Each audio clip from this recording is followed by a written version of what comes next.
Good morning and welcome to the CSI Linux conference for 2023. This is our first annual virtual conference, and let's go and get started. So, my name is Jeremy Martin. I am a scum-sucking contractor. I've done a lot of pen testing and cyber investigation over the years. I'm one of the main devs over at CSI Linux as well. I've been teaching information security courses ranging from CISSP to CHFI, CEH, on the forensics and pen testing side, for recent accounts at least, since about late 2003, early 2004. And I've been teaching with InfoSec Institute since 2007. So I've definitely been around for a while. I do want to go ahead and give you a little bit of introduction of what we're going to be talking about throughout this conference. So a few things I did want to mention. We are releasing the new CSI Linux 2023. This has some major modifications. It is still based off Ubuntu 2204 LTS. Next year, we are planning on rebuilding it from scratch for essentially the 2404 LTS, but that's still a while out. One of the biggest changes that we've added to this, or to 2023, is the triage drive is going to be UEFI.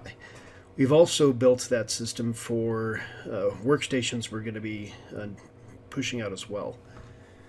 So with that said, the whole investigation environment, we have the capabilities doing your common OSINT, SOCMINT, dark web investigations, GeoInt, a little bit of SIGINT as well, along with the traditional computer forensics, instant response. We have network investigation capabilities, and that's also going to be tied in with our SIEM for our threat hunting too. And, of course, we have our case management system, which ties all this together. We have built integrations with Autopsy, so whenever you open up Autopsy, from the bottom icon on the taskbar, it will tie directly into whatever case you're currently working on. So that's going to help segment all that information from Autopsy on all its databases just into that one case. So when you do a new case, everything related to Autopsy is going to be just focused on that new case. So that helps, again, minimize the possibility of cross-contamination of evidence. We've also done the same thing with Hunchly. If you go to the bottom taskbar, open up Hunchly through there, you tie it to a case that you've already started, or start a new one, it's going to put its databases directly into that case. So again, minimizing cross-contamination.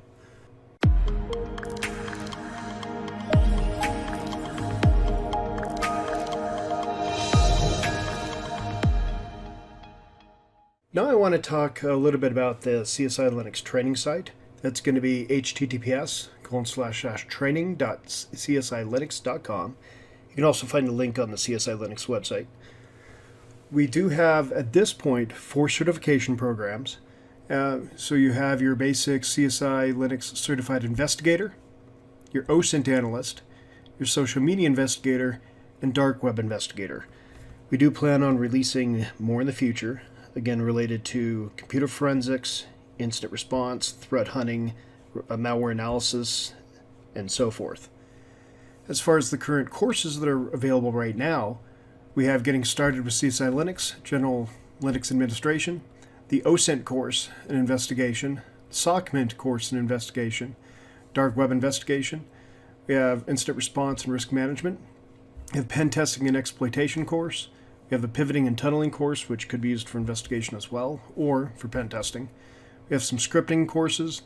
We do have a Security Plus online course. That is for the CompTIA Security Plus. That is, to be quite honest, something anybody in any sort of cyber field, it's not a bad one to go for, but it's definitely good information to look at. But all in all, each one of these have a certificate of completion. But again, the ones on the left are CSI Linux certified programs. So they have certifications tied to them. The unique thing that we've done with this whole process or whole program is if you do go for the CSI Linux certified programs, you get 5 years access to that program. So when the test changes, after 3 years, the certification expires, but you still have that 2-year leeway to do a retest for free. So this is trying to minimize the cost because certification costs are definitely skyrocketing over the years. But all in all, we're trying to keep everybody interactive with the environment, things in that area. We also do offer programs or the ability to help further the courses and the certifications. Usually before a certification is released or an upgrade is released or a new version is released, we will request basically communications with other peoples in the field, other SMEs or subject matter experts, and just to see what kind of subjects need to be moved into for how the industries are moving. As far as the courses, same thing. With that said, we do have a scholarship program to, again, keep things reasonable cost for those that may not be able to afford it. And that scholarship program essentially goes through the process of you taking the getting started with CSI Linux class. You give feedback, you write some potential test questions, up to 10 for each course that you take, and then you get to graduate to a new course. As far as getting the certification vouchers within that scholarship program, it would require writing a paper. So that would be a research paper. It could be a theoretical research paper, or it could be a walkthrough for a tool. So this is going to tie directly into future courses because those papers are going to be vetted and then also used to help others learn those same subjects. Now let's take a quick look at one of the courses. Welcome to the CSI Linux's Open Source Intelligence and Investigations, or OSINT course. In this course, we will cover what OSINT is, the basic process of cyber investigations, and how to preserve online evidence. You will also learn about anonymity, sock puppet accounts, website collection, public records, geolocation, video evidence collection, reporting, and even more. It is suggested that you do use the CSI Linux distribution. You can download that from CSILinux.com and use it alongside the course to get the most out of the course. As you're going through this course, you'll notice that there's going to be several different sections. Each section is topic related and is going to have research material. It's also, some of them will have labs and some will also have quizzes. Once you finish the course, there's going to be a feedback section, and after you finish that, it should open up the certificate of completion. And if you have any suggestions about how to improve this course, definitely please let us know. We're trying to evolve this course to be more beneficial to anybody and everybody involved. So now have fun, and hope you learned something. CSI Linux is offering free training and certification opportunities, or on scholarship. To earn a free course voucher, essentially what you'll need to do is complete the CSI Linux Basic course, write 15 new questions covering content inside the course, and we want them submitted in Aiken format. This will allow us to edit a little bit easier, and then also import them into our backend system. So write a paragraph or two about what you learned during the course, write another paragraph how you believe the course can be improved, and please email that to either support@csilinux.com or examdev@csilinux.com. If you'd like the opportunity to earn a free exam voucher, we're looking for walkthroughs and lab write-ups on either tools or techniques already covered in the course that need more in-depth information, or B, new content that would also be valuable for the course. If you do need to take the exam again, or it expires, you can also earn a free exam retake voucher for the same thing. So with the walkthroughs or lab write-ups, we will provide a template, and this will have the fonts already preset, and essentially what we want to look for consistency. This will help build, again, up the labs within the courses, and hopefully become a learning experience for both you and everybody else that is going to read those labs in the future.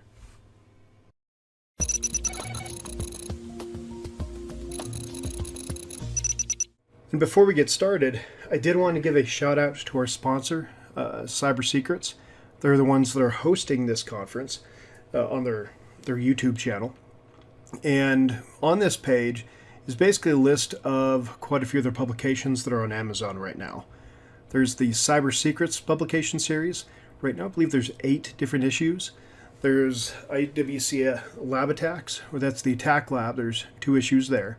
Richard Mendelin, He has a book called Network Defender's Guide to Threat Detection. It's going to cover how to build your own SIEM, essentially, using Elastic Logstash, FileBeat, Kibana, and more. We also have one from Nitin Sharma. He wrote a book called Securing Docker, The Attack and Defense Way. Each one of these books and publications do have their associated Amazon link at the very bottom. Now, for one more quick plug, we do have a new system out there called CSI Linux Workstation ML1. That's the mobile device. It's a miniature PC or mini PC. This thing is preloaded with CSI Linux 2023, and it does have 5 USB connections, 2 USB 3, 2 USB 2, and a USB-C. It has 2 HDMI, and the thing is built with UEFI or UEFI. So this thing does boot up relatively quickly. It has 128 meg SSD inside. As far as RAM, it's 8 gig, and it does have an extra spare slot in it for an extra 8 gig, so it is upgradable to 16 gig as for the manufacturer spec. But I've had some pretty good luck with it so far. We built it. This is what we've based the triage drive off of as well. And this thing is what's actually streaming this conference right now. So it does seem to be a pretty decent little PC, and it's actually pretty darn small. Right now we do have a special going on until January 15th. We have a pre-sale. The pre-sale order is $290.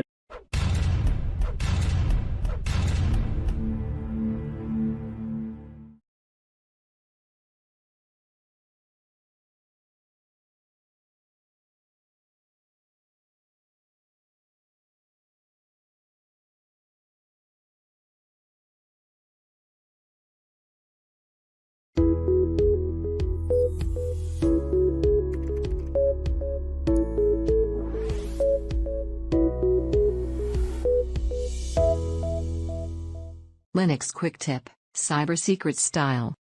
If you are using Linux and want to archive a folder or file while preserving ownership, permissions, and timestamps, you can use rsync-a. For example, rsync-a, v, z, source, destination. Now if you type ls-al,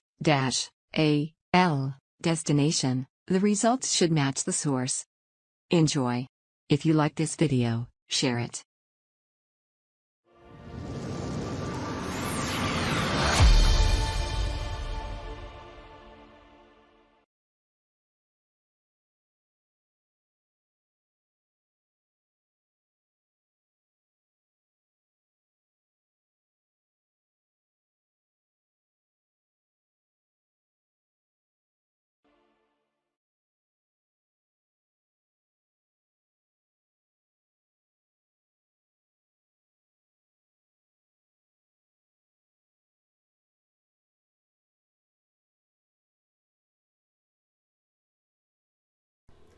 Now I want to introduce a good friend, Siegfried van der Wee.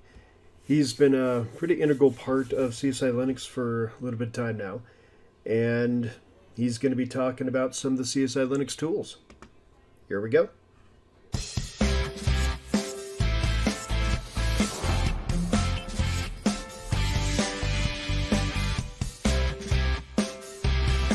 Hello everyone and welcome to the presentation. In this one we are going to be discussing the CSI Linux tools that can vary from dark web, incident response, computer forensics, mobile forensics, a few things on virtualization and threat intelligence as well.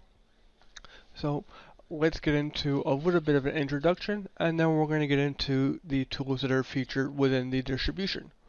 My name is Siegfried van der Wee. Here within CSI Linux, I am a security researcher, educator, author, content creator, and as Mr. Jeremy Martin likes to call me, an international man of mystery.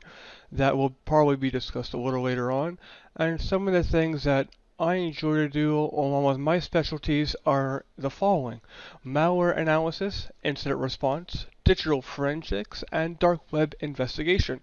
A little bit behind that, however, incident response is because when there's a problem, a lot of people tend to come to me for help, And that's one of the things I love to do, is just be able to figure out what the problem was, or make sure it does not happen again, and to make sure that whatever the result of that problem was, you'll usually go sudo-s along with one of my other things that you'll notice here for the dark web investigation.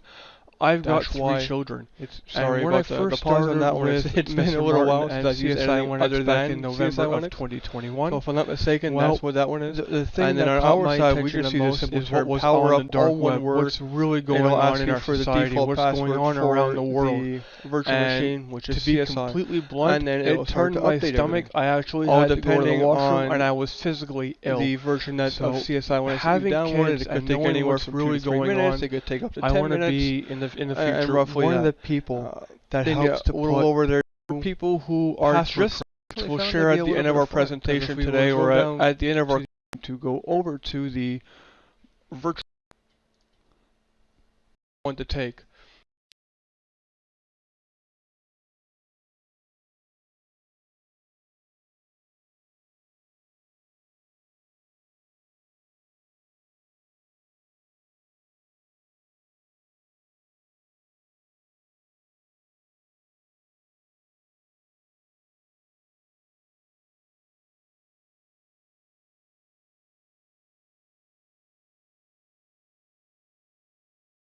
Prove is that the evidence you obtained has not been tampered with in any way, shape, or form. This platform also covers many online different topics for investigations. As mentioned before, it'd be open source investigations, social media, dark web, incident response, digital forensics, mobile forensics, malware analysis, threat intelligence, threat hunters, and there's many more. Threat hunting, and much more. And on the right hand side, you'll see some of the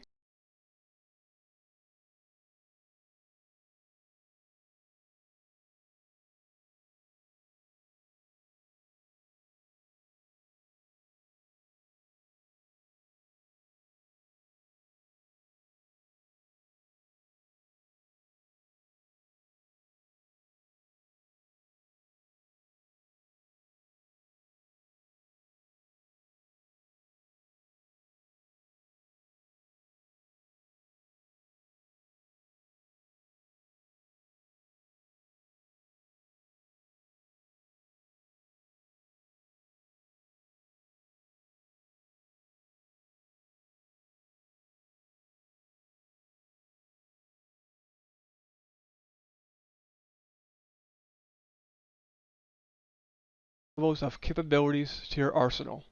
It was built for those in the DFIR, law enforcement, investigative journalism, and researcher fields.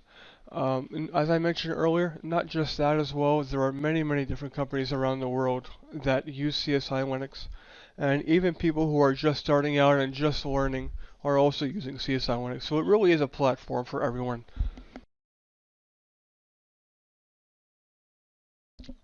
And this is why we try and keep our case management system, which is one of our many custom tools, as up to date as possible.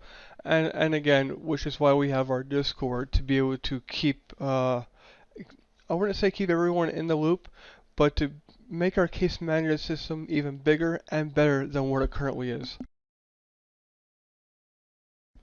There's a very big list of communication tools to help everyone keep all their information safe. For when gathering everything during your investigations, that's the one thing you want to be able to prove, is that the information you gathered, not only is it currently safe, but it has not been tampered with by either yourself or any other outside source. So when going to court, that is the one thing you really have to prove, is that the evidence you obtained has not been tampered with in any way, shape, or form. This platform also covers many online different topics for investigations. As mentioned before, it'd be open source investigations, social media, dark web, incident response, digital forensics, mobile forensics, malware analysis, threat intelligence, threat hunters, and there's many, many more. Sorry, threat hunting, and much more. And on the right hand side, you'll see some of the common categories in which that we have already for our tools. Now, when you go into the CSI tools, which is at the very, very top, the very first part that you open, this is here pretty much the basics of what you'll see. But going to one specific here, it's going to be Power Up.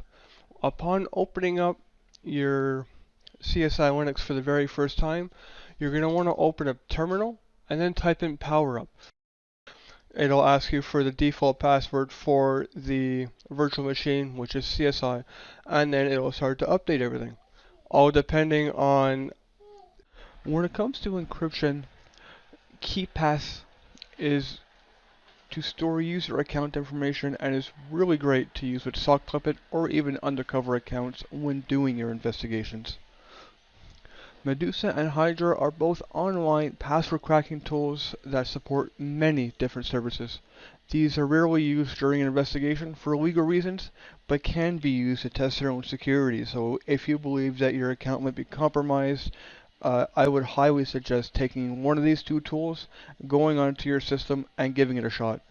If you get authorization though from a court to be able to use these, and you have all of your legal papers already set up for an investigation, by all means, Medusa and Hydra are definitely going to be there to support everything you're trying to do.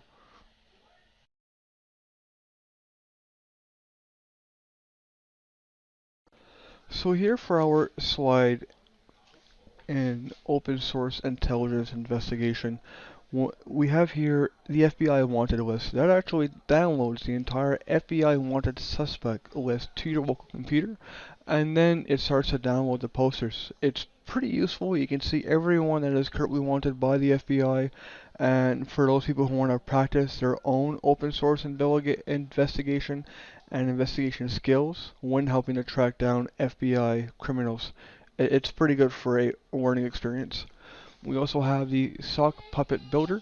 It's a CSI Linux tool that automates building a basic sock puppet and creates a dossier document for you to alter or build out that investigation personnel. Hunchly 2 captures website evidence for open source investigations and online investigations as well. This is now tied into the CSI Linux case management system as well. Domain open source investigation.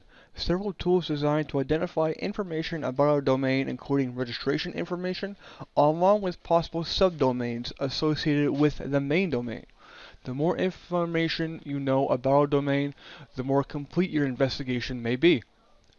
Tools like MegaGoofil and SpiderPig attempt to locate and download files from that domain that have been indexed by Google. For our email section, a lot of the tools that are here will help you check to see if this email address is valid or if it has been in a breach leak. A breach leak would be a password leak. And here we're going to have social media investigations. And my favorite one on here is actually find user, because that right there, if you were to open it up in the terminal and then put in someone's first name and last name, it gives you every single thing across every network, every social media platform, against every gaming platform in the world as to what they have signed up for. But please make sure when you do use find user that the first name and the last name are typed in properly. But there's one thing I have to, well, not suggest, but there's one thing I have to say is the first name and last name. Yes, you might be looking for one specific person, but once you find your results, please continue to do your research, because a lot of people around the world, or at least within North America and parts of Europe, you will find some people here, there, and everywhere that have the same name and the same spelling. So before you grab your information from Find User and you try and report back to whoever it is you're reporting to, make sure you do the research and you use our other tools to find out this is indeed the person that you should be investigating. Otherwise, you might end up looking like a fool in the wrong one.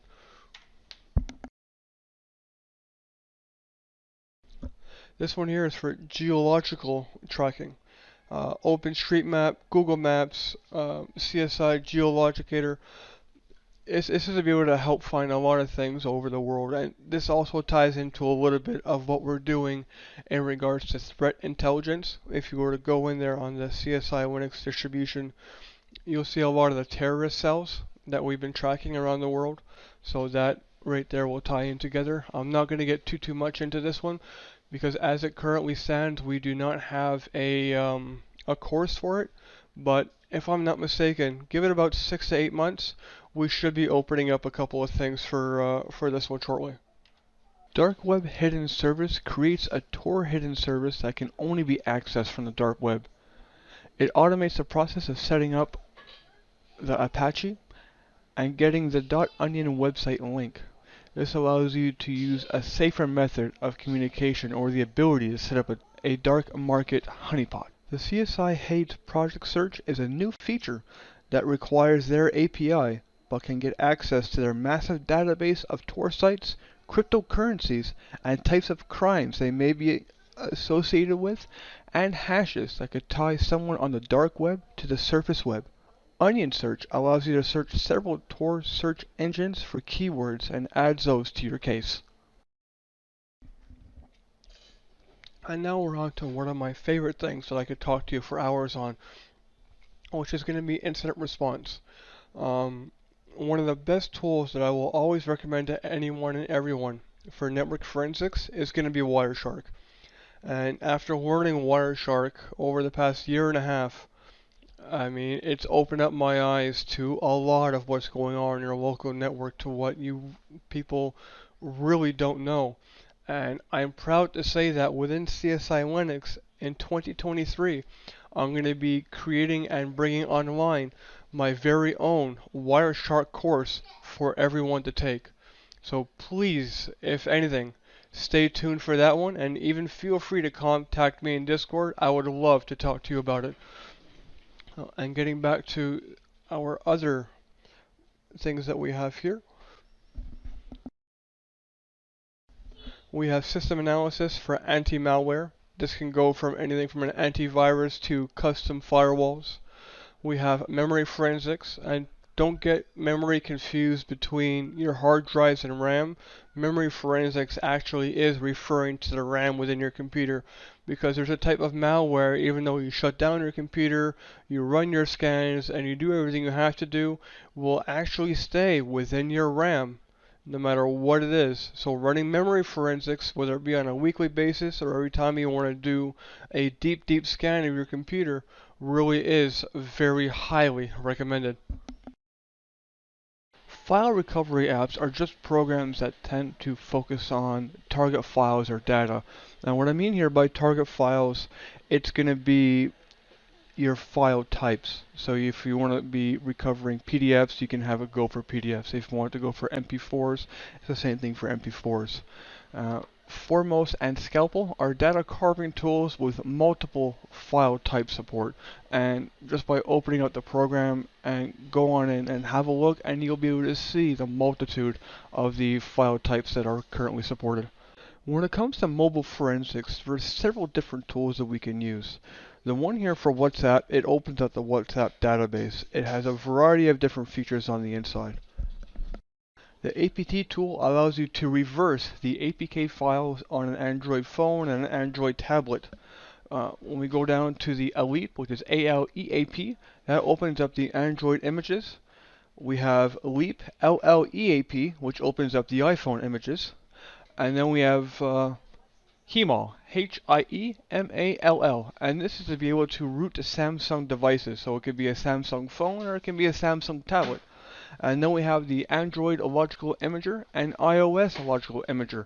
And this is to be able to take the images from the Android phones and Apple iPhones. And the image is pretty much what it says. It's the operating system of the device.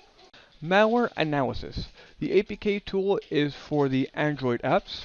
We have JD-GUI, which is a tool for Java. Then we have some debuggers and some disassembles for the more advanced that are out there. Here we have Signal Intelligence. Wireless just converts over the 802.11 networking. As you can see, we have air with a star next to it. It's AirSniff. It cracks the wireless network keys. Kismet is an amazing wireless sniffer to find access points and clients. We also have Wi-Fi Pumpkin. That allows for more advanced wireless security assessments. We have here also SDR, but that does not touch the 802.12 networking. We have your average or ordinary, I should say, FM radio player if you just feel like listening to the radio station while you're using the distro. We also have a program here, signal and frequency scanners. Depending on what is around your area, you can listen to quite a few things going on, whether it be a police scanner, one for an airplane, you've got public security, and things like that.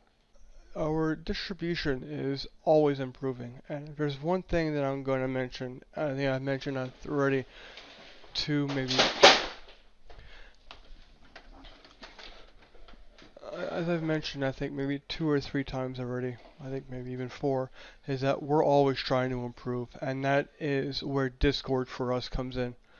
And you'll see the Discord link there actually on the right hand side, and we're always listening to the community, we're listening to suggestions, we're trying to help out everyone as much as we can, whether having a problem just getting the image downloaded and installed and working properly, or it's even training questions when using the distribution as well. So every week, every month, every day, we're always on there, we're always listening. Jeremy Martin and myself are currently 2 of the more active people on Discord. So if you post something, chances are it goes straight to my phone and all 4 of my computers. And yes, you heard right. I've got 4 computers within one office. I see it on no matter what screen I'm looking at. And if I don't have the answer, right away I'm off and I'm bugging Jeremy, and we're trying to be able to figure it out and being able to help you out as best we can. So if you do have any questions, comments, and concerns, you can feel free to join us on Discord. You can send us an email at support@csilinux.com. We're always also on the lookout for people, kind of who would like to help.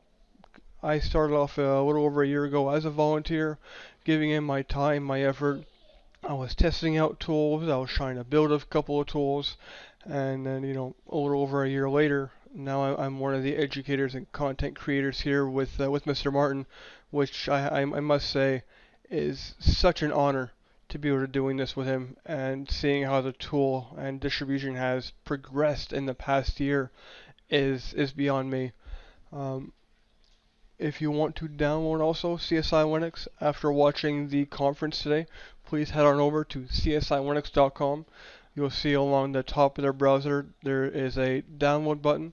Head there and then pick out which version you would like. We have it for the Oracle VM VirtualBox. We have it for VMware. And there's also a DD version as well, which is kind of putting CSI Linux onto your USB key and then using that USB key as your operating system. So try and make sure, if you're going to do it that way with the USB key, that it has at least 128 gigabytes of storage. And I say that because we're still working around with the CSI image, but it's sitting at somewhere around roughly 64 gigabytes, if I'm not mistaken. Maybe a little more, maybe a little less. But the reason why I recommend 128 is because you never know what you're going to do with the virtual machine. You might go off and you might right away, start your investigations, or you might want to take a very broad look at all of your tools and start downloading quite a bit, so your USB key might actually start filling up a little quicker than you think. So with that, I would like to say thank you very, very much for watching this presentation. And for those of you that do join us in Discord, I look forward to hearing from you and speaking to you in the future. So thank you very, very much, and have a pleasant day.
Good morning.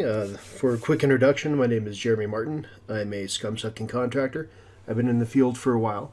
Again, primarily working with forensics, pen testing, and cyber warfare. But outside that, let's get going.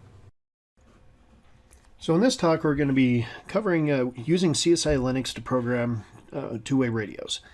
We're going to be using Chirp to program a Baofeng UV5R. Just remember, we're going to be covering the good old FRS frequencies. Those pretty much can be used by anybody with regular radios. With that being said, the GMRS does require an FCC license, so keep that in mind. I'll mention that a few more times as a reminder. But Chirp was added to CSI Linux along with several other applications dealing with SDRs, ham radio, and frequency monitoring. That can all be found under the SIGINT section within the menu at the top left-hand side. So at this point, let's go and get started. So right now I'm going to be talking about the Baofeng UV5R. It's a two-way radio. It deals with the right around the 144 to 148 frequencies and the 420 to 450. It's a little bit more than that, but it's a really nice handset. It's very, very cheap. As you can see this right here, and I'm going to be putting the link on screen here in just a second, but it's about 22 bucks. Some of them you can get a little bit more, especially if you plan on getting the programmable cord, or basically program cable. With the program cable, you're able to connect it to your computer, share it within the virtual machine or within CSI Linux, and then program your two-way radio with Chirp. So again, this one is pretty nice. It does talk on some of the frequencies that are outside of the FRS GMSR range, which means you're going to have to get a ham radio license to at least broadcast on those. But it can get frequencies such as NOAA, the weather frequencies, things in that area. So again, it's a definitely pretty decent radio. With that being said, it does give the capability of getting 128 channels pre-programmed, and those are the ones you can actually program with Chirp. And it goes up to effectively 5 watts. So you can't communicate with that amount of power unless you have a ham radio license. Same thing with GRSM. You can't communicate on those frequencies without, again, a license within the FCC. If you're in the US. You do need to know your specific rules and regulations in whatever country that you're in, but what we're going to be talking about is strictly US based. So with the GMRS license from FCC, you can broadcast up to 5 watts. Without that, you're pretty much stuck with the 2 watts, which is going to be low frequency on the chirps, or high frequency is going to be the 5 watts. So this right here, back in 2017, they did change things a little bit here in the US. So now a lot of the FRS and GMRS frequencies do overlap.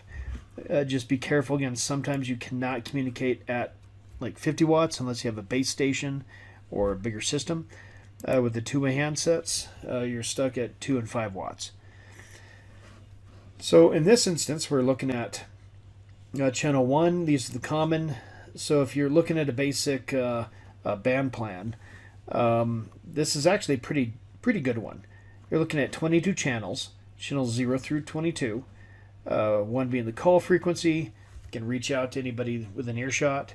You have your emergency frequency at 3 and 17, and at 20 you're looking at emergency and travel safety and assistance. So just keep these in mind. This file is actually in the documents folder called FRS-GMRS frequencies.pdf. So you definitely have this available to you anytime you need to use it.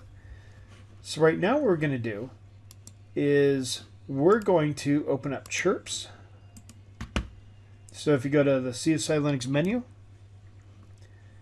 go down to SIGINT, and then hardware programming, go and click on your Chirps, program your radio icon, and here in a minute, that's going to pop up Chirps, and then give you basically a warning, things in that area.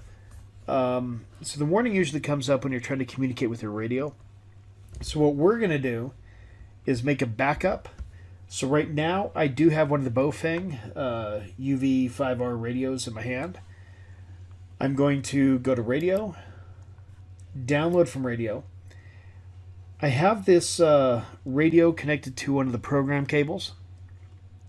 So I'm going to see some red flashing on the indicator light. So I go to download. Make sure that what you have in devices is USB.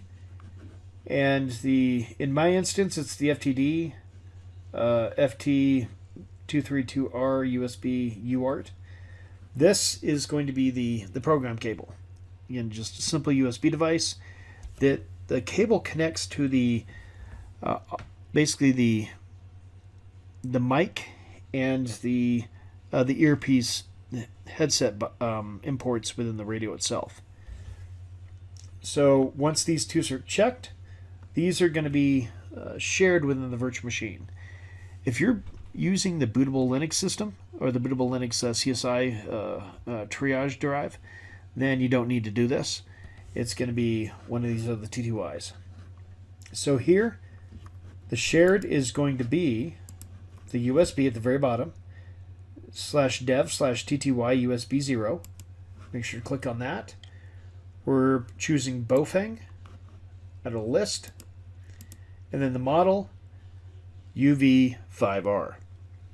So again, this is a great cheap handset. It's good for emergencies. I know it's definitely popular in the preppers world because it's kind of a throwaway radio. For 22, 23 bucks, sometimes you're going to a little bit more expensive, especially if you're wanting an extra battery and also the program cable. It might be 30, 40 US, but again, very, very inexpensive. Going to go in and hit OK. Now it's telling me to turn off the radio. So I need to pick a frequency that is not being used by anybody else. So I'm doing this in the background.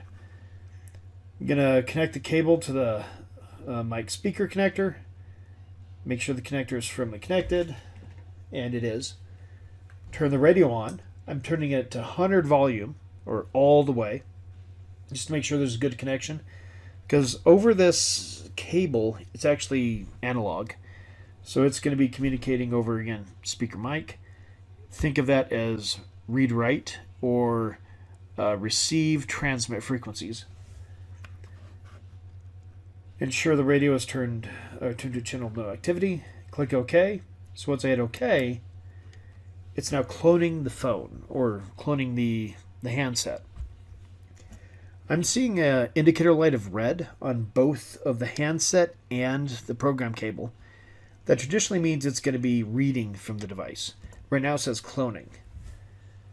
So that's good. Right now I have a few frequencies already in here. So I'm going to go to File and Save As. So this will allow me to save an image file of the device I already have. I'm overwriting one because I went through this process before, just double check and make sure everything worked. But I just made a backup of these channels, 0, 1, 2, and 3, 22, and 31 through 38. So if I needed to go back, I can absolutely open that file, open recent, or just open period. This is the image. And then upload to radio. So when I do that, it already has the program cable built in. So it's the dev TTY USB 0, Bofeng UV5R, hit OK. And now when I do that, it is reprogramming the device. So now we see green indicator light blinking on the handset, and both are red and green on the program cable. Once it's done, it's actually going to reset the handset. So the Bofeng is going to reboot real quick. It says welcome, and now it has the good old channel frequency. I can go through and see all the frequencies that are currently in the device. So I'm going to close all these. I'm going to start from scratch. Now I want to manually input some of these frequencies. SIGINT, hardware programming, chirp. It's already set up for the device itself. So radio, download. This is always a good idea to go through the process, because this is going to set up a baseline. And also back up what you already had, in case that if you mess up, you can always go back to what you had previously.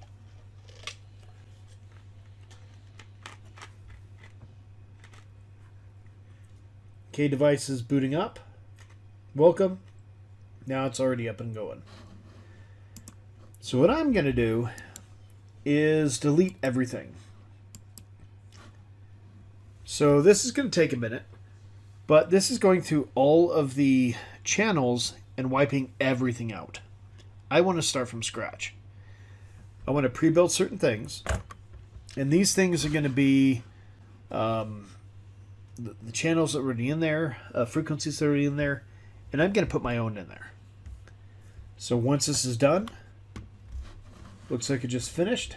Just double checking, going all the way down to channels 127. So again, there's 128 channels. Starts at channel 0 all the way to channel 127, 128. So this is a clean slate. We're starting fresh.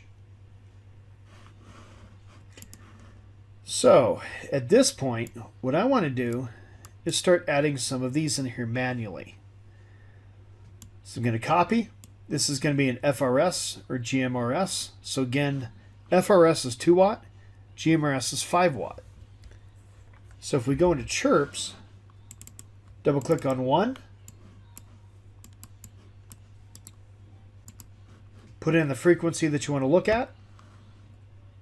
Under mode, I want to do NFM, because that's part of the FRS range. Because it's high right now, it's actually going GMRS. If we do low, it's going to do FRS. So if you're not a ham radio operator or licensed ham radio, pick low. If you're licensed with GMRS, you can pick high. If you're ham radio, pick high as well. We'll do the same thing with number 2 or channel 2.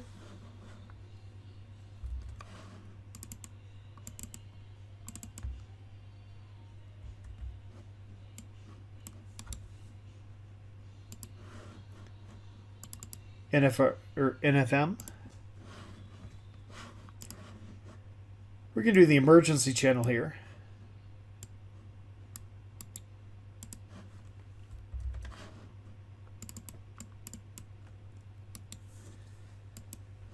So these are just transmit and receive frequencies.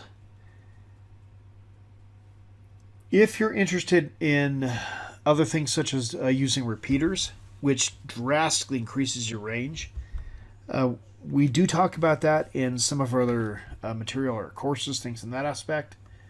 But when it comes down to it, the biggest thing which you need to understand is if you're not licensed, you need to stay on the frequencies that you have authorization for. So whatever country you're in, use those frequencies. In the US, the FRS, that's a go-to.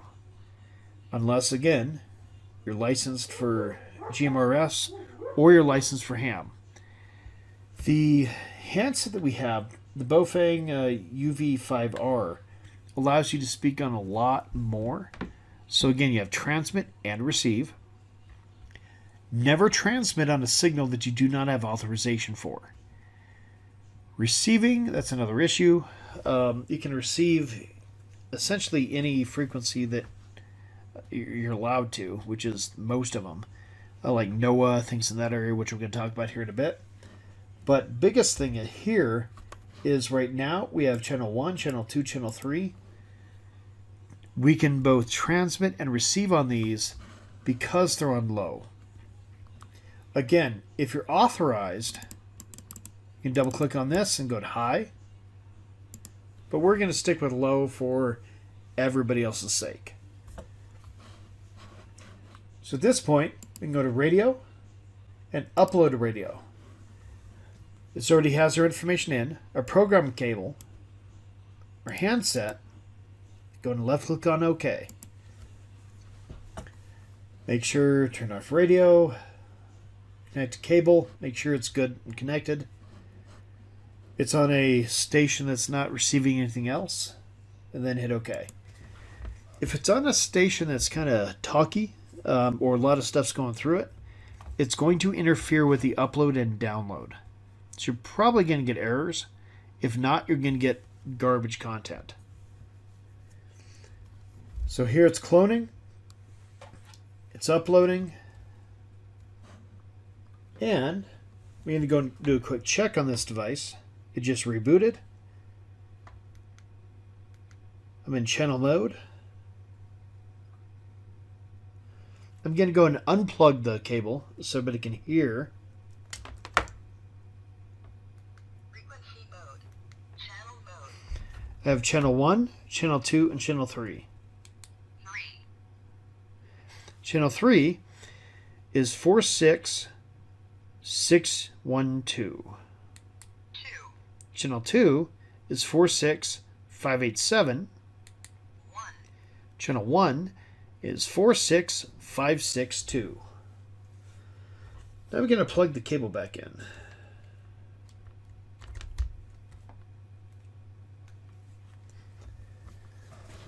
So the cool part about Chirp is it does have some extra capabilities. So if we go to radio, go to import data from source, we have several options. So for repeaters, you need to make sure you're authorized to communicate on a repeater. Repeaters sometimes have 2 channels. They allow you to bounce off a tower and communicate further within the environment. So in this instance, we're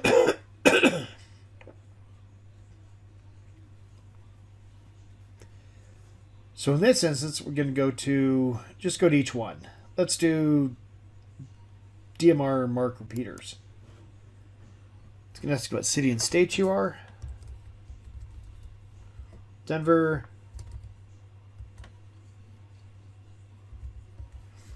And see what we can pick up at a range. So you need to spell out the place you're at. Import radio reference. This usually requires a username and password, which we'll get here in a little bit later. And we also have repeater book, political and proximity, what location you're at versus, again, very similar. So I'll just do political. We have Colorado, Weld County, band all. The reason why I do all is because Chirp's actually a pretty smart application when it tries to identify what frequencies the handset has access to. You're going to hit OK.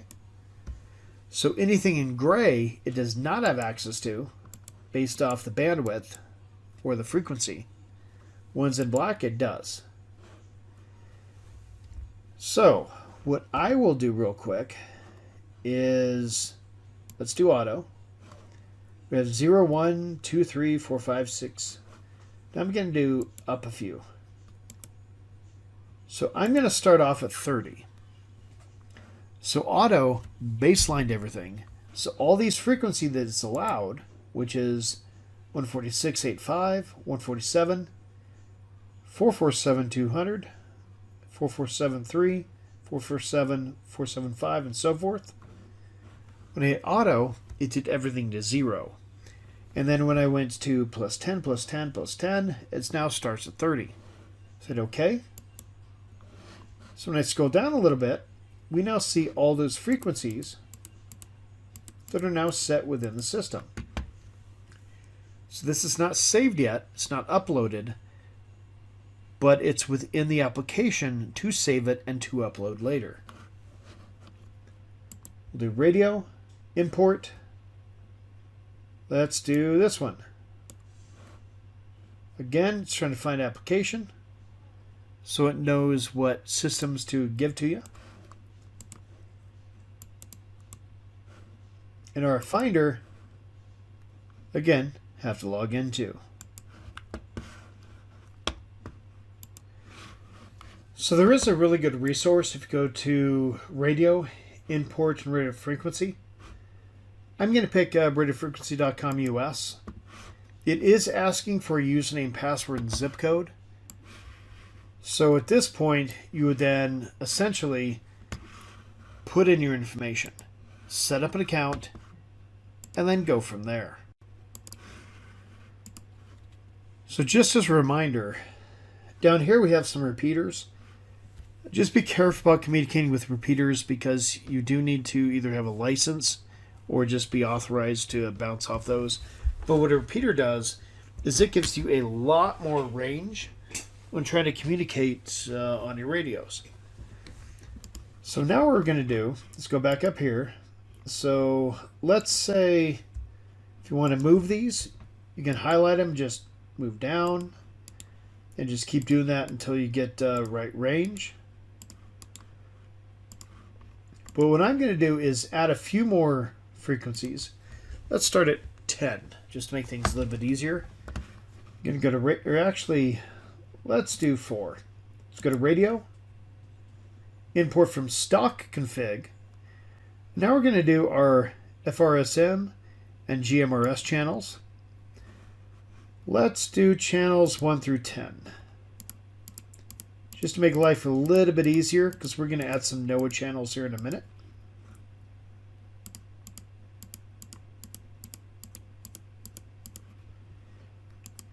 So I'm unchecking all these wonderful frequencies. And again, just as a reminder, you cannot legally transmit on anything you're not authorized to transmit on. So here I'm going to get OK. Now I have channels 1 through 10.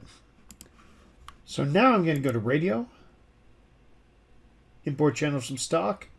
Let's add some NOAA.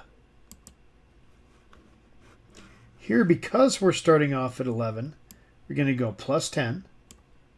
And automatically we see 11 through 20. Go and hit OK. And now we have these frequencies starting at 11 all the way through 20.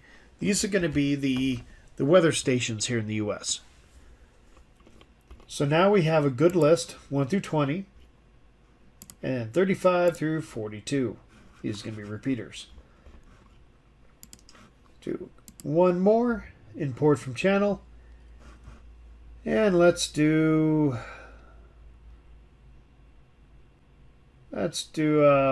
marine channels for boats.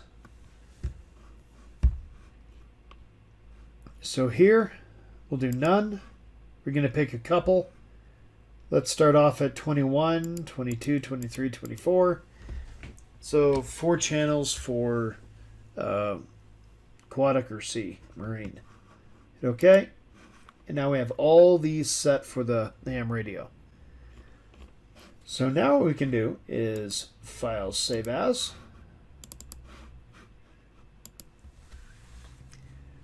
Saving as a file update, and now we're going to radio, then upload to radio. Like we mentioned before, just go and hit OK, because it already has a radio brand or vendor and model. We're going to now see some green flashing on both the handset and red and green flashing on the program cable. And it's going to update all those channels to our handset and then reboot the handset. Give just a second. Almost done cloning. There we go. As far as the handset, looks like it's rebooting now. It says welcome. And here we go. So now I'm going to disconnect again real quick. Turn on the volume. Go into channel mode. Channel mode.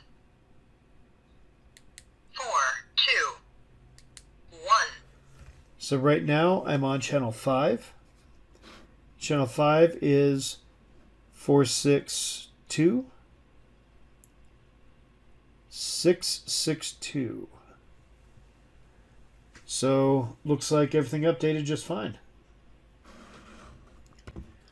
So going back to what we said before, we just walked through the whole process of manually updating individual frequencies, and then also going through the radio. Import from data sources. Some of these are going to be repeaters. However, here, for import from stock config, these are going to be some common radio frequencies that generally around the world. So we're going to cover SDRs and GQRX. So ScienceDirect.com defines software-defined radios, or SDR systems, as a radio communication system which uses software for the modulation and demodulation of radio signals. GQRX is an open-source software-defined radio receiver. So now let's test the radio. You can easily test it with another handset, but I did want to cover some SDR in this as well, just a little bit. We're going to be using an RTL SDR. This is going to be using the RTL 2832U driver. And this one, relatively cheap. This is going to be a receive-only device, so this one cannot transmit. If you did want to transmit, you can use something like the HackRF. The HackRF is a half duplex, which means it can only transmit or receive. It cannot do both at the same time, but it's still a great device for pretty much anything you need. If you want something a little bit better, you can actually use something like the Blade RF. You have, Lime SDR. And if you want an even better SDR, you can use one from other places. For example, there's a pretty good organization called Edis, and they sell some pretty high-quality SDRs, or commercial-grade SDRs. But the price gets a little bit up there. It all depends on what you want to do. So in this instance, I already have it plugged in. So if you go to Devices, USB, just make sure that it's being seen on the system again. And of course down here, just make sure that that's still checked. So now, because in Devices we do see the RTU, or the RTL device, I'm going to go ahead and go to up to Linux menu, and then down to SIGINT.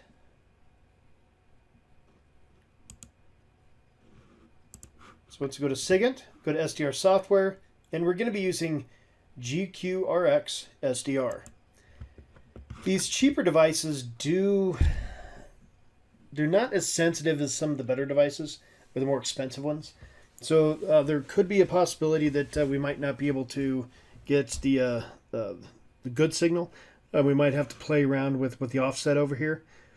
But the frequency that I did want to play with, this is going to be in the 462 range. So it's going to be 462, 562. So here we're just going to test it, make sure everything's good. So we're there near FM, that's good. So let's just see if we can actually see, just make sure that the card's still there. Card's good. The 0001 driver. Hit OK. And then go into play. So now this is listening for communications. So I'm going to hit the quick talk button, see if anything goes. Does look like it does. But what we're seeing here is probably in this range. This is probably where we're actually communicating. So we'll go ahead and give a quick test. This is a test. Okay, it did not go through. Let's try again the 462, 562.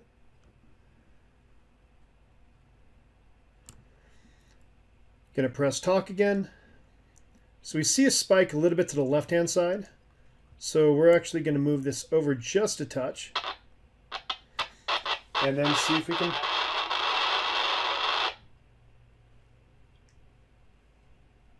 Let's try it one more time. Testing. Okay, so if you see on the left-hand side, there's a little bit variation, a little bit further to the left. So we'll try it one more time again. Testing. Testing. Testing, 1, 2, 3, testing. So we still see the spike right here. So even though this is not the 562, we're going to see if this works. Okay, so that looks like we did get the right frequency. I'm going to step away for just a second, and then we're going to try the audio again. This is a test. 1, 2, 3. This is a test. Okay, so that does show that we were able to hear the radio. If we play around with the speakers a little bit, make it a little bit more clear, with the squelch, by default it's negative 150. I did pop it down to just 50 to make it a little bit easier on the audio on this video or on this presentation session. But all in all, we are able to see the handset, and it is working good. Now let's take a look at some FM radio stations with GQRX. So right now, I'm going to go to one that's in the geographic area. So I'm going to do 104.7.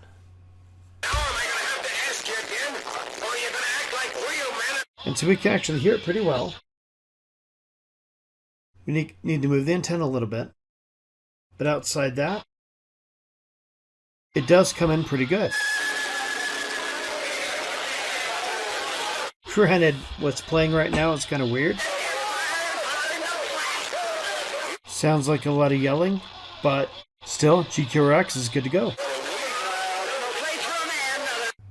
Now let's take a look at another tool that we've added. So we go to Menu, SIGINT, SDR Software Defined Radio.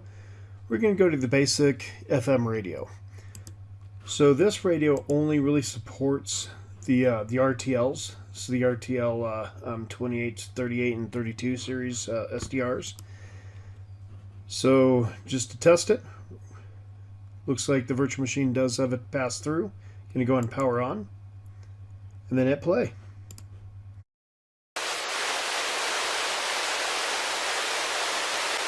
Okay, we did hear some static, so now I'm going to go and scan for it.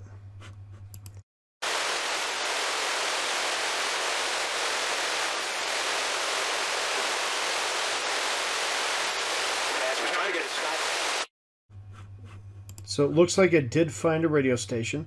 I'll go back, I'll unmute it real quick and try to tune back in.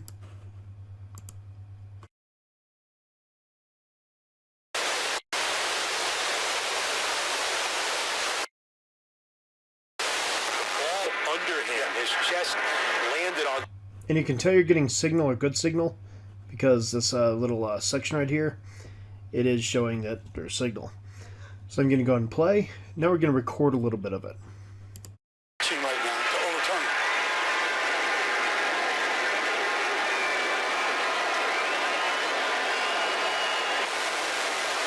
Well, a lot of the cars are starting up in the parking lot right now. A lot of these Chiefs fans have headed for the exits, leaving a swath of blue.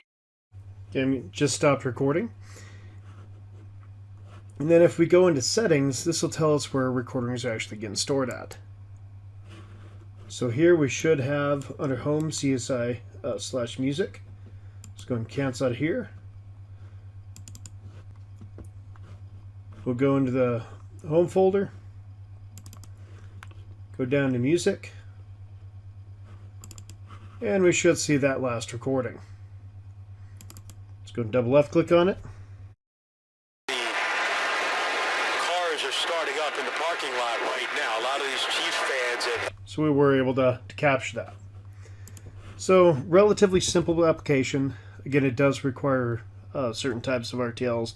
It does not really work with the Hack RF, at least the one I've seen so far, the Blade RF, but it does work with some of the cheaper RTLs. ADS-B, or Automatic Dependent Surveillance Broadcast, is a satellite-based surveillance system. The parameters that you'll see will be position, velocity, and identification, and this is going to be seen on the 1090 megahertz range. Dump 1090 is an ADS-B demodulator and a decoder that will receive the transmissions and decode the aircraft transponder messages, either through SDR or through network connections. This one is going to be the Dump 1090. So Go to the dump, 1090 in the app folder. And because I'm lazy, I already typed this out a little bit. So if we do dump 1090 -interactive-net, what that's going to do is open up a web server. And within that web server, it ties into the essentially Google Maps, so we can see the planes as they're flying. But also interactive, it's going to show anything that it sees flying through the air. So it looks like it's already identified two planes. You're going to wait just a little bit for it to propagate some more data. While we're doing this, I'll go and open up the browser. I'll move this to the bottom right so you get see it a little bit better. Then here, we're going to go to 8080, which is the default server for it, or default port. And we already see a couple airplanes. Let's go ahead and move this in a little bit closer. So we see one right here, and then one at the top right. So essentially you can let this run a while. The file does get relatively large. However, you can use the RTL_scan file to create a dump file and then basically pipe it to the page and just watch historical flights. But outside that, relatively simple. Again, run the application. Just make sure RTLs or SDRs plugged into your virtual machine. Again, we go up to devices, USB. Once it sees this, then it just starts capturing the beacons. Again, good old flight tracker. So now let's capture some and put it to a file so we can look at it here in a little bit. So the syntax for that's going to be RTL_SDR-F, and that's going to be the frequency. That's going to be the 1090. And then here, this is essentially going to be the gain. Gain is 50. We're dumping it to a file called output.bin. So as soon as I hit enter on this, it's going to start capturing the content, set it up. And this file is going to be essentially sitting here for a bit, so I'm going to go ahead and pause the video, and we'll start back here in just a minute. So now after we've run the RTL_SDR, we're going to run the dump 1090 again, but put the --i file in the file we just created, which is output.bin with a --net. That's going to allow us to look at the content as it's being replayed. So we'll try to get back to where we were before. Now we're seeing planes being created and added.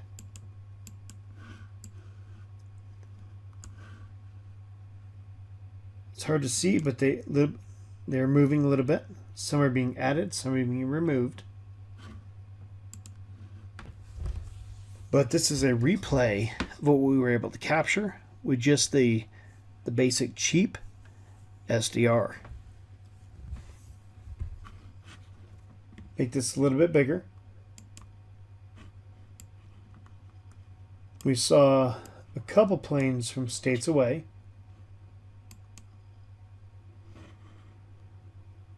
We do see them moving. Sometimes they do disappear. So that means they're a little bit out of range, didn't get the signal at that time. But right now we have 18 planes.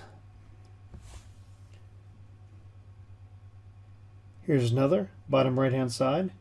It's going northeast. And then one going to the west. On the right hand side, we can actually see it going through that file that we were able to capture all that content through. We did run this for probably about 45 minutes. So we do have a little bit more than we're originally planning, but we do see a lot of content going back and forth. But all in all, that is 1090 dump in a nutshell. And we'll go and stop this. And then go from there. So now we're going to cover a tool called QFlipper. QFlipper is a graphical desktop application for updating the Flipper Zero firmware. Flipper Zero is a portable multi-tool for pen testers. So essentially it will allow you to copy and rebroadcast signals. So now we're going to take a quick look at the Flipper Zero.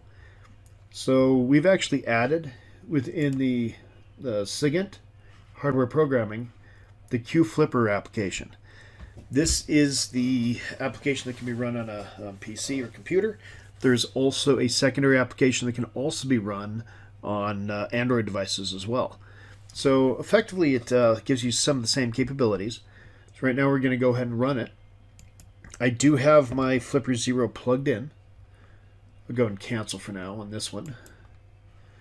So since it is plugged in, now I need to plug it in through the virtual machine. So go to USB, Flipper devices, and now we see the Flipper. So if there were some updates on the Flipper Zero site, it would allow me to update it right then and there, which is good. It's also telling us what the device is, so if you did need to communicate it through some other means or mechanisms, it's the TTY ACM0. Of course, we have the firmware date. We have settings information on what kind of updates that we want to look at. Right now, we're just looking at the release. You can have release candidates. This is kind of like beta testing. Some potential bugs, and development's probably going to have a few more bugs. Then we also have the ability to back up and restore these. So it's always a good idea to back up whatever the firmware is, especially if you do plan on updating anytime soon. So I'm just going to do -1, making it easier to memorize. So here, you want to pick a directory. Okay, so choose that directory, choose, and now it should be backed up. So it's going to take just a minute. Hit continue. So now we have basically a backup file if we do need to restore it. Then of course these are the files on the device. So for example, with SD card, we do have some in infrared already. So made a couple copies of some remotes. But all the content that you're looking at that you've been able to essentially record is going to be stored in little files that the Flipper can use. So with that being said, I'm going to go back to here. Let's go and double left click on the screen for Flipper. Now it's giving us access to essentially remote control the device. With the Android application, it's working on Bluetooth, so you can have a little bit bigger distance to play with. This does require, again, the USB-C. You might be able to, again, hack around that through other mechanisms. But let's say if you have a 6-foot USB-C cable, then you can put that closer to the devices that you want to control or copy. So right now I'm going to go into the right side. That's going to give me my passport. Go back, click on the center button, and then that's going to give you access to all of the items that are inside the capabilities. So for example, if you wanted to copy HIDs, you have the 125K NFC, same basics. So the nice part about this is this does give you some capability, especially if this physical pad on the Flipper Zero does get damaged.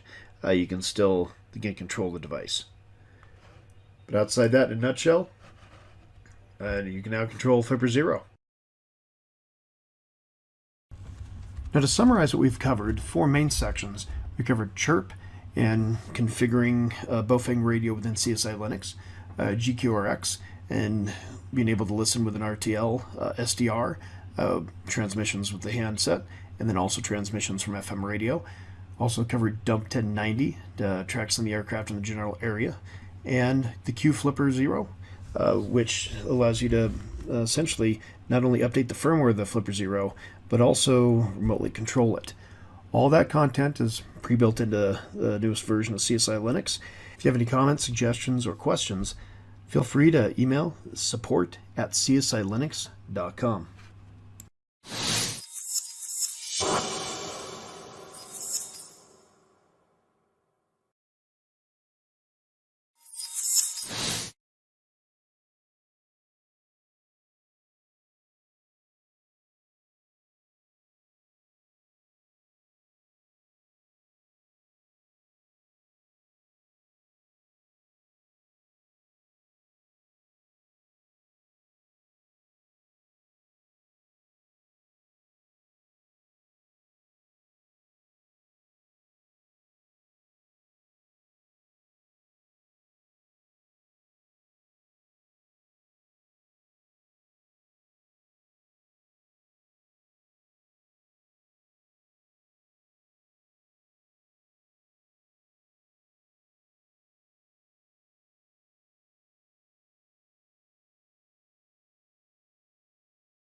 Linux Quick Tip, Cyber Secret Style. If you are using Linux and want to add an alias to the bash terminal, you can echo the alias to the hidden file bash_aliases file. For example, echo !alias powerup equals *apt update &apt upgrade -y greater than ~/ bash_aliases. Close out your current terminal and try running the new alias. In this instance, the alias is called powerup. Enjoy. If you like this video, share it.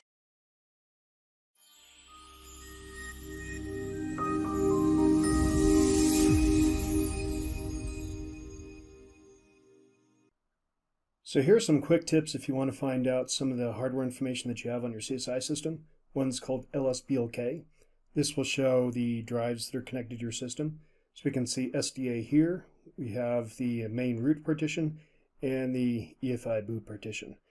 The NVMe is a dual boot. This is going to be running Windows. So this specific system is running, again, 2 OSs. Another one you can run is list hardware. I'm going to go more, so that'll stop on the main screen. You do need to run sudo with this. But as we can see, this is going to be running a GF63 thin, it's an MSI laptop, and it does show information related to the amount of RAM it has. So for example, it does have 40 gig. First slot is going to be 8 gig. Second slot is going to be 32 gig. If you scroll down a little bit further, you can even see some of the information related to the drives. You can also do sudo lshw-short, and this will give you pretty much the same information, just a little bit easier to read and a little bit more compact. If you'd like the main information, you could also do lshw-html, and that's just going to put it into an HTML format. We're going to push it into lshw-html file, and then open it up with Chrome, and definitely a little bit prettier. So a few different ways to be able to identify what hardware you're running on your system, especially if you need some drivers. If you do need to install drivers, you can use sudo space ubuntu-drivers space devices. This will list the drivers that you need that are outside the bounds of the normal Ubuntu distro. And then all you'd have to do to auto install them would be sudo space ubuntu-drivers space auto install.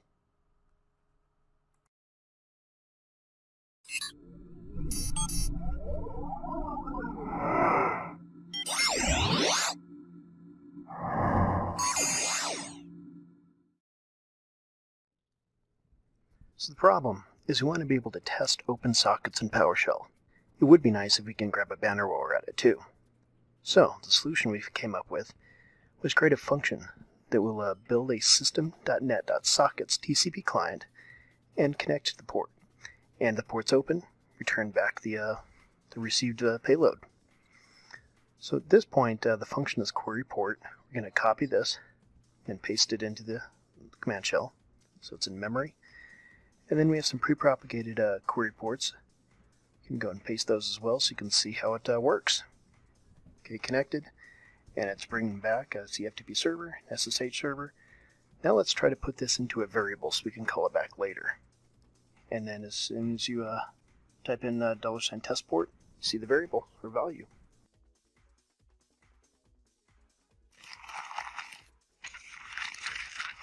Now let's go one step further. So what we've done is created a little bigger script. It has a bunch of ports pre-propagated into an array.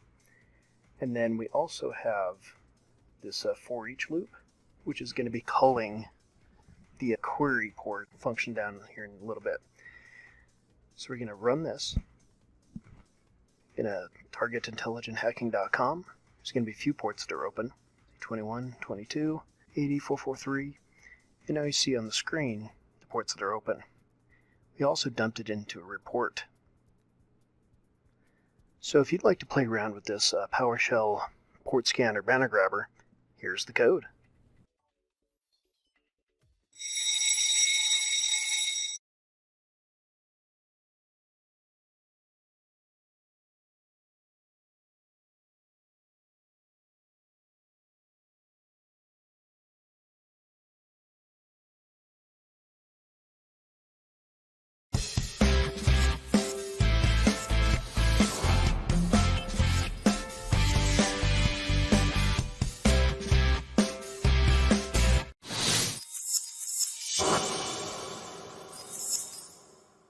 Welcome to Illicit Trade and OSINT, SOCMINT, Deepweb, Dark Web conference at CSI Linux. My name is Nadia.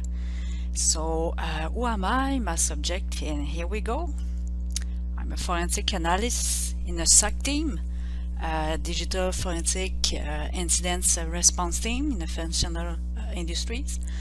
I'm also a teacher, cyber investigation since 6 years and cybersecurity since this year at the college level. My certification is Council, CHFI, and other training, OSINT Combined, Intel Techniques, CSI Linux, yes, CSI Linux. My interest, Linux, forensic, OSINT, dark web, everything about Intel, listen to music, and my cat also. I have done some conference at Hackfest and also Isaka chapter Quebec, so I'm from Quebec, Canada. So it will be my first English conference. Hope you will like it. Last January, I was a student at Unicre, Illicit Trades winter course, Groningen University, and Data Nation organization teams up for 1 week for very interesting course, virtual, about illicit trade. So I was very interested because I've already done some studies in the political science. Through the week we had some homeworks to do illicit trade, about illicit trade. So my topic was illicit goods in sale in the dark web. So I will present to you some good things about this report. So this presentation will have also a lot of OSINT SOCMINT taste. I hope you will like it. Sorry. So I hope you will like it. It's a great report. So right now, the underground economy is a very big thing. A news article from 2021 said that more than 40 billions of records were exposed on the internet. So it was more than 2020. So very big numbers. What will be the numbers in 2022? So that's why I said that the underground economy is a very big thing. A lot of records exposed on dark web. So it's a very nightmare. So this year in 2022, Statista gave us some very bad estimation about the coming years. So 2020, we know that it was the beginning of the telewalk around the planet because of this damn virus. 2021 or so, 2022, so increase. So the numbers will be very bad for the next 5 years. So a lot of ransomware, a lot of data in sale in the dark web. So in the recent years we have seen a lot of evolution about forums and also whatever it's on the dark web or deep web. So right now it's exploiting, but also some evolution, as you see on this image.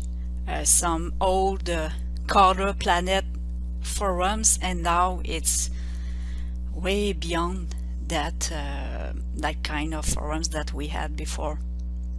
So a lot of XSS, red forums, dark code, a lot of bad things.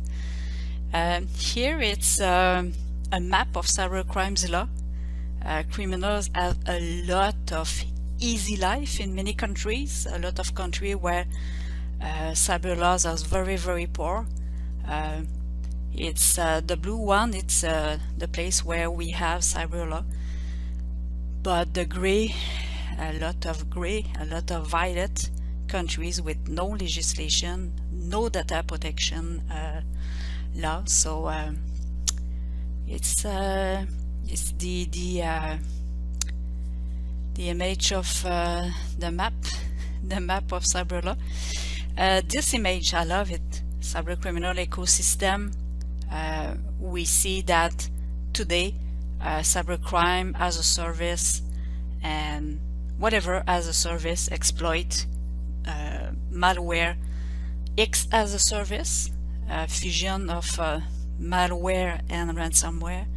So everybody have a role to play in this cyber criminal groups. So it's a big infrastructure, you know, with domain name registrar, privacy protect, hosting, bulletproof, Tor network. So they have everything to do their crimes, cyber crimes. So here it's you know what we found on the darknet. So a lot of stolen data, file sharing, computer encryption, coding, doxing, whatever. So you find something, you will find it on the dark web, and even in a lot of deep web hacker forums.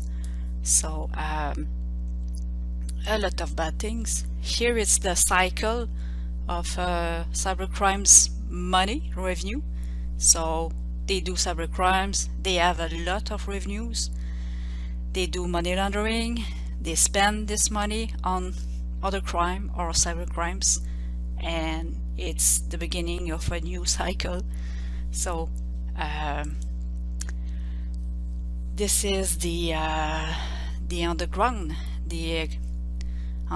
of economy and cybercrimes. So this was a great PDF about cyber crimes. Here it's well,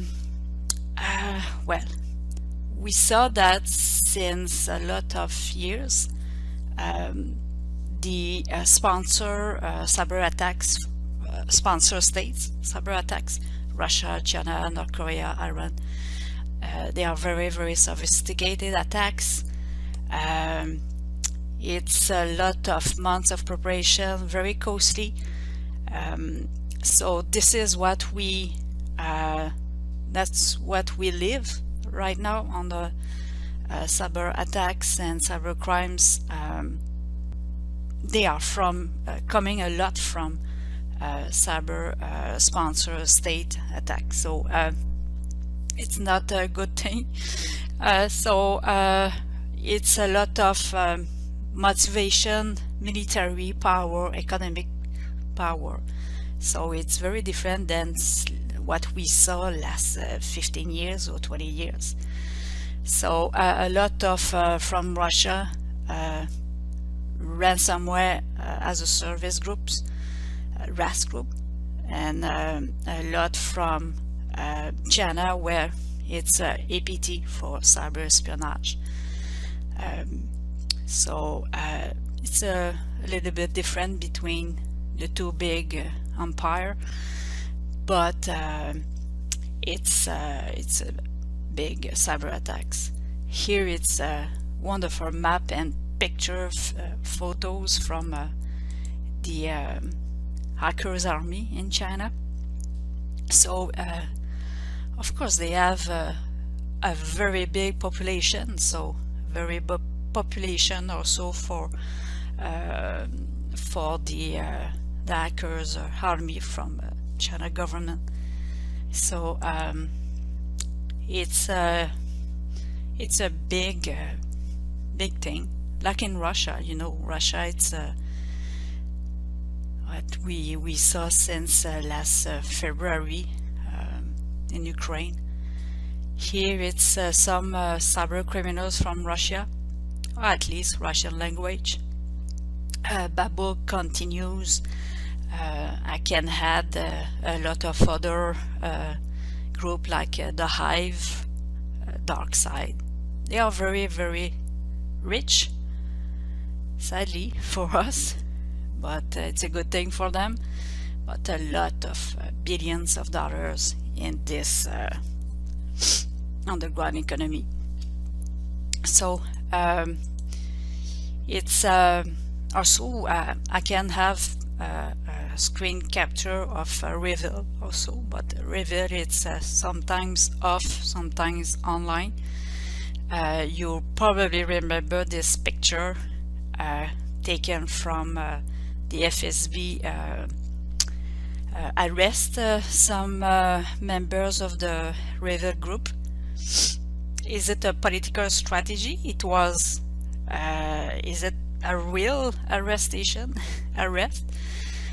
I don't know.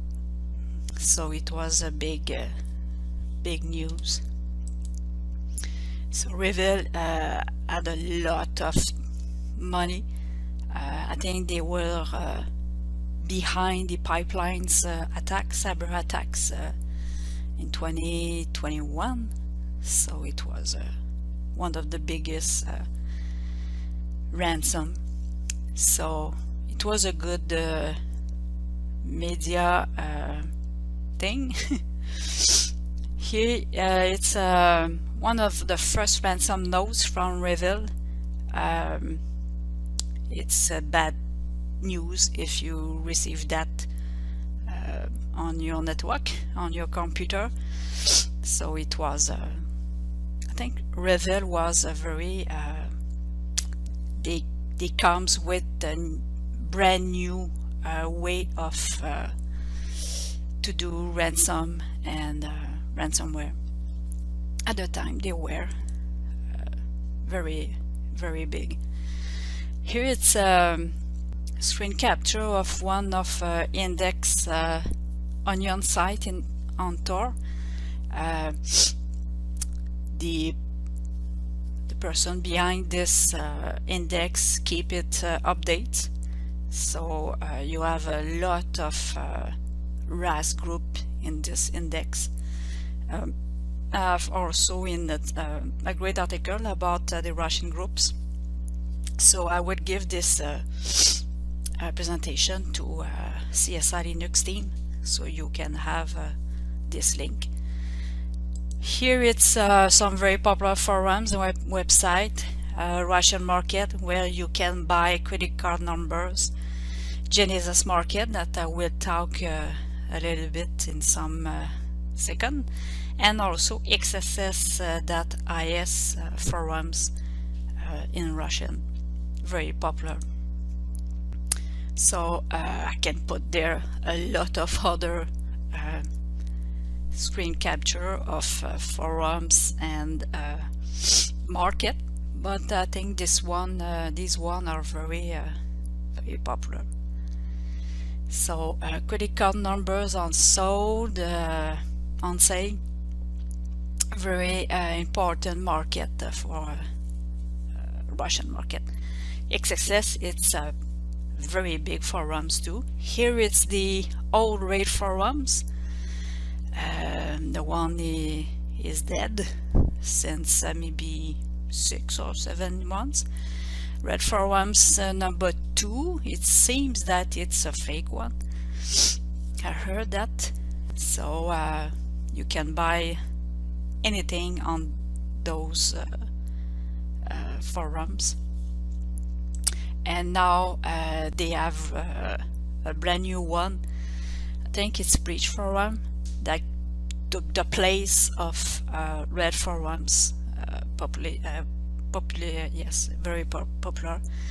Skin bin and whatever. So it's the underground where you can put everything on sale.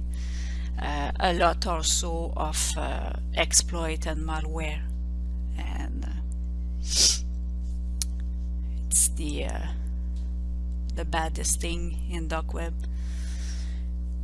So the breach forums, the one would replace red forums, it's very popular.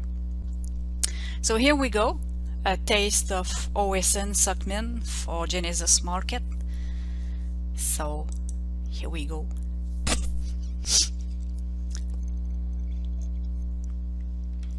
Genesis Market is a very important marketplace. Genesis.market, so it's not an Onion website. So it's you don't need Tor to go there. You just need an access.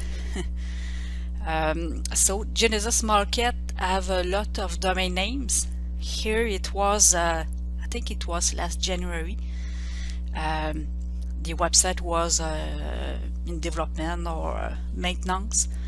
So we can see a Russian Apache web server index page.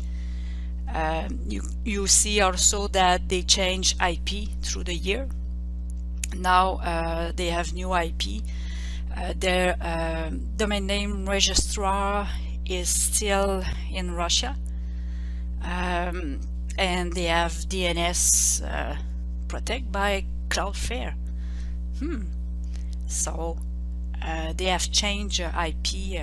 You probably heard that a lot of domain name from Russia change IPs since the Ukraine war.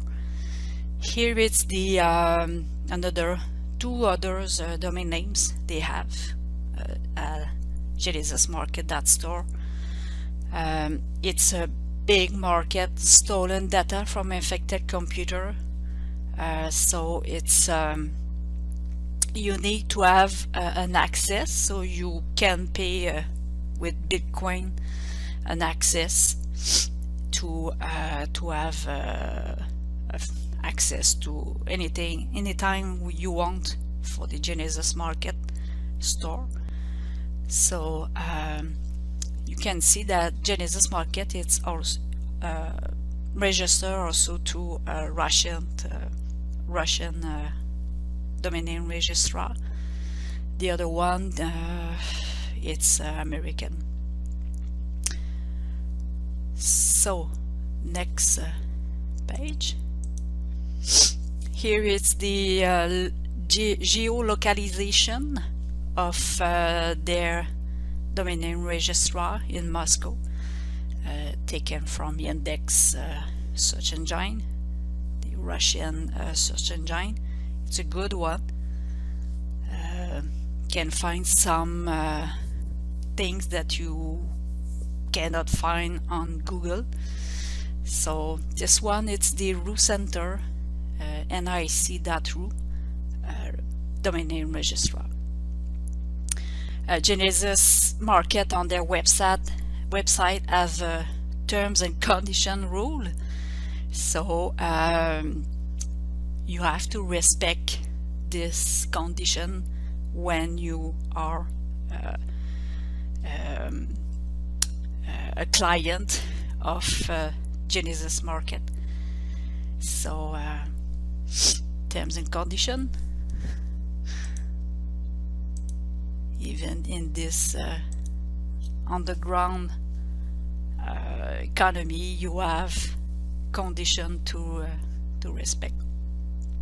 So the next one, at the time in January, on the website, when you wanted to create an account, you need to pay in Bitcoin to get access. The link it's not working anymore. So, but at the time it was this Bitcoin address that you see. I've done for the illicit trade inquiry report. I've done in January a graph with Maltego for this Bitcoin address. You know, by Maltego, it's a very great recon software tool, OSINT tool, that you can install it on CSI Linux or whatever. It's a very great tool, really great transforms. So here it's the dashboard, a screenshot from inside the Genesis Market store. So they are setting bots, and the bots are a fingerprint of a computer. So username, logins, whatever. So you can pick the one you want, and you will have a lot of information to a computer who is infected. So it's a very big market. Here it's another research that I have done for this report with Xmind. I have done visualization of the friends of Genesis Market on the Mastodon social network. Mastodon, not very popular at the time, but now it will be, I think, more popular than ever with the things that what's going on with Twitter. So we can think that a lot of cybersecurity experts, but also criminals, will go to Mastodon social network. So this one was made for Genesis Market with this great Python tool, Masto. You can do some OSINT about Mastodon social network account. So this one was for Genesis Market, not very popular. I don't think it's important for them for now. Maybe it will change with the next month. So if you want great tool, great OSINT tool, SOCMINT tools, dark web tool, GitHub have a lot of them. Here it's another social media account. It's Twitter for Genesis Market. Not very popular. They don't use it. So they joined Twitter in 2011, but I don't think they use it. So the next one, you will see on the next page, Telegram. You know that Telegram, Twitter, very popular, and Telegram, I think it's more popular. It's very quiet. So Genesis have a lot of clients in Telegram. So here is the Telegram from Genesis Market. You can have also some invites to get access to their marketplace. It seems that you can have also support. So another OSINT SOCMINT with XSS. So XSS, it's a Russian forums. There's no way to have it in English, I think. So it's only in Russian. So you have to have access. You have to ask to have access, and they will do some investigation about you. Here it's their IP address, a Cloudflare IP, and it's OVH. It's a big company, cloud company in France. Here you have the history of the IP. You see that France, Panama, a lot of IP from Cloudflare. So ASN, it's OVH, like I said, and the domain name registrar, it's redacted for privacy, of course. Hackers and cyber criminals always protect themselves with this service from domain name registrar, redacted for privacy. Here it's DNS Dumpster, great tool online to have all the name servers of a domain name, an IP, so DNS, MX record, everything. You can save it, the result in CSV and graph, so it's wonderful. And also the first screen capture made, it was in July 2019 from the another great tool, Wayback Machine. So you can see what was the website some years ago. It's a great tool, Wayback Machine, and this one was for XSS. And here is the domain name registrar, again another one in Russia. Also their website is hosted somewhere in France. I've done some OSINT to this hosting company, telecom company, NetIM, a lot of OSINT about his capital, and it's a company corporate in France, and it's Île-de-France, Avenue Arthur Notbar, L'Île-France. Yeah. So created in 2011, this hosting. Their IP address, you get it, and they have a subdomain db.xss.is, which is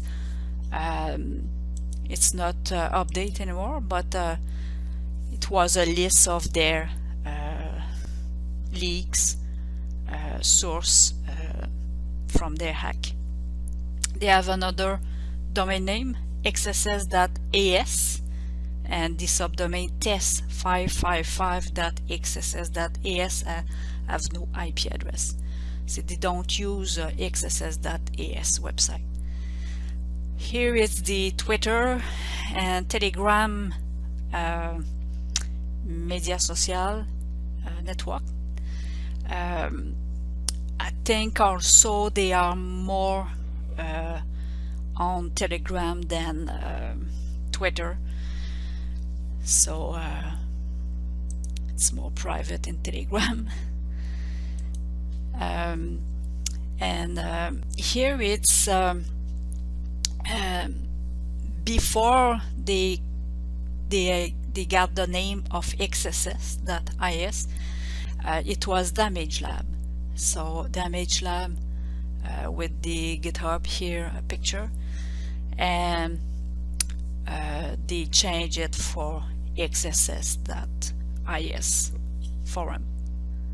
So you can find some information if you do OSINT about Damage Lab.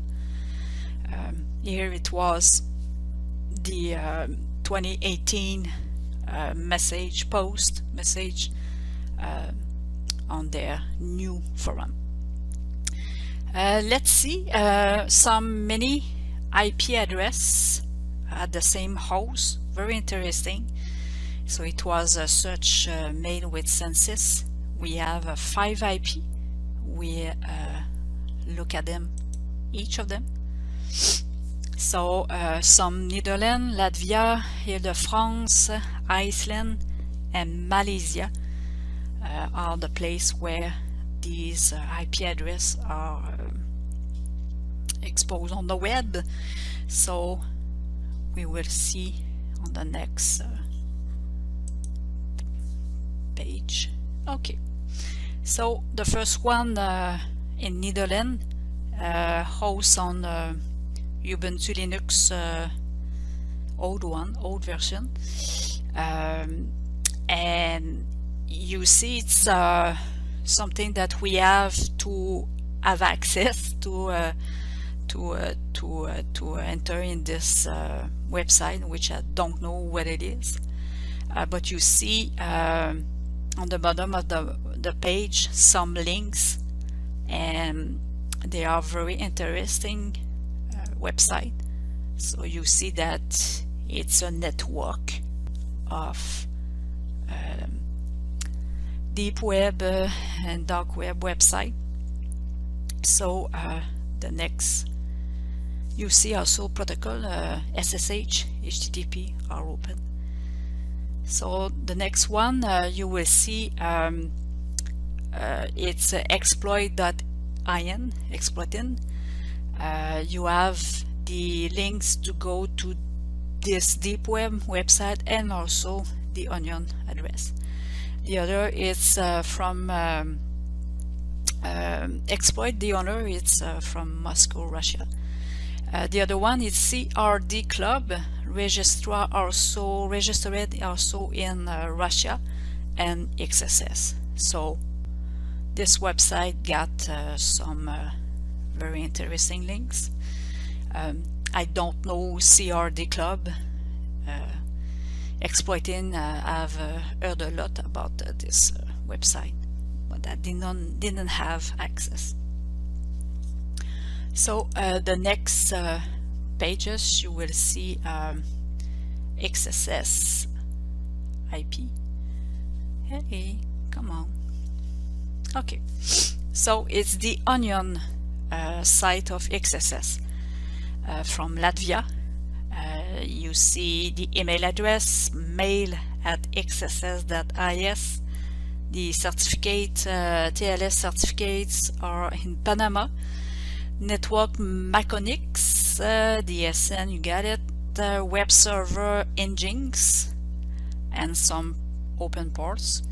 So Latvia, little picture of to geolocalize to the geolocalization of Latvia, and the front page of the onion website XSS. It's the same from the deep web website. Here it's old message that I found from mail@xss.is. It's a website to it's like an archive of email, and this one was xss.is from mail@xss.is. The other one, I love it. This one from here de France, ccmaniac.com, hosts on Debian Linux, Nginx web server, a lot of open ports, especially XMPP for I think it's a Jabber communication. So it's a very dark website. This one is setting credit card numbers and this kind of stuff. And you see the face there. It's not the real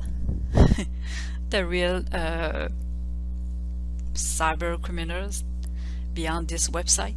So if you go to the source of the code source of the web page, you see a lot of links to other websites like Club2 CRD, Carding Team, XSS, blackhacker.ru, checknet, whatever. So other wonderful website. And I've done a reverse image search. Of course, this photo, it's not the real one. Here it's other information in his website, the Jabber address, QTalks, Telegram, Jabber. You know that QTalks, it's the it's for message, a client for messaging using Tor. So it's encrypted, very popular for cyber criminals. Telegram, Jabber, and you see that he's selling, and not selling, it's buying CC. Yeah, okay. I'm not selling, so he's not a seller, but it's a buyer. Very interesting. The other IPs link was not link, but the website, another IP from the same host than XSS. It's Anxino from Iceland. SSH, HTTP open, Debian Linux, and very on the north. It must be a beautiful place, Iceland. So this one, it was the last one. This one, yes, this one is the last. It's from Singapore, hosting on CentOS Linux. I forget to put the protocol, but whatever. It's onion.army, all your links in one place. So another from the underground economy, but hosting in Singapore. Here it's the wonderful map that I've done on my illicit trade report. It was everything I've collected about XSS. I've done with Xmine, a lot of OSINT. It was very funny, and Telegram, Twitter, the other IP that I've just told you. So it was with Xmine a great tool to present everything. I love this Xmine mind mapping. I do a lot of them. And the other one on the next page, it's another visualization done with the OSINT combined data visualization tool. It's a great one. You submit CSV with some columns, and the tool will do the data visualization. Very great tool. We need tools like this when you do OSINT. So, and this one, it's a free tool. So everything that I've talked about, cybercrimes, stolen data, comes with now a question that can we stop this? A very big question. And the picture of the world, it's because many years ago, a lot of countries, the red one, signed the Convention on Cybercrime. And this convention, well, I don't think it's very working. We forget this convention. So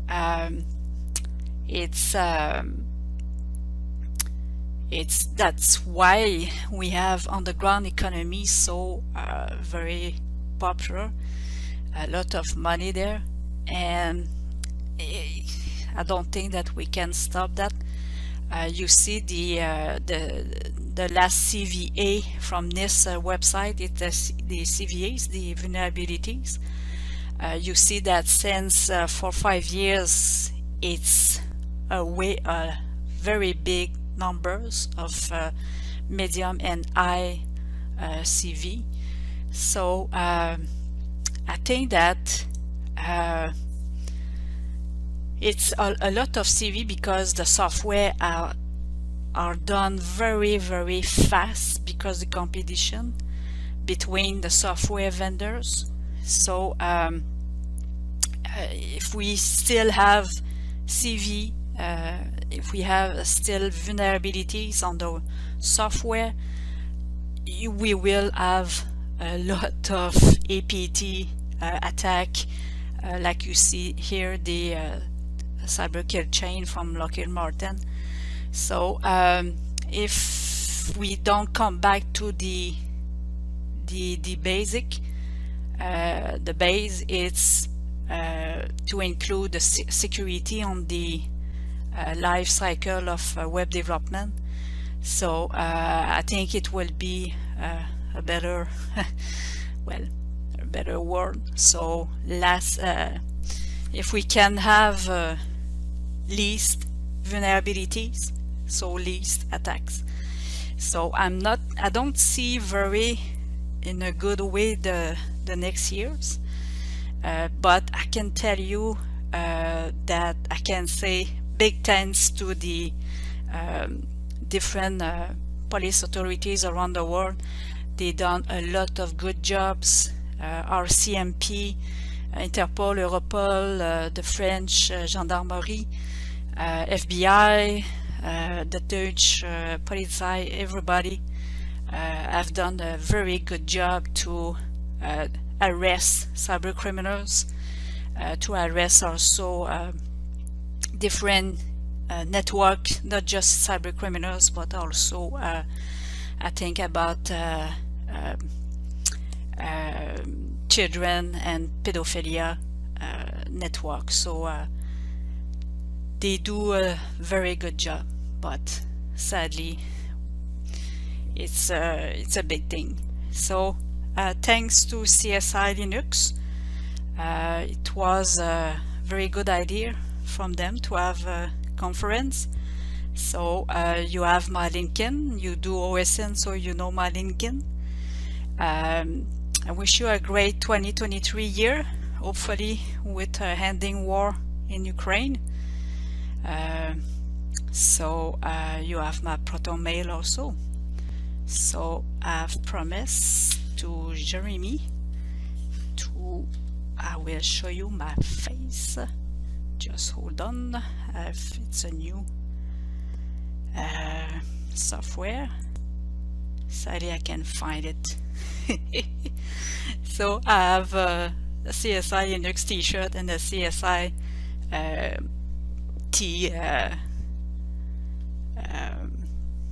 and I have also great books. So I wish you a great 23 year, and thank you. Bye bye.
Linux Quick Tip, Cyber Secret Style. If you are using Linux and want to create a forensically sound copy or backup, DCFLDD is a utility. Just remember that you can easily destroy the data if you copy in the wrong direction. This is why using a write blocker is so important. IF is the input file or source and EOF is the output file or destination. We will assume that we are copying the SDB drive to the SDC drive. For example, DCFLDDIF equals /dev/SDBOF equals /dev/SDC. This process will take a long time, but it is an essential first step in doing a computer forensic investigation. Enjoy. If you like this video, share it.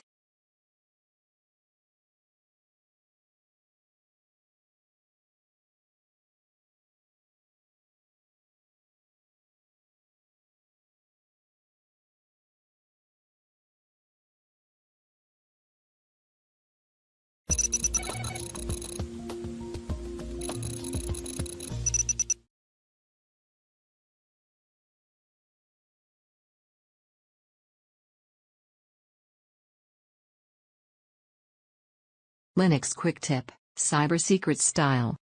If you are using Linux and want to list the connected drives on the system, you can use dmesg, fdisk, and mount.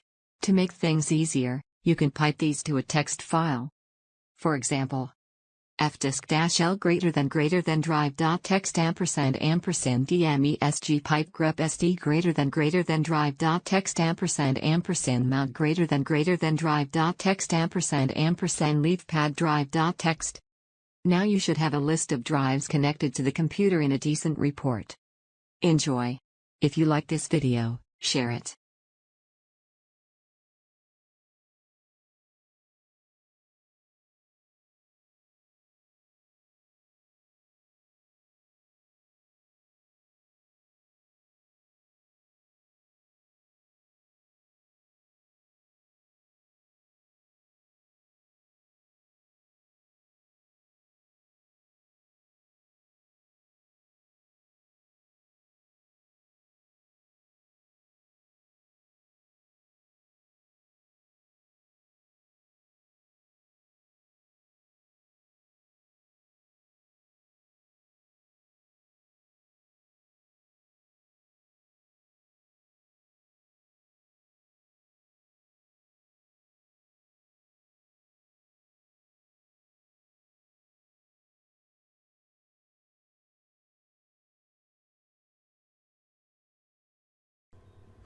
CSI Linux is offering free training and certification opportunities, or on scholarship.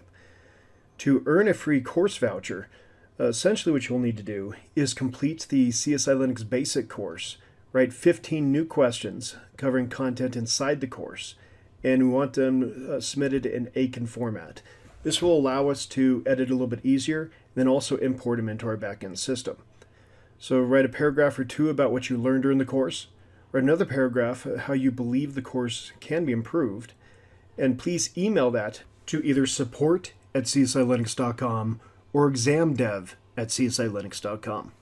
If you'd like the opportunity to earn a free exam voucher, we're looking for walkthroughs and lab write-ups on either tools or techniques already covered in the course that need more in-depth information, or B, new content that would also be valuable for the course. If you do need to take the exam again, or it expires, you can also earn a free exam retake voucher for the same thing. So with the walkthroughs or lab write-ups, we will provide a template, and this will have the fonts already preset, and essentially what we want to look for consistency. This will help build, again, up the labs within the courses, and hopefully become a learning experience for both you and everybody else that is going to read those labs in the future.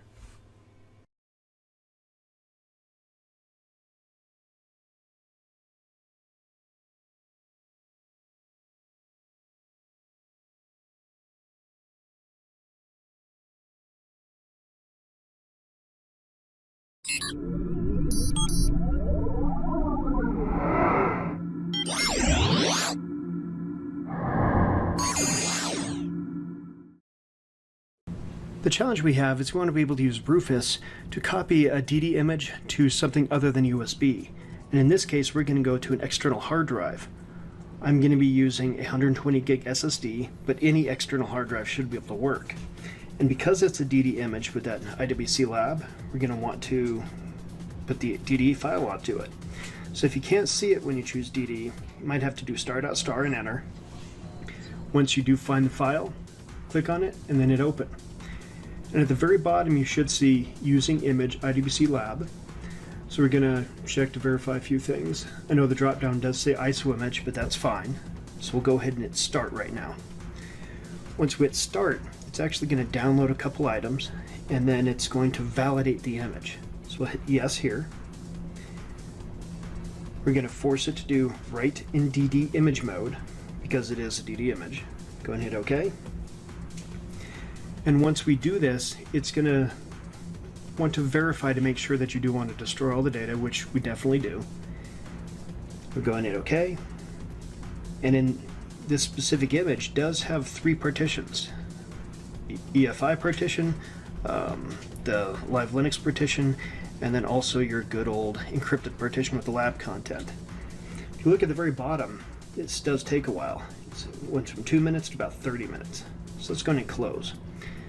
To boot up off this new drive, what we're going to have to do is either change the content in the BIOS, or if you're running Windows 10, you might be able to hit Shift while you're restarting and then pick your device.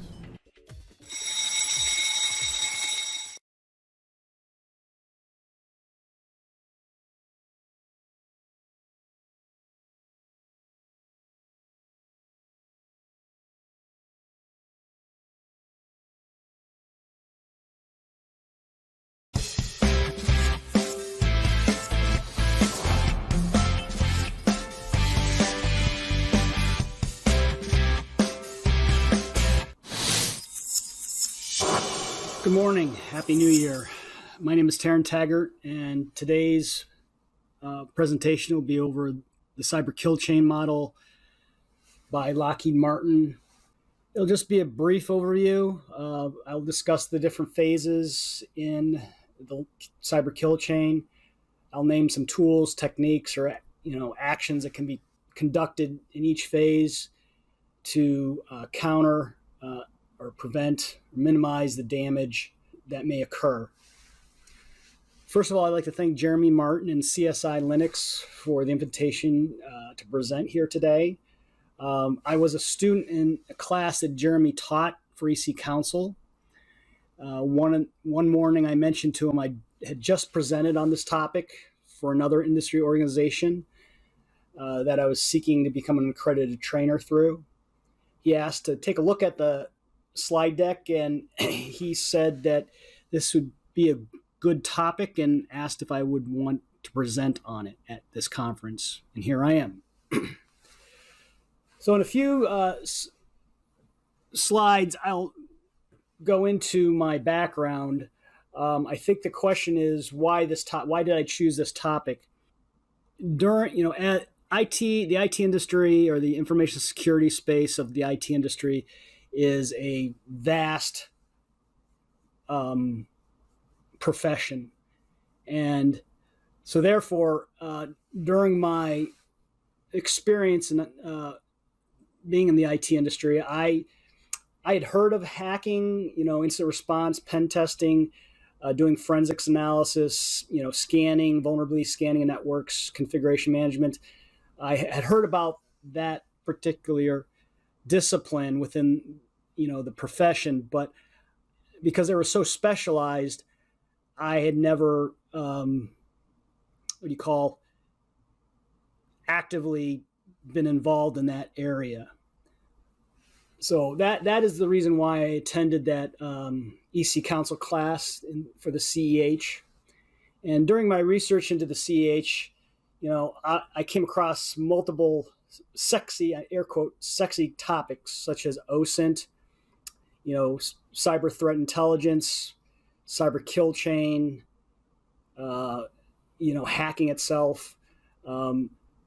So, when I did research into the cyber kill chain, I said this is an interesting model, and that's why I went down this road and why I created this particular presentation. This is the standard corporate agenda, and we'll try to adhere to it. So as I said, my experience, like any good IT person, I got, I earned my Bachelor of Arts in Political Science. I earned an MBA in accounting. I wanted to become a CPA, an auditor, and a lawyer, doing tax. And of course, from The Godfather Part 3, they just kept pulling me back into information security. As I said, I have 25 years in the IT industry. I've worked in various industries, finance, legal, the manufacturing sector, the government, and private consulting. For the past 15 years, I've worked in InfoSec, doing GRC, risk management, governance, risk and compliance. I started out, while completing my undergrad, it was towards the late 90s, and I had always had an interest in computers. I built my own computers, and I was trying to achieve, at the time, my MCSE in NT4.0 technologies. So after I graduated, as I said, my first job out of college was working at a law firm in their desktop support help desk area. Once I earned my MCSE, I transitioned to doing IT consulting. And because of the dot-com bubble, I lost my job and found a job working at a bank, working second shift, doing network operations, and rose up, became a sysadmin, sysengineer. When I graduated with my MBA in accounting, I went into government consulting, or working on government contracts. In that time, I worked as a senior IT auditor, and eventually an OIG IT auditor for the government agency. And right now, I currently, like I said, work as a government contractor at that same agency. The bottom bullet point, I have a bunch of acronyms.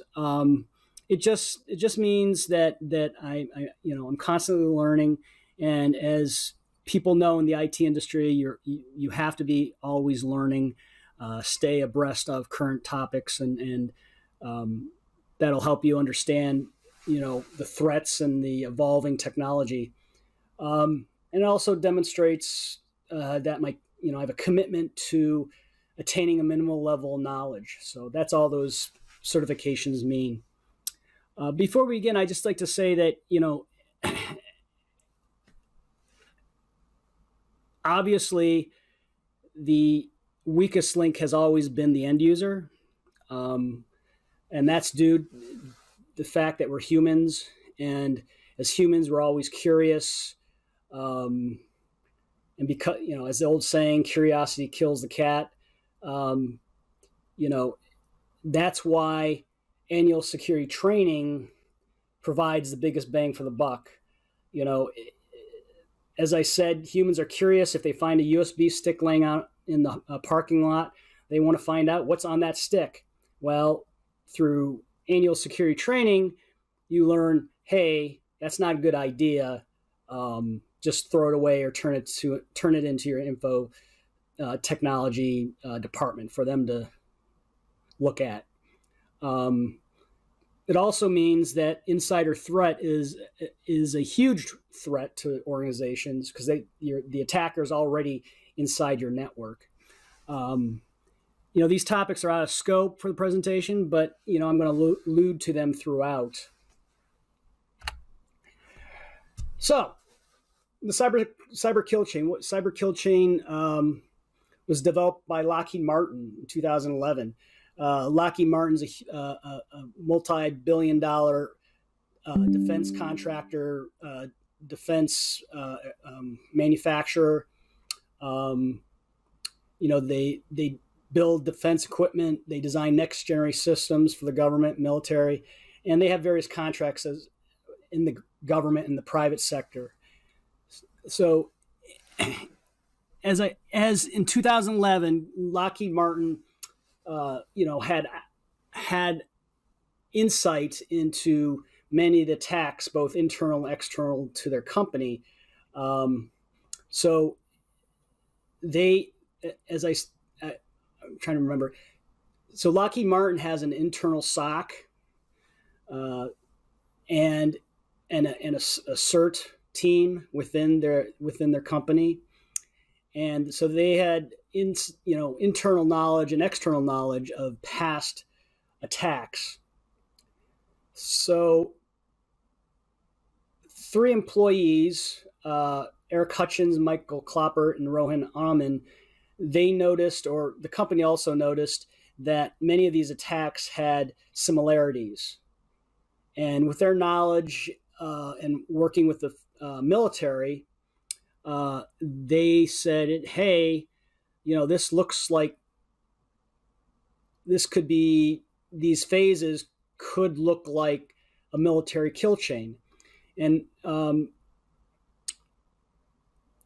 so, for example, the military has one kill chain called find, fix, track, target, engage, and assess. Those researchers used that kill chain as a model and derived it into their own kill chain. So those 3 individuals published a seminal work paper called The Intelligence-Driven Computer Network Defense Informed by Analysis of Adversary Campaigns and Intrusion Kill Chains. It's a short paper. It's only 12 pages long. You can go out and download it. I downloaded it and was surprised it was only 12 pages. And actually in 2014, a Senate report regarding the Target breach in 2013 mentioned the cyber kill chain by Lockheed Martin.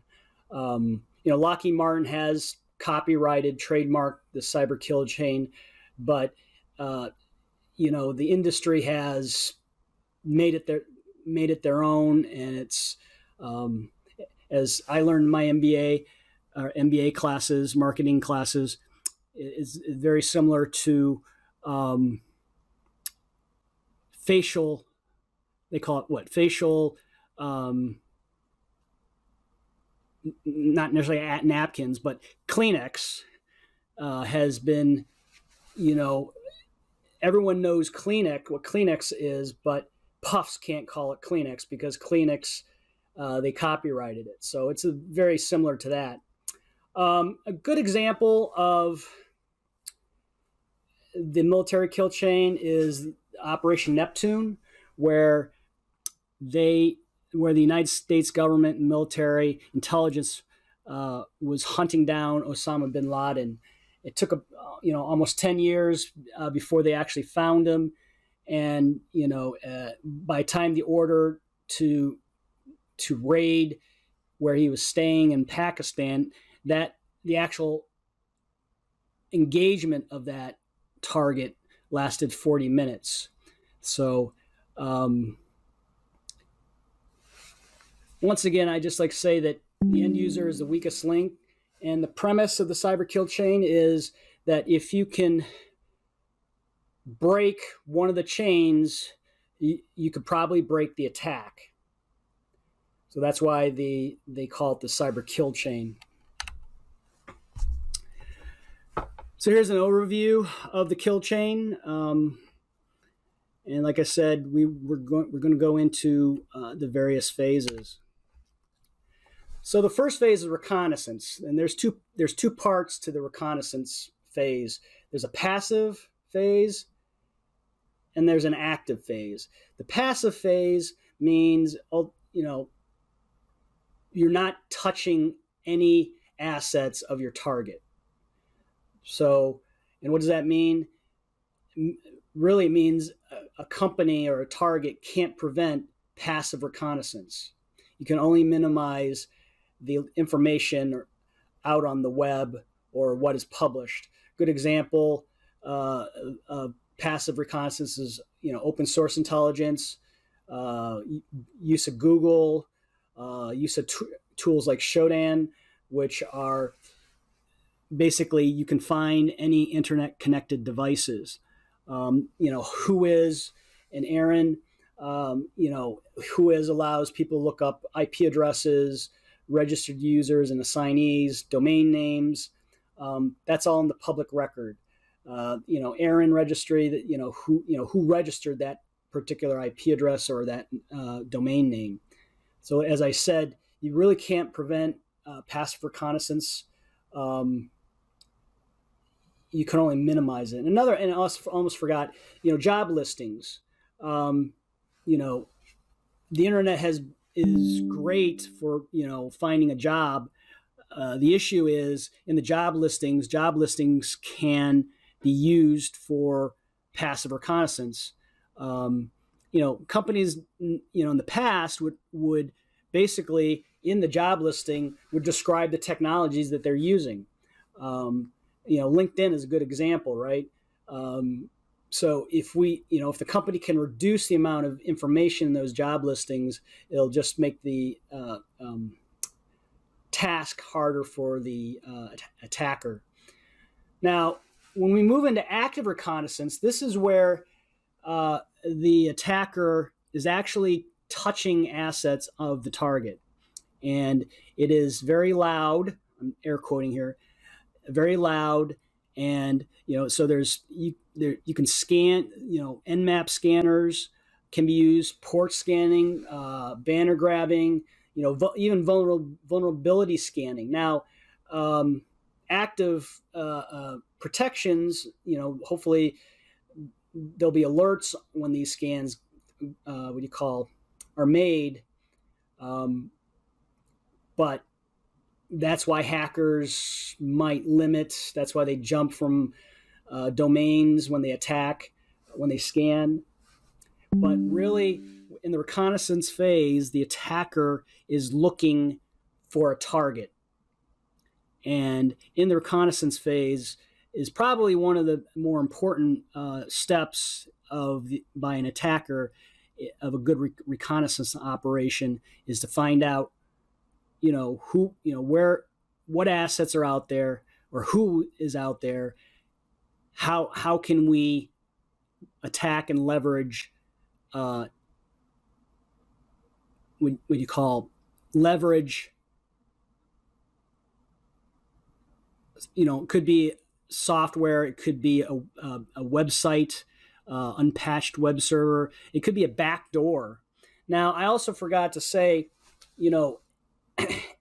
on the dark web, the credentials, if you're the company, organization, or that individual, if they have been part of a hack, like a breach, if there's credentials on the dark web, that is also part of the reconnaissance phase.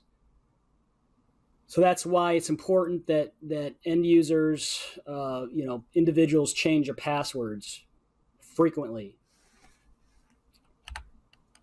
Once the reconnaissance phase is completed and the attacker has identified an avenue, this is where the weaponization phase occurs.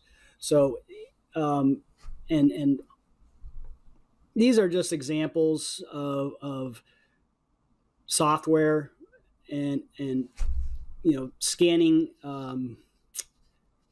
scanners out there that could be used during the weaponization phase. Can enable, if, for example, if there was credentials leaked out on the web, dark web, they could try to attack that, to try to pull a hash, so on and so forth. Depending, like I said, depending on the technology or what they're targeting, they will use, attackers will use any avenue to increase the likelihood of the success of their attack. Once they determine the weapon they're going to use, the attacker will have to deliver it. Good example, if they can copy a website and use some type of DNS poisoning and reroute, end users to that website, they could probably trick them to enter their credentials, or social media or email. They could craft either cross-site request forgeries, do a CSRF attack. They could embed a harmful link in an email. If they think they want to use a USB dropper, if they believe that end users aren't properly trained not to insert that USB, so it could be a client side or a server side attack. So, if there's a vulnerable web server, they might use some type of server side attack to gain an entrance into the network. More recent attack vector is supply side. There was a couple years ago, there was a Bloomberg article regarding some Chinese manufacturers. Actually, the Chinese government was using a company to embed chips on their motherboards. Those motherboards were delivered to cloud service providers to install in their data farms or their server farms. And that is the supply chain attacks have been, that have come to light. SolarWinds was one of the more recent ones that was a supply chain attack. So it really goes back to good reconnaissance by the attacker, and that will determine the delivery of the weapon.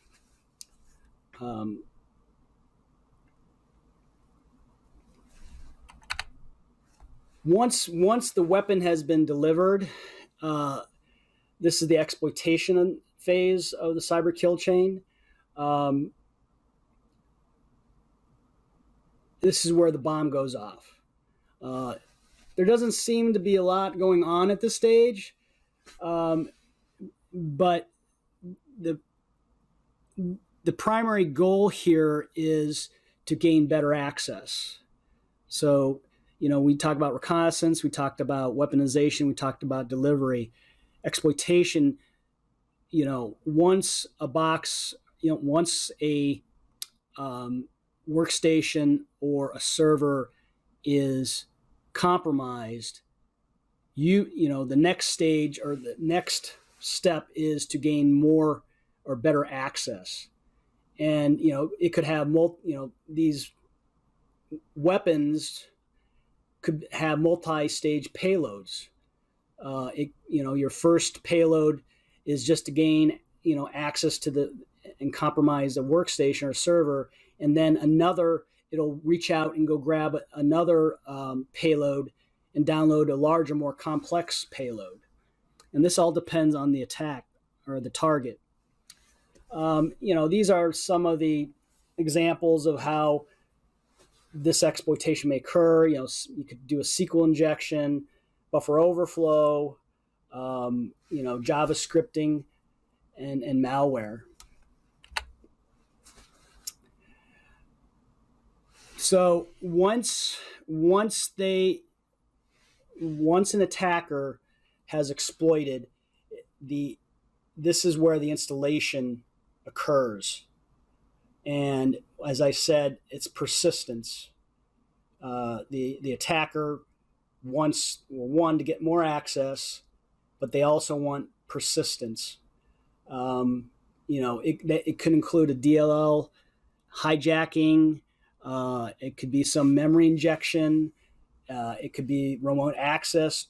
They might want remote access to the server or the target workstation. Some of the evasion methods, you could have, the attack may just be in memory only. The attacker could hide their attack within an encrypted virtual file system. More complex, you could have kernel rootkits installed. Patches the OS kernel. It's very hard to detect some of these these evasion techniques unless you have offline forensics or live debugging of the operating system. And like I said, they want to persist and they want to be not caught. Maintain stealth and persistence. Now, the sixth of the phase is command control. The target or the hacker or the attacker needs to phone home to basically tell them, the attackers, that, hey, we have a box, we're all on the network, we're waiting for you. So if there's a network, the problem is trying to keep it quiet, be stealthy. And dwell time, there's a concept of dwell time. How long before you are noticed? At this stage, the device is completely compromised.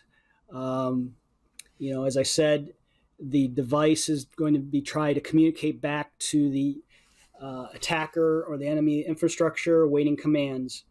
And it depends on the target or the motives of the target. The attackers may, pivot to, do lateral movement throughout the network and compromise another attack, or compromise another workstation or server, and the attack will start all over again. They're going to do, they'll be mapping the network, looking for all the information, where the keys, not say keys to the kingdom, but what's the juicy target is the term for it. And they're going to do more reconnaissance during this stage in the command and control. And finally, actions on objective. This is where, they will be exfiltrating data. It all depends on the attacker. It could be espionage. It could be corporate espionage. It could be a nation state. They could be motivated by financial or political. This is where, ultimately, from attacker's standpoint, this is where you want to ask, why are we attacking this organization? And for each attacker, it's up to them, right?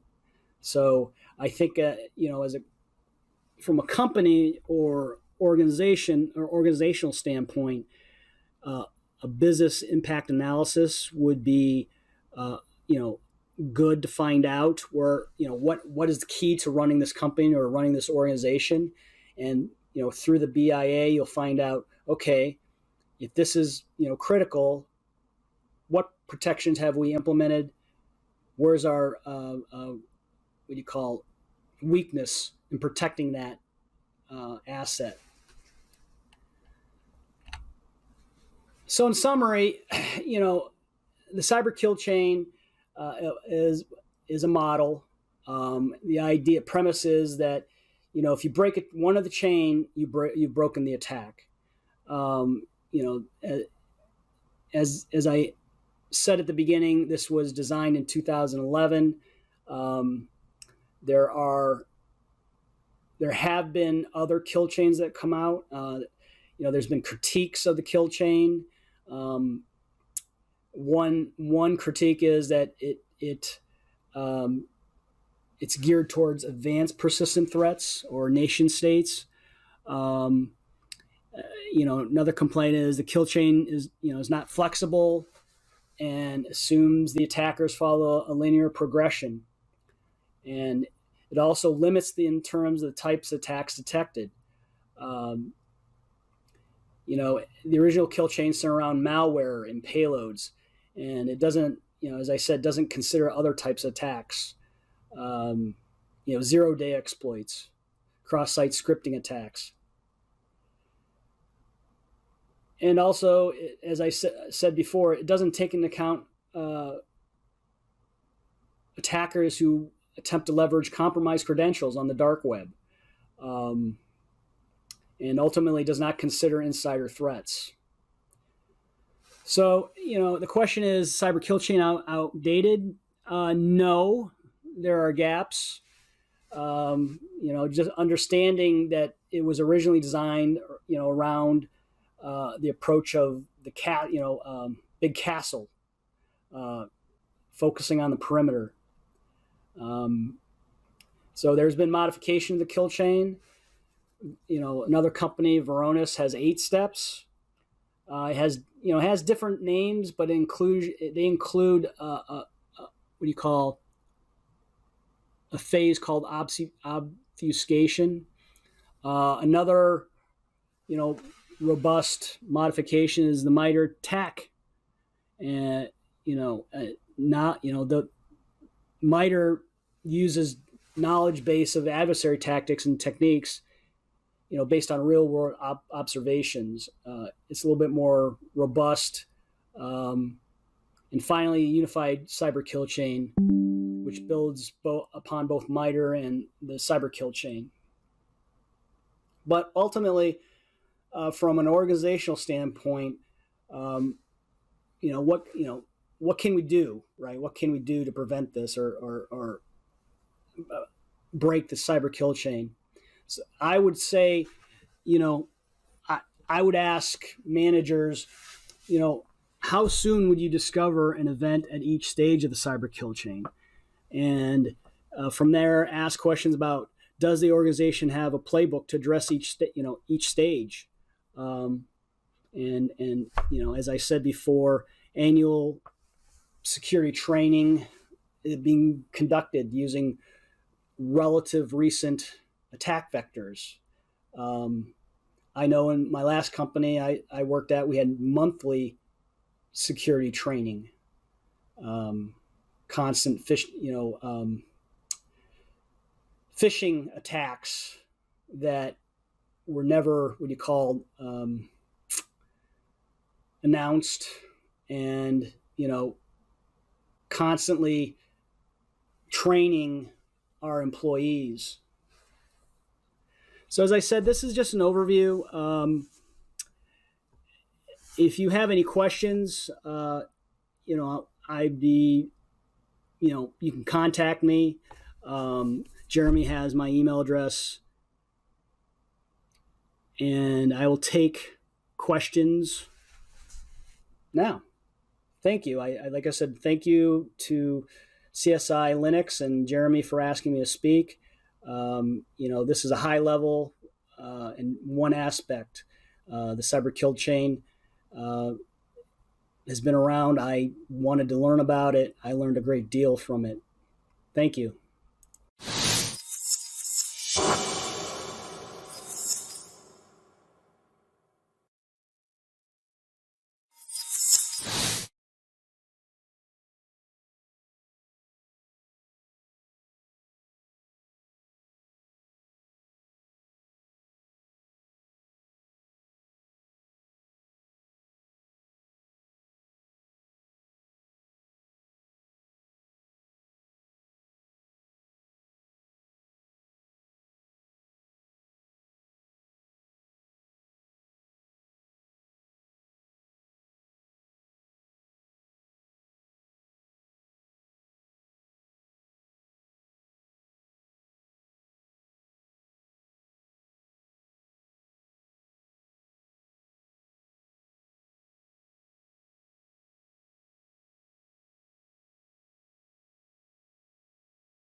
Linux Quick Tip, Cyber Secrets Style. If you are using Linux and want to create an alias to mount all of the partitions within a forensic DD image, use ZEL-O setup. For example, echo double quote alias openme equals apostrophe LO setup dash dash show dash F dash P apostrophe double quote greater than tilde slash dot bash underscore aliases. Type openme and point EDD file and press enter. Notice the individual partitions are now mounted. Enjoy.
Welcome to another episode of Cyber Secrets.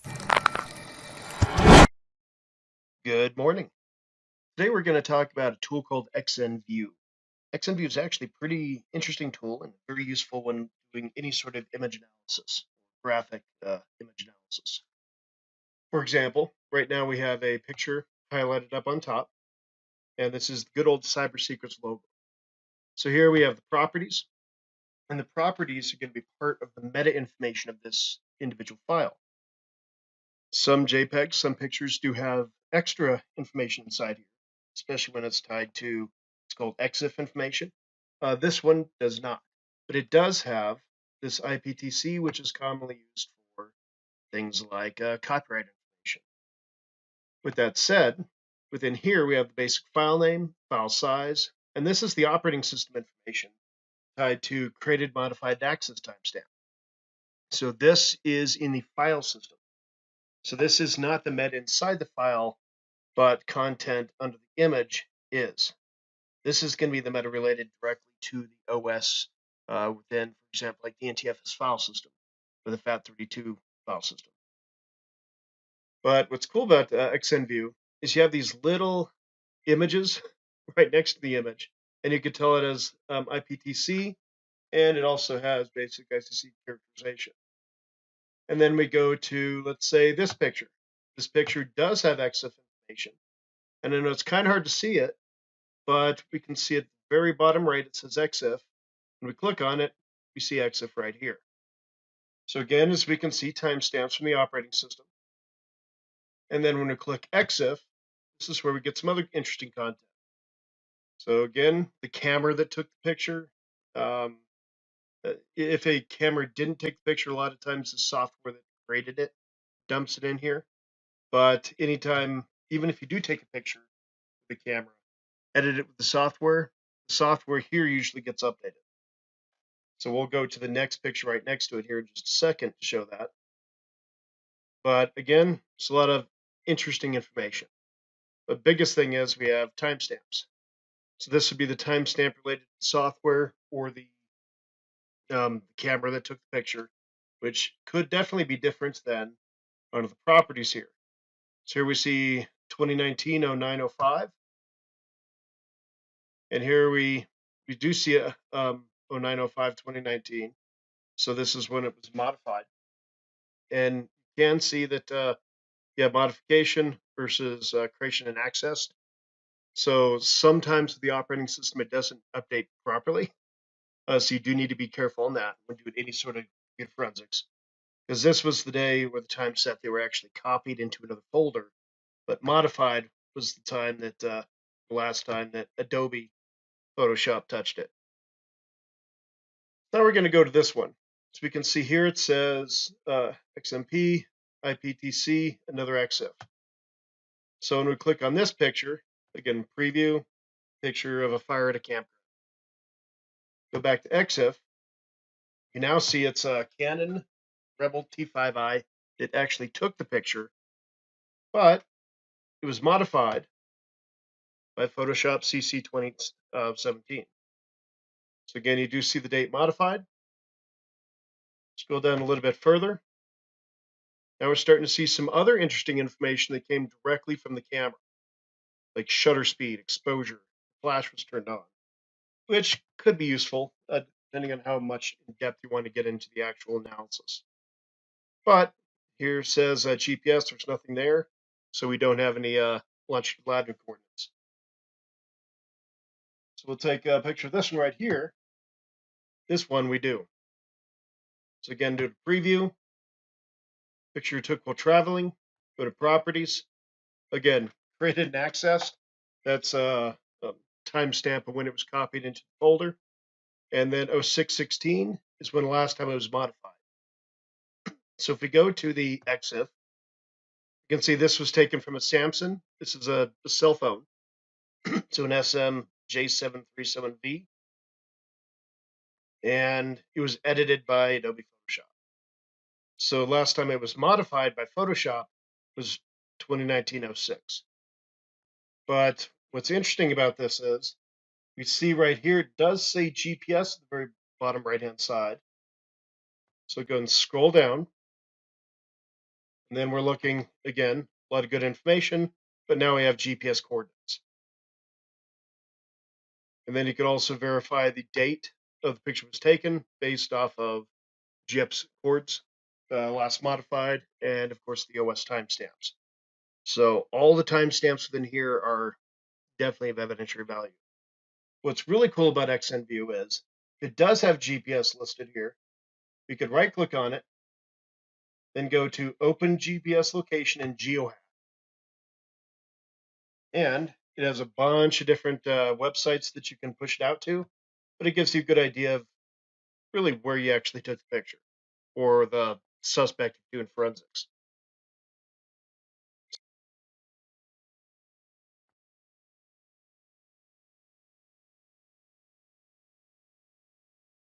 And sometimes these are off a little bit.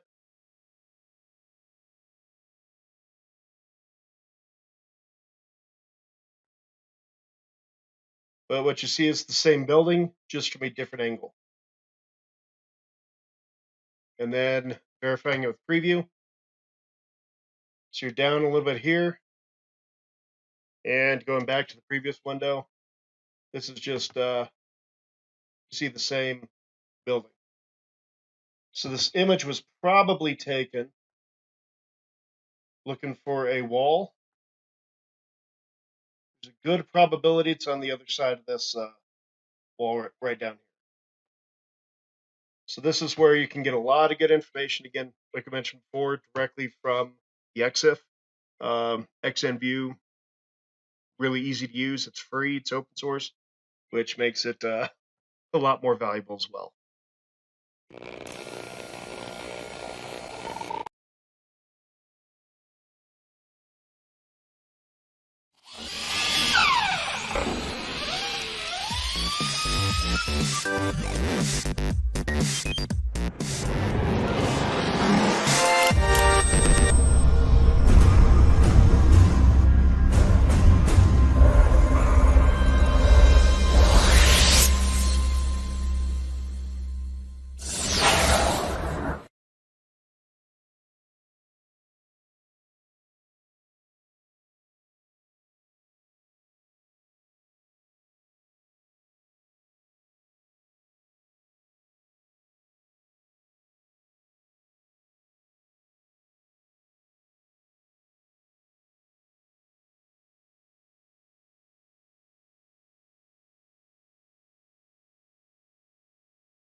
When taking the Certified Hacking Forensic Investigator course from Information Warfare Center, you will walk away with the skills needed to perform a digital forensics investigation that can stand up in court.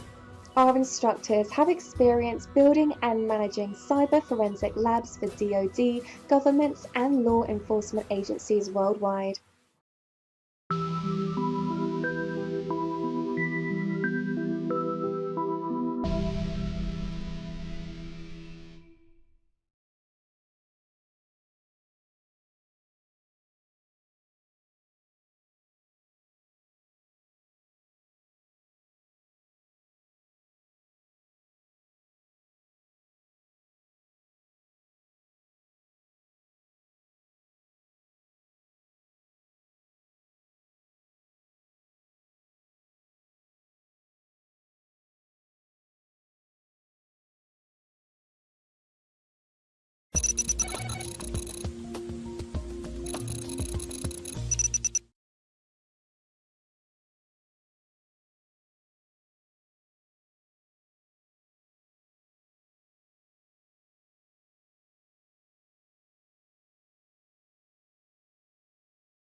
If you're interested in helping out CSI Linux by volunteering, we're always looking for more tools, more capabilities, basically any way to make the distribution better. If you have any programming background, even better. We do have some custom tools we're trying to make more user-friendly, basically make the investigation a little bit easier for the users. So please send an email to support@csilinux.com. We also have a Discord server. This is opened up to basically anybody that's interested in investigation using CSI Linux. You can help with the community, ask questions. This is a place where we do have some calls to action. So if we have a very specific task that we're looking for the community's input on, or if we have capture the flags, this is one of the first places we're going to post it. So we're putting the link up on the screen. If you have any issues in connecting to the Discord server and you still want to get access, go ahead and send another email to support@csilinux.com and we'll help you through it. If you're interested in joining the CSI Linux Facebook group, you can find it at facebook.com/groups/CSI Linux. We also have a lot of content that's posted here on a regular basis. And again, if any calls for action, any conferences, updates, things in that area, you can also find them here. If you'd like to join our LinkedIn page, it's linkedin.com/groups/12384333. Or you can search CSI Linux on linkedin.com and you'll find us there. So again, if you'd like to join our LinkedIn group, feel free.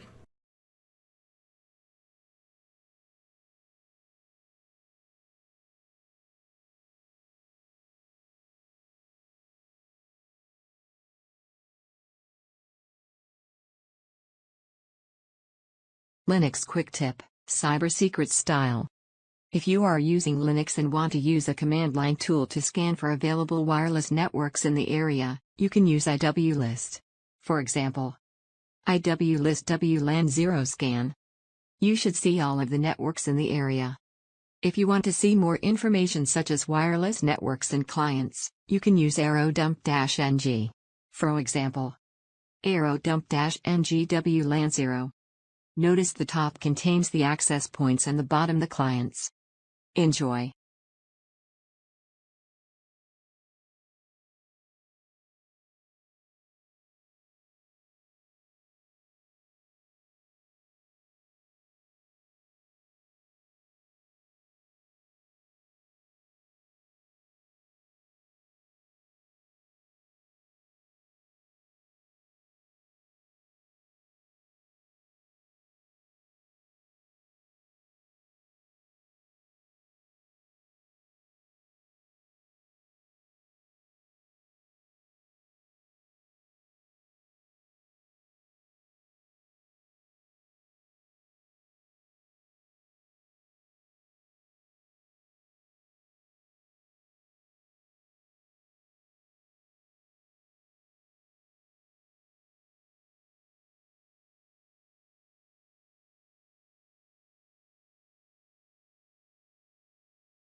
So the challenge is we want to be able to get a DD file and push it into a virtual machine. So in this instance, we're actually going to be using the IWC lab and then using VirtualBox. Within VirtualBox, there's a tool called Virtual Manage. This takes a long time, so we're going to speed it up quite a bit. So once it's done, we'll go ahead and open up VirtualBox. We'll create a new virtual machine, call it IWC Lab VM. Make sure this one specific is Linux. Hit next, we'll give it a little bit of RAM, 8 gigs. We'll point directly to the DD file itself. Hit OK, then create. Next we're going to go into settings, just go through a few items. We're going to take off the floppy and disk, make it EFI bootable. We'll go and give it 2 CPUs, the system has quite a few, and some decent virtual memory. Also going to take off the CD, and then we'll go and boot it. The boot does take a little bit of time. So again, to open up the lab, we need to go down to encrypted persistence. Then once it does get to the password here, put in the secret password, then just wait for it to log in. Once it does get to the point with this base install, the default username is root and then Tor, just like basic Kali. And as you can see, it worked well. Now we're going to go and update it. Apt update, apt upgrade. So if you want to go through this yourself, you will need VirtualBox, a bootable DD, in this in case we did IWC Lab, and enough disk space for the copy, and a lot of patience.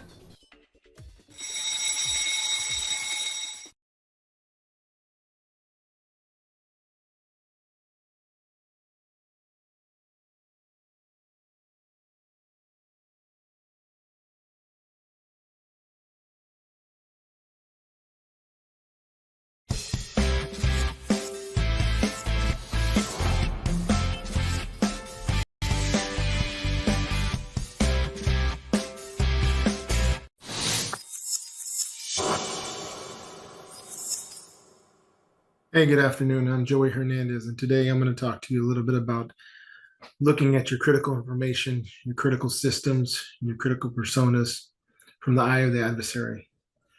The problem in today's time, we don't know what we don't know, and we don't know what's important. And we're going to talk a little bit about the why behind it. First, I'll tell you a little bit about myself. I'm Joey Hernandez. I'm former DoD member working in information operations tactics development, from the tactical to strategic delivery of engagements. For the Department of Defense, led a cyber hunt team on retrospective analysis, worked in security cooperations in the regions of Africa and Europe. What that really entailed was working with partner nations and allies to help them develop some cybersecurity capabilities, mostly defensive, but supporting everything with therein. Previous strategic network warfare planner for the U.S. European Command.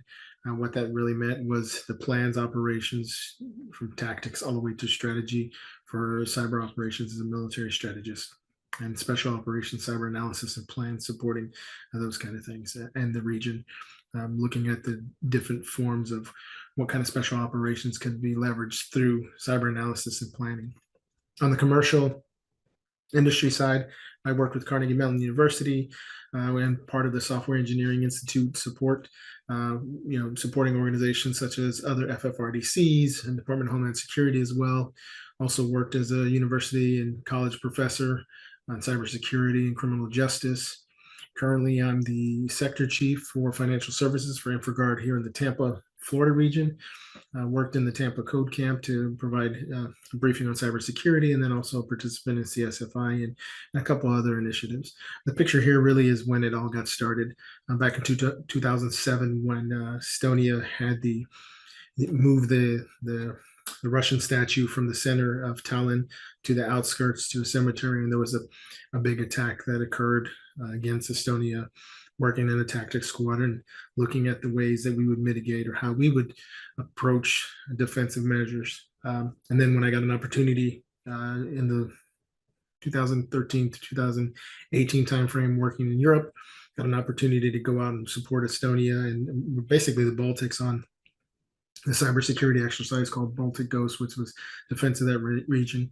There's a couple of good articles out there that you can search to see what kind of we worked on. But while I was out there, I got an opportunity to get a picture with the statue that really led me into getting involved with cybersecurity. As we walk the engagement today, we're going to cover a couple of things, right? Understanding that where all this development came from on the work that I've been doing in the past couple of years, probably the last 4 years working commercial and also working on the government side of the house. Understanding that the insights of critical information, critical systems, and critical personas, that because our organizations already exist, we should know some of these things.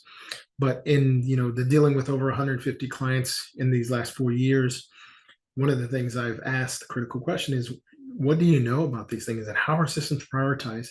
And the question always comes back is, we don't know. And really determining why something's critical.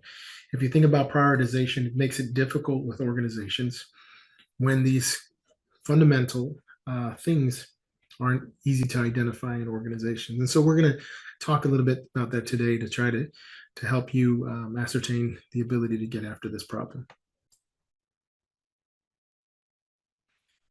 As I spoke earlier, I talked about coming with a background in the Department of Defense and then also with the government sector. And there's a couple of doctrine documents that speak to, what is this critical infrastructure? What is this cyber terrain? And a lot of the things are overlapping.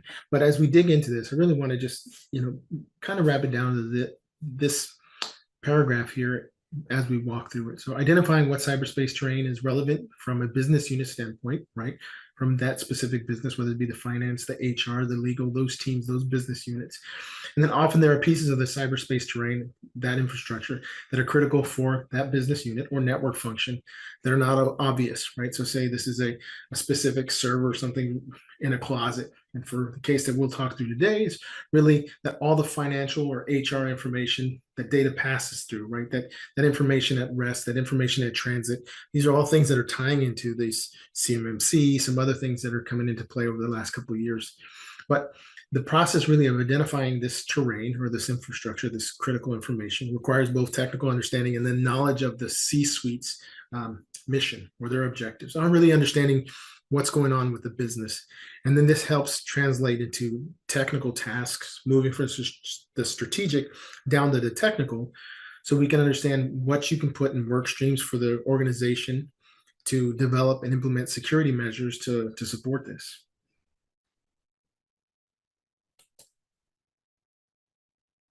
And now this is just a sample of an org structure, but understanding that what typically happens in org structures in these different business units, that the personnel issues often switch over to the technology side, right? So people are in specialized silos. There's not a lot of communication that occurs across these realms. And then there's that disconnect of what's important, right? What's important to the bigger business at large. Organizations are resistant to change because of the fact that we follow this structure that we do. Divisions have their own priorities. They have their own teams that are doing some of the things. They're competing for the same resources, trying to figure out whose budget is going to affect whose budget, right? And then there's a lot of times that implementation of technologies gets overlapped because people are trying to purchase things in the way that they think they should be authorized to purchase. And so those are some of the initial challenges, but we'll try to, from a technology standpoint, break it down to something that's more understandable for you in the organization. So as you see to the right, really pulled up that piece of breakout from the president down to these business units, right? So then you get an opportunity to understand that we broke out finance, looking at critical systems of the CRM, maybe a billing system. But at the highest level, we understand that there's bigger ways that adversaries, threat actors are looking at the organizations, looking at the country at large, if you will. There's this diplomatic, information, military, economic standpoint when it comes to nation state actors, the political, military, economic, social information and infrastructure, and then looking at from a targeting perspective, which is facility, individual, virtual equipment, and organizations. right? Now, the ones that I highlighted in red are really those things that you can look at from a business standpoint. Even though you see the intelligence or information that's shared from nation state actors, that you break it down to something that's bite-sized that you can actually have or affect change in. And so these are those economic implications, the social implications, those individuals, the virtual environment, infrastructure, and your organization. So we maneuver it or manipulate it so that it's actually something we can leverage from a technical and security architecture implementation measure in our organization. With the previous in mind, now we move over to some of the things that we know, the known knowns, right? Leveraging here, I'm pulling the information from SecureWorks, looking at the annual report, which I'll provide a link later on, talking about the active threat groups, some of the incident response engagements we've seen, and then some of that initial access vectors, right? This parity, if you will, kind of helps you understand when you start thinking about building the threat against your organization, what really could occur, right? So we know these are the things that are happening. We know this is what we're seeing. So there's validation and due diligence from that information. So looking at these first, we have vulnerabilities in internet-facing devices, stolen credentials, brute force, password spraying, malicious email, third-party, insider, pre-existing malware infection. And this is from that initial access vector. So we'll address how each of these plays out. If you look at the chart to the lower side, you can see that there are some other pieces that have occurred after that initial access vector. So there's a business email compromise, botnet operations, point of sale theft, malware, and then actually those threat actor groups. And some of the major amount of things that have occurred that caused us to do that level of work, which is why we have to start defining what's critical to us, right? So you see ransomware 45%. That's important, but understanding what it is that's going to be impacting is what you have to highlight to your organization so you can actually implement some defensive measures. Now, I know when you first look at what you see from the Carver methodology, it seems a little bit, I wouldn't say scary, but it looks like there's some challenging here. But understanding that the Carver target analysis vulnerability assessment methodology, it's a system that's been used for a long time. It was originally used by the Special Activities Branch from the CIA. There's other thoughts on who it came from, but really the aspect here is we're going to try to get you to understand some of the ways you can leverage the Carver methodology to be able to help your organization in those different business units understand how to prioritize those things. So we'll talk initially about how you would have this conversation. So you would be reaching out to the staff in the business units, the team leads, the first line level managers, and ask the simple question: hey, can you give me the top 10 critical systems you use, right? And then ask about critical information. But first, we're going to start with the critical systems. So you'd ask them to make a list of 10. So you talk to 2 different business units, and one of them may say telephone, one may say Facebook, right? Facebook being something that they use to do some marketing, right? So you're going to get some of these one-offs, but you provide fidelity by accepting what it is that they provide you, these top 10. And then you rack and stack, you put those comparable to what is the common, right? There's going to be some common things that people are going to talk about because some things they know, but because they're not technical, they also may not be aware of some of the systems that they use, they don't know they use. However, as we walk through this first step, I'm going to try to make it simple and explain. There's a lot of verbiage here, but the verbiage is something you would carry for you to do we'll call it the qualitative to quantitative analysis in the background. So for instance, we'll look across the top at the Carver, which is the acronym, right? And then I'll walk you through the pieces. So if you have a criticality of a level 1, that loss would not affect the business performance, right? So it wouldn't be really be business impacting. And then if we look across to accessibility, difficult to achieve and requires more resource knowledge. So it may be some kind of system that you have out there, but it's pretty difficult for a bad actor, like even an insider, difficult for them to achieve access to it, right?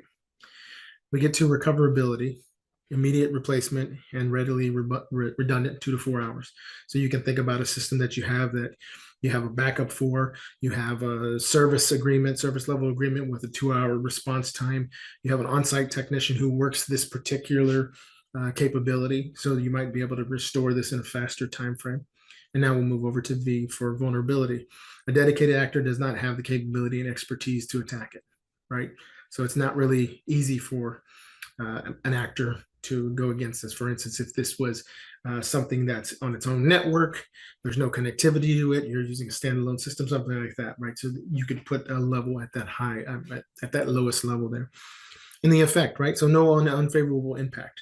If you think about some items you have that if you were to take the system down, there's no vulnerability to the data on it, and maybe it doesn't process that much. Unfortunately, we do have systems that aren't that big from an impact standpoint, from an effect. And the recognizability, still, we're just sticking across that value of 1. Extremely difficult to recognize without assistance, right? So it's using a certain type of protocol, or it's using different ports. We have it on its own VLAN. There's some things that would make it difficult for a bad actor. Sometimes I'll say adversary, but a bad actor to be able to find out where this is or what it is inside a network environment, right? And so if you look across, you see that the values from the top to the bottom go from, less scary, if you will, point of view to a more impactful point of view. And now I put a couple examples on the bottom, just racking, stacking a couple of systems. And this was just, me trying to help, design and build out what we would be looking at for an example as we walk through the challenges of having this on our own network. So some of the Carver considerations here are built from Chris Calvert. He Cyber Defense Me, who wrote some information on some of the considerations you would have if you were looking at the criticality, accessibility, recoverability, vulnerability, effects, and recognizability. And so leveraging a couple of things, it's those thought processes that you would have to start trying to weigh what we had in the previous slide. And we'll get back to another slide that makes puts this together for you. But from criticality, what is the value of the asset to the core business? Is there an impact on business operation? Does it bother competitiveness? Does it impact your stock price if something were to happen to this system, right? And thinking about where Carver originated from, it originated from physical security in the sense that, hey, if this building, this building was destroyed, what could happen here, right? So we walk through that in those same mindset with a variation of cyber being the implication here. So accessibility, is it buried in a protected network? Where does it sit? Does it sit in the DMZ?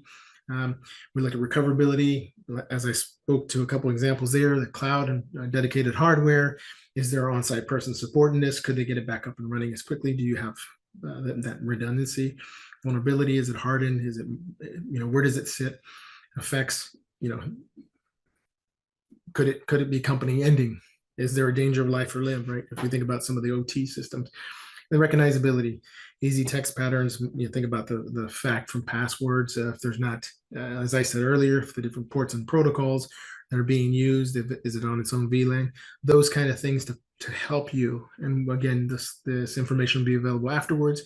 But these are kind of those things that help you determine where it sits when you're trying to weigh what the measurements are, right? That quantitative piece after having that initial conversation.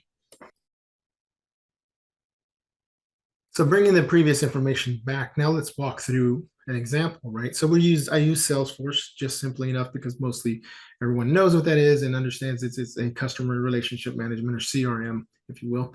And walking through some of the weights, right? So on the criticality side, I weight it with a 5. Maybe you wouldn't, but this is how you get some of that math started. And we haven't put the design-based threat to it yet. This is just from those initial thoughts that we had. So, for example, the application has a lot of information required to continue the business. So if I rated it a 5, you can see on the chart at the top, right, that we have the C for criticality. That loss would be a business stopper, right? Again, maybe that's a 4, but working through the math as we try to come up with this, and it doesn't change that much here, as you'll see in the bottom when we walk through this. And then accessibility, I said somewhat accessible, right? Again, meaning that, giving it a 3, meaning that it's somewhat accessible. It probably has a web-enabled entranceway, and so that may be something that we have to look at from a security standpoint. Again, not throwing the full threat. This is us looking at those key pieces we had.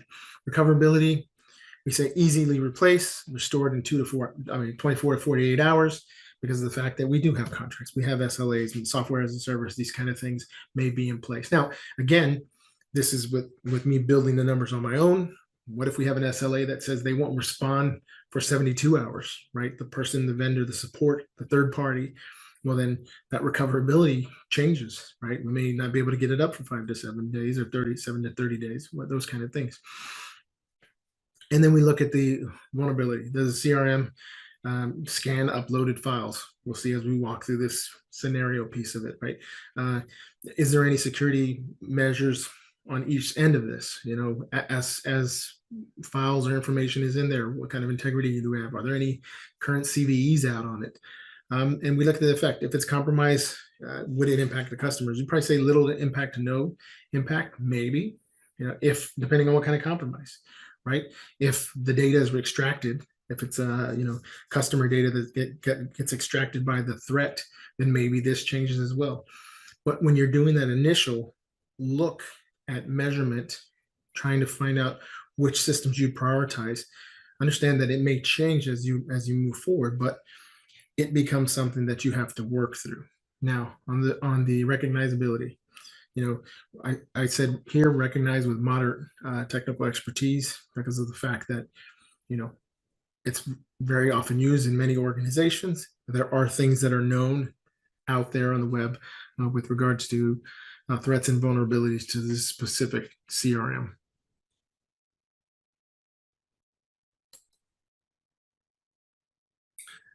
Now we see that after looking at some of those things, we go ahead and weigh out, right? We put numbers against the rest of the items that we have on the screen here. Salesforce is the CRM, a client billing server, SQL Server, Active Directory. Active Directory is pretty high, right? Because we know that there's currently things that exist. Again, we haven't put a specific design-based threat against our specific community, our specific landscape, our specific enterprise network, right? We haven't done that aspect to it, but we know that from experience, these are some of the things that you as the SME would be providing to the leadership once you get the rest of the information. But this is just a foundational look of how we would weight some of these things based on the list.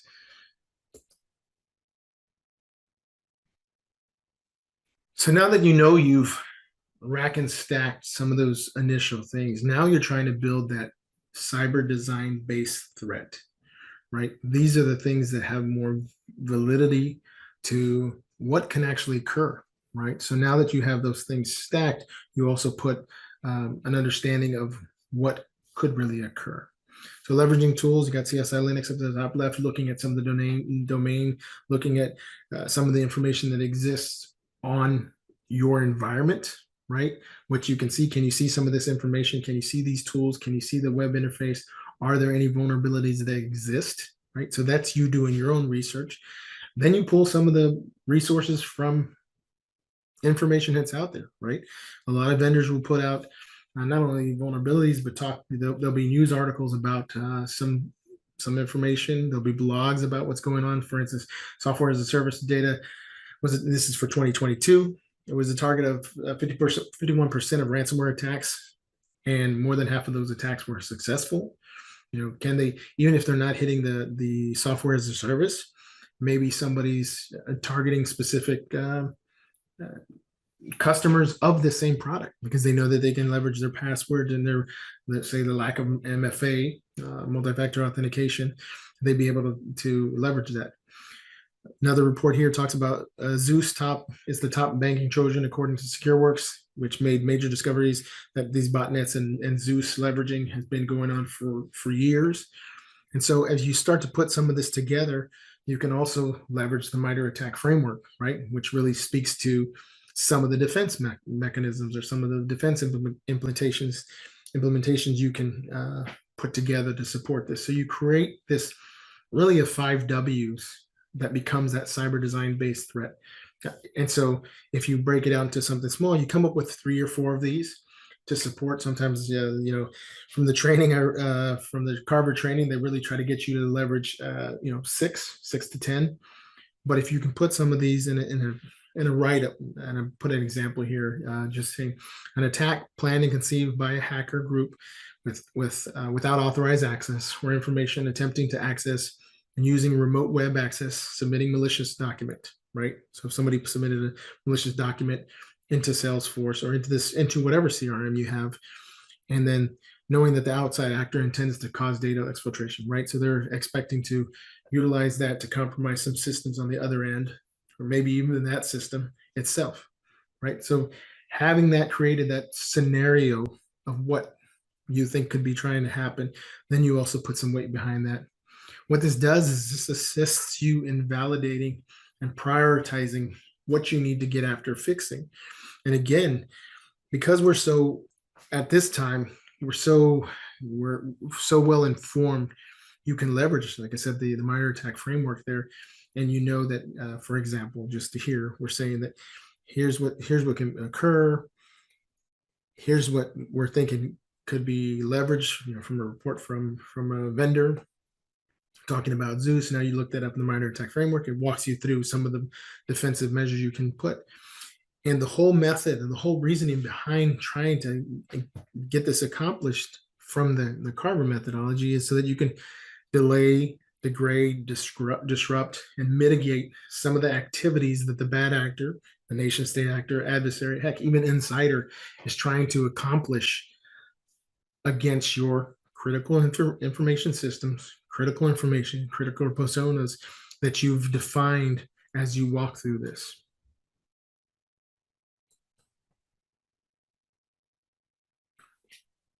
After you've done that legwork, what you can do now is create work streams and a better informed incident response capability, not only for the mitigation and the defense implementation, but also on how you act. Oftentimes we see that incident response is that 4-phase approach, but there's nothing wrong with that. That's a good way to look at it from a strategic standpoint.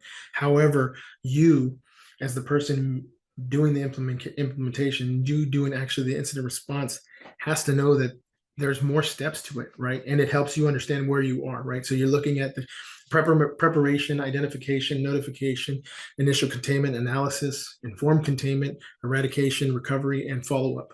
And the things we're doing right now that you're gaining from this opportunity here is to help you better understand that from a standpoint of, hey, who's involved with this as we develop. That will help me on the notification, that initial containment, because you already set up these key defense mechanisms, having done the assessment from the Carver standpoint, and the analysis of knowing what you're going to be looking at, because you've looked at the problem, you've looked at that critical information system, and realized that, hey, these are the implementation I have. This is where I'll be getting the data to support my ability to recover from this, right? And so that provides that informed containment as you walk through this kind of thing. Now, as you enhance that workstream support, the great part is you've got that homework, you've done the quiz, you've taken the test when it comes to this, right? And now it also helps you decrease the buy-in time when you have to take control and you have to do something, because of the fact that everyone who was a stakeholder from those business units who provided that information for you up front, they know what you're looking at, right? They understand, because they were part of the reason why that became one of the things you have to support. And when you finally rack and stack those things from a standpoint of the qualitative and the quantitative approach to it, you get a better understanding of which fire to address first. And the backing is that you've done the homework, right? It gives you that increased understanding, and not only you, but as you brief anybody else coming out of it, it helps everyone get aligned with that. Now it increases the clarity. What's important now is we know that cybersecurity assessments, right? The audits that you have to deal with, and being able to budget for future upgrades and security implementations. We know that these things are vetted out even a little more as you do these extra steps to find out what those critical information systems are.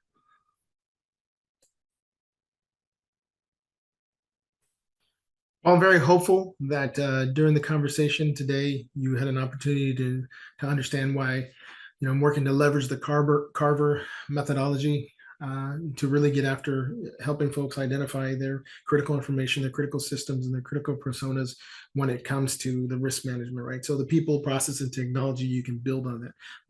building this effort here will allow you to better understand what work streams and how you can manage and task out people to do specific jobs. And the process is improved because you know now what to get after, what is a priority and what you're going to mitigate. And then the technology piece to this for the risk mitigation is really understanding how everything aligns and how you will throw things at the problem set, right? So to the far corner is it wasn't malware, it wasn't you taking you to a bad website. That's actually access to my LinkedIn profile so we can connect. I really hope you learned a lot from this, and always feel free to reach out to me. Some of the resources leveraged through this training here were, of course, CSI Linux. They have a great tool set, and it's really helpful in identifying, some of the things you can find on the web, as well as a good way to maneuver around some of the security posture you currently have. And then Security Management International, they provide the Carver training, Carver assessment training.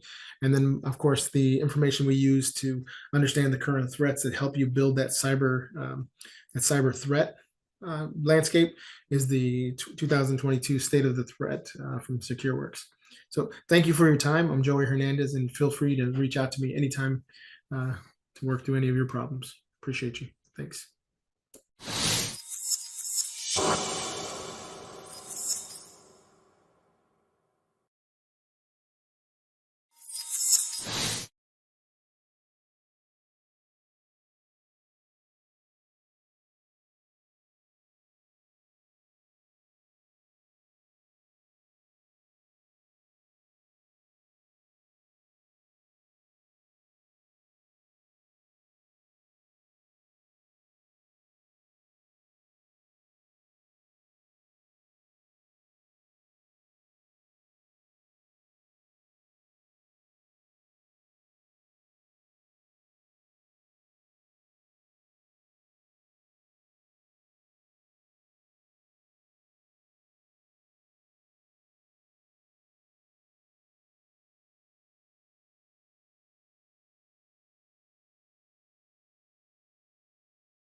Linux Quick Tip, Cyber Secret Style.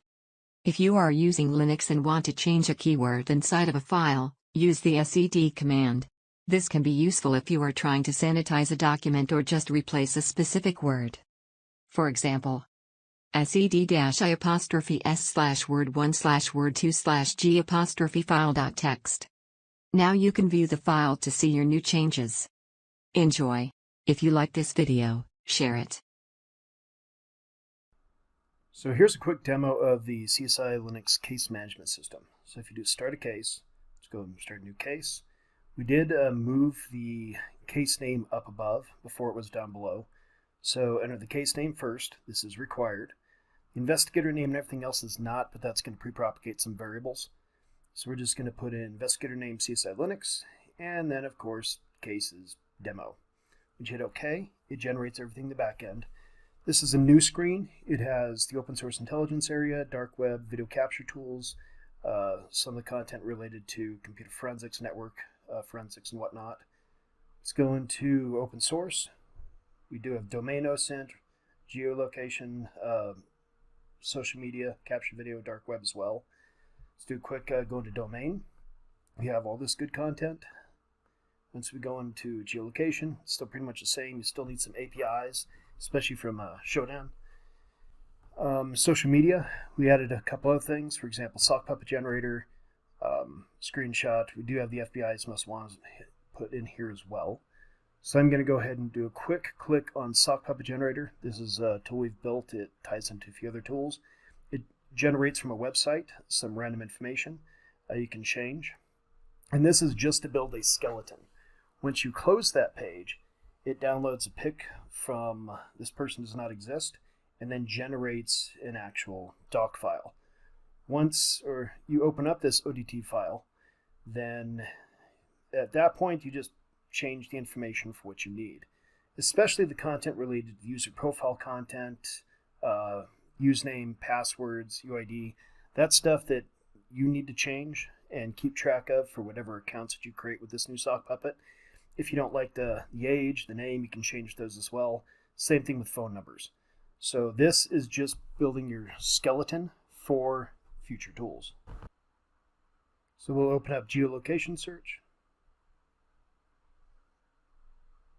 Now let's go to video capture. This is the tool that we built. It ties into several other tools. One is going to be the YouTube downloader. The other is going to be Streamlink. We also have OBS. We also have the capability of grabbing a video and making a screenshot of every 30 seconds from that video, so you can do a little bit more video triage. And then, of course, our traditional dark web. We have the capability of turning a Tor VPN on, off, gateway, but you can still do that at the bottom left-hand side. We also have our tool for the Hades project. So we've added creating a logical copy of both Android and iPhone devices. That's going to be the iDevice. We have the information related to mounting images. So here you do have to log in a sudo. Once it loads up, we'll see that we have the ability to mount a raw DD copy. The E01 file, that's going to be in the old EnCase format or the expert witness format. The E0X, there's still some challenges trying to resolve on that for at least open source mounting. But anything with an E01, we should be able to open. We can open up virtual disks. We can also do the AFF format. We can open up Lux encrypted drives as long as you have the password and mount those. And we can also mount ISO files.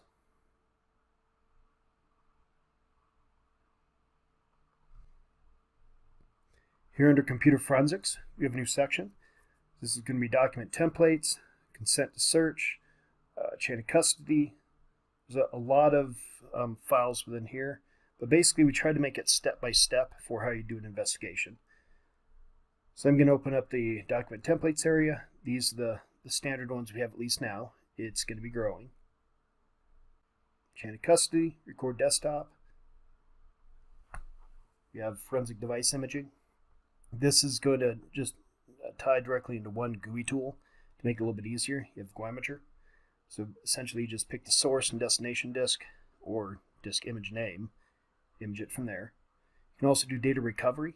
This is only for bad sector drives on platter disks. So if you have a drive that you can't image through normal mechanisms or means, you could use this to get past it. So again, you do have to sudo into it to get to the devices, pick your drive, and then pick your destination, and then start imaging. And this traditionally is either going to be disk to disk or disk to disk image. So go ahead and close out of here. We have the video triage, as we mentioned before. We have Fred, which is going to be a registry editor. And then we have password cracking with John the Ripper. We did write a tool that pulls in all the 2John scripts within the John the Ripper subfolder, and then gives you an option to choose any of the ones you're specifically wanting to focus on for file cracking passwords.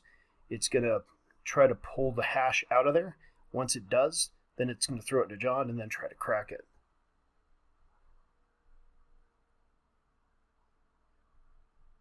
And then, of course, at the end, we have our good old report template.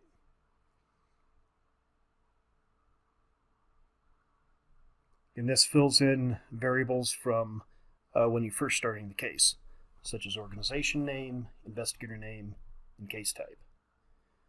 Also, network forensics. Within here, a new section. We have document template, network authorization, chain of custody, record desktop. We have malware analysis, just some of the more common tools used in reverse engineering malware analysis.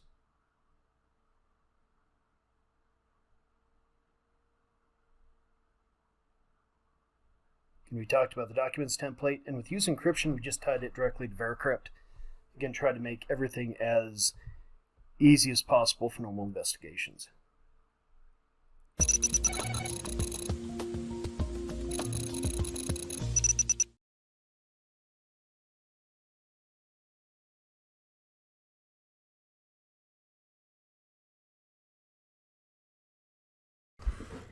So there's two main ways of running CSI Linux, especially in the VM.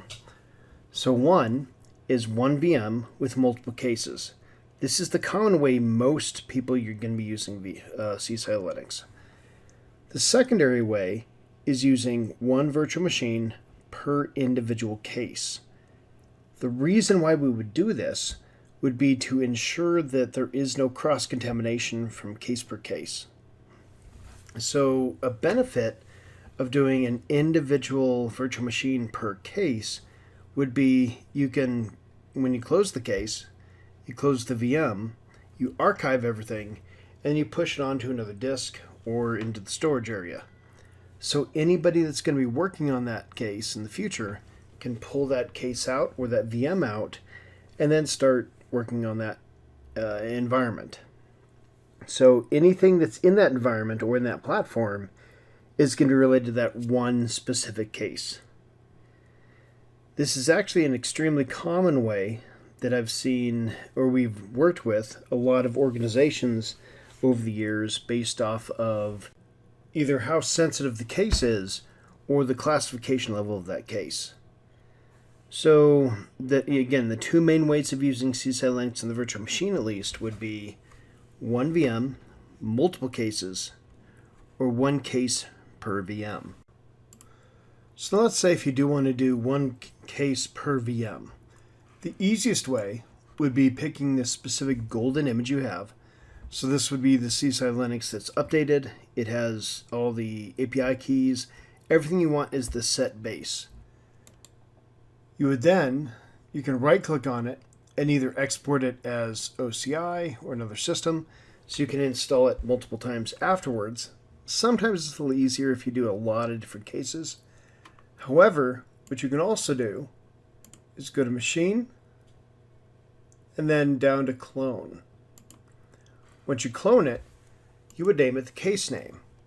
So for example, we have CSI Linux 2023, case demo 1. Let's do 001. We're going to make sure this is on the right disk. And then as soon as you hit next, it's going to take a while, but we want to make sure it's a full clone and then clone. Once it's done, then you're going to have that specific instance or that specific virtual machine dedicated for the case that you're currently working on. So just make sure that the case name is the same, the name convention is all good, all the same, and then it's going to be easier to identify, easier to share, easier to store. So to making these images, it's going to take a little bit of time. So this is going to be the instance where you start your clone, you take a break. You get coffee, lunch, vacation, whatever. Usually it doesn't take too long, but it is going to take a little bit. So for this demo purpose, we're going to pause and let the timekeeper do its thing. Now that it's done, we should have a new case. This one is CSI Linux 2023 Demo 001. If you needed to, you can change the hardware config, but other than that, usually if you have the golden image, that's going to have all the settings already set. So this is one of the easiest ways to separate your cases, VM per case. So again, you could do multiple cases per VM, but VM per case does maximize the capability of itemizing or segregating evidence per case to minimize the potential for cross-contamination. Welcome to another episode of Cyber Secrets. Good morning. In this episode, I want to talk about a good open source intelligence gathering tool, or OSINT tool, called OSINT Framework. So the website is osintframework.com. And the person that built this actually got a lot of the resources that they've used and tried to make a usable interface for everybody else. And what's nice is it's usually kept pretty up to date. So a couple things on the right-hand side, it gives you kind of a map of certain items that you might see. For example, like the T, it's a very important one. That's T for tool. So for example, if we're going to go to username, I'll go under username search engines. We see this name check, here's a tool, and what's my name is also a tool. These means you're going to have to download them and install them. The others are going to be just domain searches.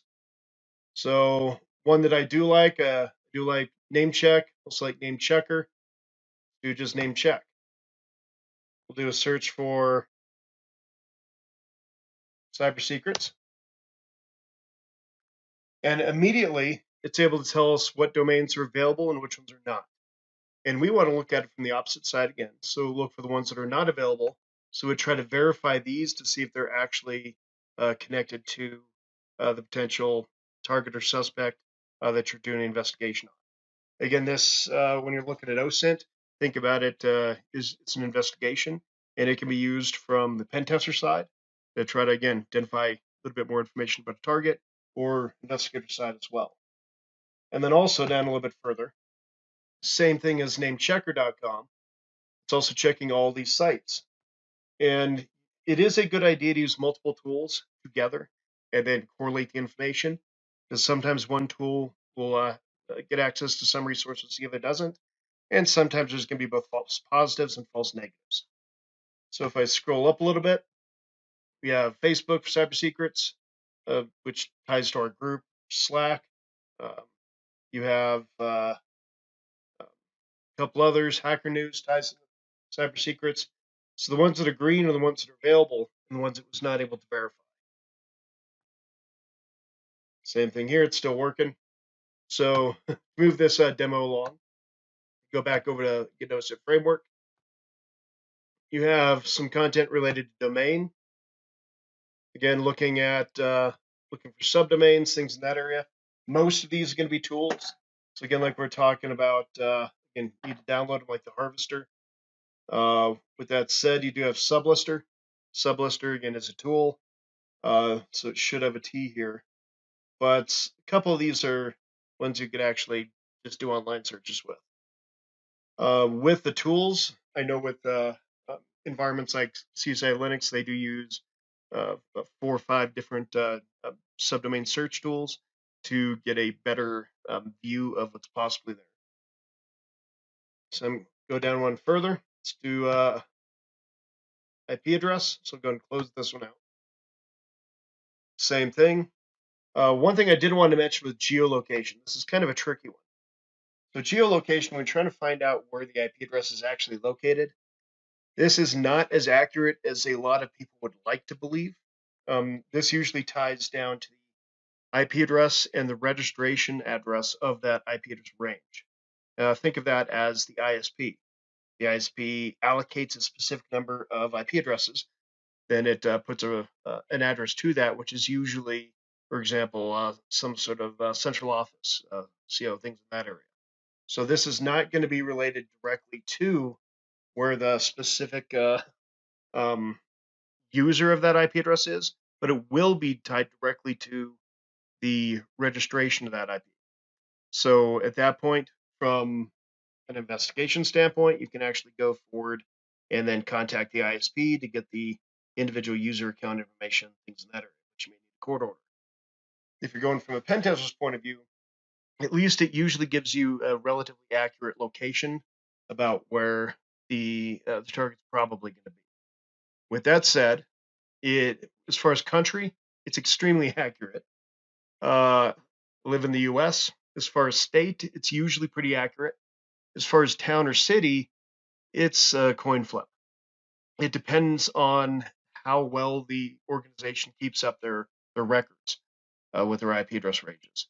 For example, I have one ISP here in Colorado.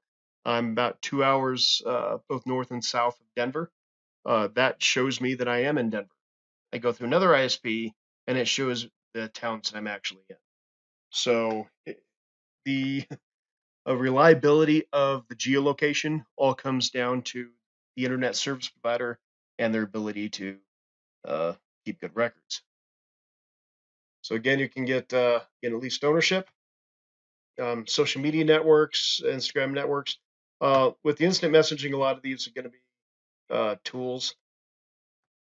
You have people search engines. Some of these you will have to pay for. I know, especially here with General, there's a few of them that are relatively inexpensive. Some of them are actually quite pricey. But and as you can see, there's a lot of different subcategories of tools that are useful when trying to gain information related to, again, either investigation or pen test on your recon phase.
So the problem is we need to identify remote and local users and groups on remote or local systems. So the solution is we're going to write a PowerShell script that uses the ADSI and loop through specific data and user input. So this is going to be simple. Click through here to the local system, and as you can see, it dumps the data. Now we're going to do it for a network system. We're going to change it up a little bit. So at this point, we're going to write a PowerShell script, uses the ADSI, and loop through specific user data through a network. We're going to choose the subnet 192.168.0 and use 30 through 35. As you can see, it's going to be going through 30, not available, not available, not available. Once it's 34, It's going to, again, like on a local system, show the users on that system and the groups that are associated with those users.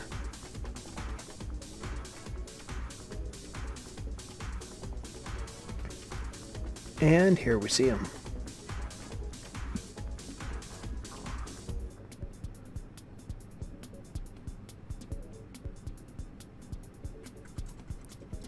So at this point, if you like the code, here's how you can reproduce it.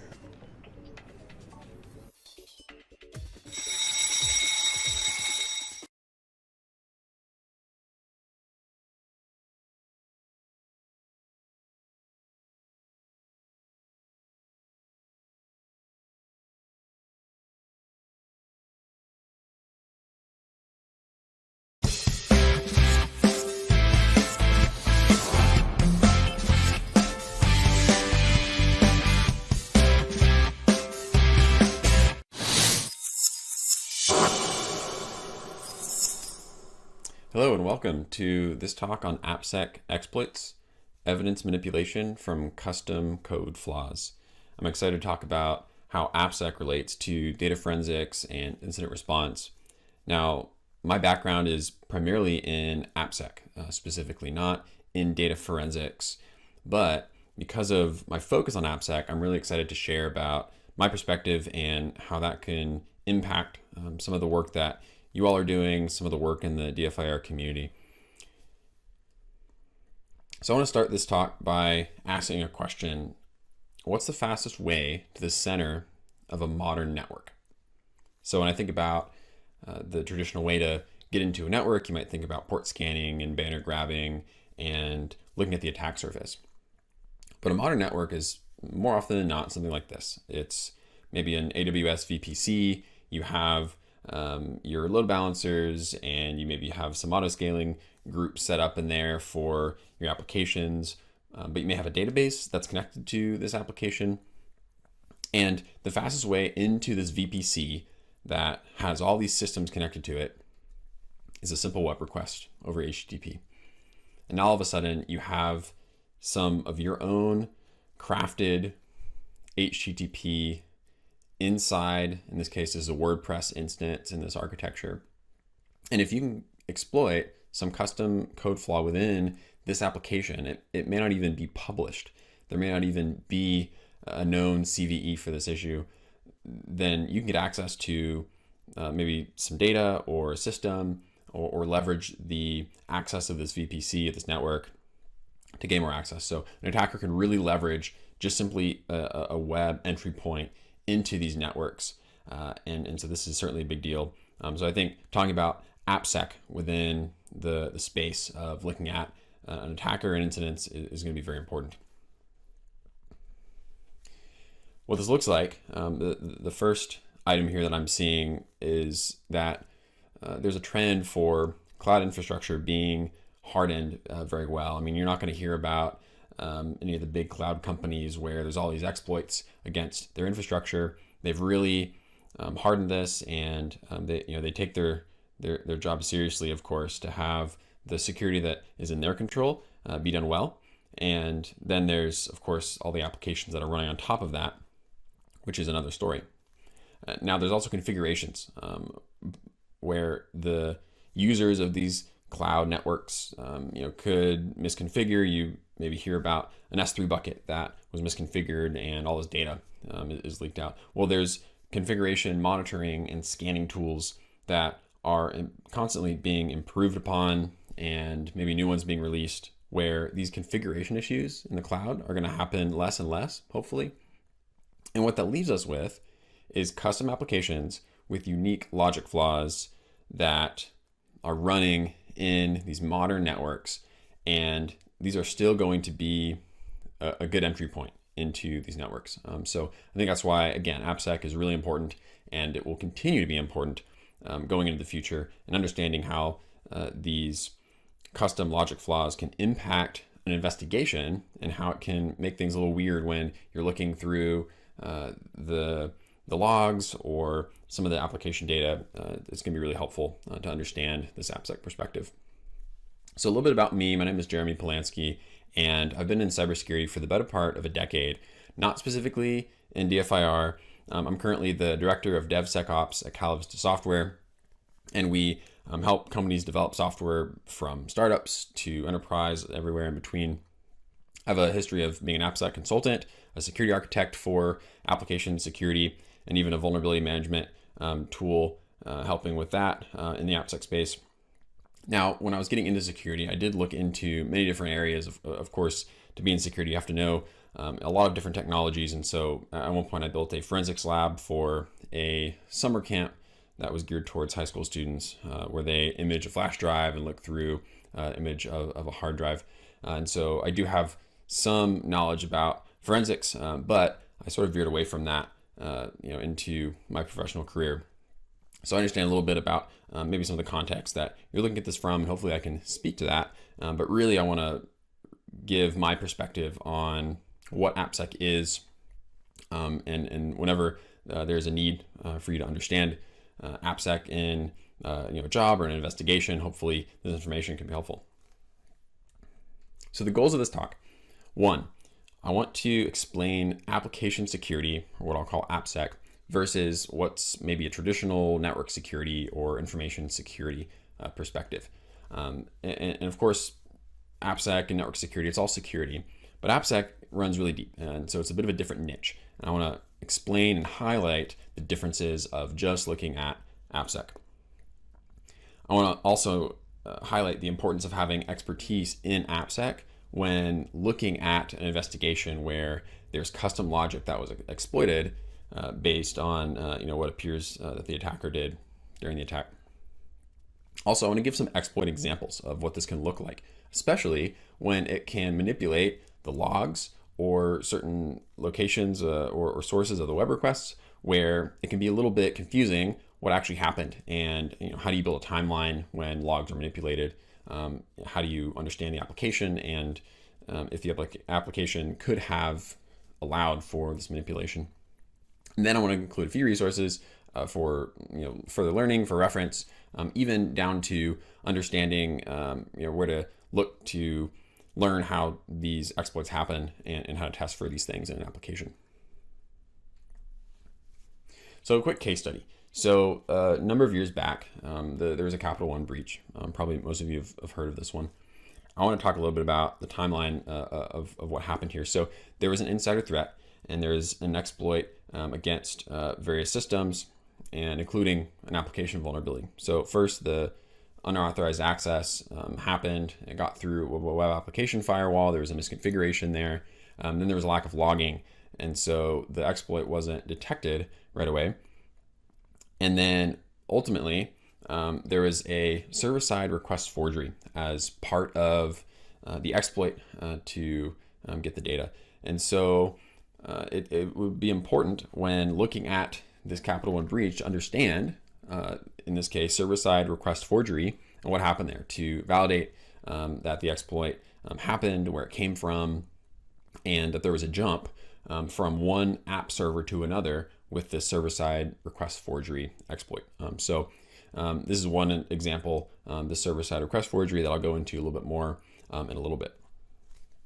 Before I get into that, I want to highlight what AppSec really is. I want to compare it to traditional network security and explain some of the concepts here. So AppSec, network security versus AppSec. So one, the tools are different. Traditionally, Nmap and Metasploit and Wireshark, these are tools that we all know. These are traditional security testing tools, visualization tools, exploit tools.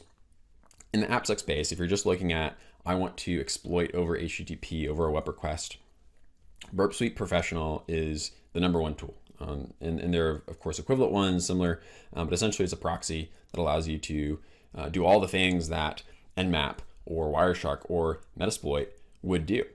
Now it's all custom. So in Metasploit, you can exploit a certain CVE.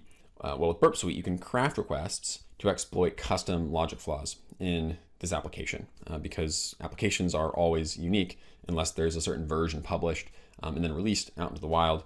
That would turn into a known CVE exploit. But Burp Suite helps to detect these even before that happens. So for exploit types, for traditional network security, there's a CVE, there's a known system. Maybe you're looking at banners and you can understand if these CVEs might exist. For AppSec, you're going to look for a CWE. This would be a common weakness enumeration. And I'll go into that a little bit more in a bit. But this would be a vulnerability class. This is going to be a unique payload for that specific app logic most of the time. And there are going to be some CVEs. Typically it's going to be in the libraries, but that's going to be behind the scenes. You're not going to see a banner for which encoding library they're using, or which parsing library they're using to look at your XML. When you're conducting an AppSec assessment, for example, you're going to have to understand what could be possible and then test that out. So it's a bit of a different approach than the network security typically is. Now the tech stack is also different. And traditionally, you're going to have different servers and endpoints, maybe Active Directory that you're looking at as a big centerpiece for the network, maybe DNS that you're looking at, firewall that you're going through. When you're looking at just attacking a web server, you're going to understand the custom code and what could be going wrong with that website. You're going to have to understand the web languages and frameworks that could be in use there. So for example, if something is written in C, then there could be a higher chance of buffer overflow, and that could be an attack that you want to try or look out for. For third-party code libraries, you have to understand how those mesh in and how you can maybe exploit some of those known vulnerabilities in libraries that might be in use. And then there's a web application firewall at play normally here. And that's going to be like a deep packet inspection where it may even decrypt the data and look in all the details, the payload of all the attributes that are passed in to the application, and maybe even look for some bad characters there. But there's even some ways to get around a WAF. But the approach there is going to be different than like a traditional firewall where you're looking at IP addresses and networks. And then lastly, the network topology is what you maybe focus on when you're trying to get into a network and hop between different computers, different endpoints within the network. With AppSec, you're looking within that application to see if you can exploit it. And so you're going to be looking at data flows. You'll be looking at APIs that it's using. And again, it's focused in and really honed in on the application, which is why application security is very deep within just the app, just the HTTP requests.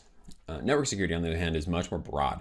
So it's not like AppSec is super complex and network security is basic. Network security is very broad. AppSec is much more limited, but it goes very deep into what it's looking at, which is the code. So oftentimes, if you want to really dive deep into AppSec, you have to understand the code. You sometimes have to be a developer to really get deep into AppSec, or at least know how to read code. So in general, AppSec, it's about snowflake vulnerabilities, where there's a certain type of vulnerability, and you have to really understand how to exploit that to see if it's exploitable. Versus network security, where it's much more of a binary. Do we have this version? Is there a firewall in place? Are we blocking this? Yes or no? So for some examples of this, let's go into the exploits. So there's a handful of exploits I'm going to show, but first I want to go over one more time the difference between a CVE and a CWE, especially for those who may not understand what a CWE is from experience. I want to explain just to make sure that we get this difference. So a CVE is a common vulnerability enumeration. So this is a known vulnerability. There's a system and a version where if you have that system and version, then you know that CVE could exist and could be exploited. There are oftentimes specific payloads that are associated with that CVE, and it is created from some weakness in the code. But because it's published, there's a known version, then it is turning into a CVE. It can be published as that. But if it's not published yet, then there is some weakness within that application, and that's what we call a CWE, a common weakness enumeration. And this is a category of a code flaw. So it's not necessarily released yet, it's not necessarily in a certain version, and it could look different. There could be different payloads, there could be different ways to actually exploit this because it's in this custom code. But if it is published, then it can become a CVE if it's found by a vulnerability researcher. So those are the difference between these two. A CVE is a known vulnerability. A CWE is just a class. It's a way of approaching a certain flaw within the code. So I'm going to cover 5 different vulnerabilities, CWEs, that you might find in custom code that could impact an investigation, specifically for logs, for looking at what happened within an exploit. So the first 2 I'm going to cover are request forgery attacks. The first one is SSRF. I mentioned that in the Capital One example. The second one is cross-site request forgery, or CSRF. These are both request forgery attacks, but they're a little bit different, and I'll explain each of those. The third one is HTTP request smuggling. This is actually an exploit against the HTTP protocol, and it allows the attacker to smuggle packets into the network. It's really interesting, but depending on where you're logging, the intermediate servers may not see that request, and they may not register it properly and put the proper checks in. So that could be very interesting for how an attacker can get into a network and understanding how they may have done that. The next one is CRLF injection, also known as log injection, simply put. This would, of course, be very annoying if there are fake logs within the logs that you're looking at for an investigation. And also, I'm just going to cover insufficient logging in general. There's some concepts around that I want to talk about. Of course, an application that isn't logging important data or specific data could make it very hard to really understand what happened there. So we're going to dive deep into each of these, and I'll explain what the vulnerability is, how it could impact an investigation, and hopefully it'll shine some light on ways to look for these types of exploits as you're looking at an investigation. So the first one is SSRF and CWE 918. And I'm just highlighting that this is a type of vulnerability or class of vulnerabilities. No need to memorize the CWE or anything, but we'll put a link to the MITRE page for CWE, so you can reference that if you're interested at the end. So for SSRF, this is server-side request forgery. Essentially, this exploit causes an app server to make a request on the attacker's behalf. So any permissions that the server itself has, for example, it's within a VPC, so it can maybe see all the other servers within that VPC. The attacker can cause the app server itself to make another request to some other system. And it could be an HTTP request, it could be FTP to try to exfiltrate some data, whatever that is. And the attacker can then leverage that. Now, this is a very important attack. It's actually part of the OWASP top 10 web app security risks. It's the OWASP top 10 list. And there's others on the list that are maybe classes of vulnerabilities like broken authentication. But I believe it's number 10 on the list right now is SSRF, just this single CWE. So it's a very important vulnerability. And there's been some pretty big, Capital One, for example, some pretty big breaches that server-side request forgery has been a part of. Now there's a URL here that I crafted that might be what a server-side request forgery payload might look like. So you have your example.com, and then one of the parameters here is a URL equals, and then there's another URL in here. Now the web app might look at this URL parameter and say, okay, the user wants me to make a request to 1.1.1.1/admin. Now, if the web app doesn't validate that the user has permission to access this other system, then it may use its own permission and say, okay, I'm going to try to access this, and it may succeed, which could be a problem. So that's the essence of this vulnerability. So the impact of this is that the threat actor can pivot by way of an application's own privilege. And then, of course, the path that this attack is going to take is going to go through an app server by way of these custom logic flaws, again, that may or may not be published. So it may not be known. So you really have to understand the code to see if this is possible. The second vulnerability is very similar. It's cross-site request forgery. And a CSRF or a CSRF attack tricks a victim into submitting a malicious request to the web server. And so this is a victim. It's not a web server, but it's actually another user, and it's their browser that makes this forged request. It's also known as session writing. So if I'm an attacker, I want to find a victim who has a session, maybe to their bank, for example, and I want to use that to have them make a request to their bank that benefits me. So a code example here would be maybe there's a tag, a link in a website, maybe view my pictures on social media, and the actual link is, you can see in that URL, it says bank.com, transfer, and there's an account name for Maria and an amount for 100,000. And so maybe this is my account that I want to steal some money into, and I want to take this from whatever victim. And so if they're logged in and they click on this link, then this link is then going to send this request to their bank. If their bank doesn't validate that this was a legitimate request or not, then it might use the existing session or the existing cookies in the victim's browser and validate this request. And of course, that would be a problem. Now, the impact of this would be that a threat actor can essentially use a scapegoat for their attack, which could be confusing because an attack could come from someone's computer, and that person may not even know that they were part of this exploit for the system. One of the big things too is this user may not have any indication on their computer that this happened. Let's say they shut their computer down and there's no history within their browser, so that way there's no way to identify the timeline of the attack just from the data in their computer. Now, it gets even worse because CSRF is a bit of a complex vulnerability to exploit and to determine if it's exploitable within a system. So in this next slide, and don't study this whole thing, but I just want to give you the example. This is the decision tree for if a website is vulnerable to CSRF.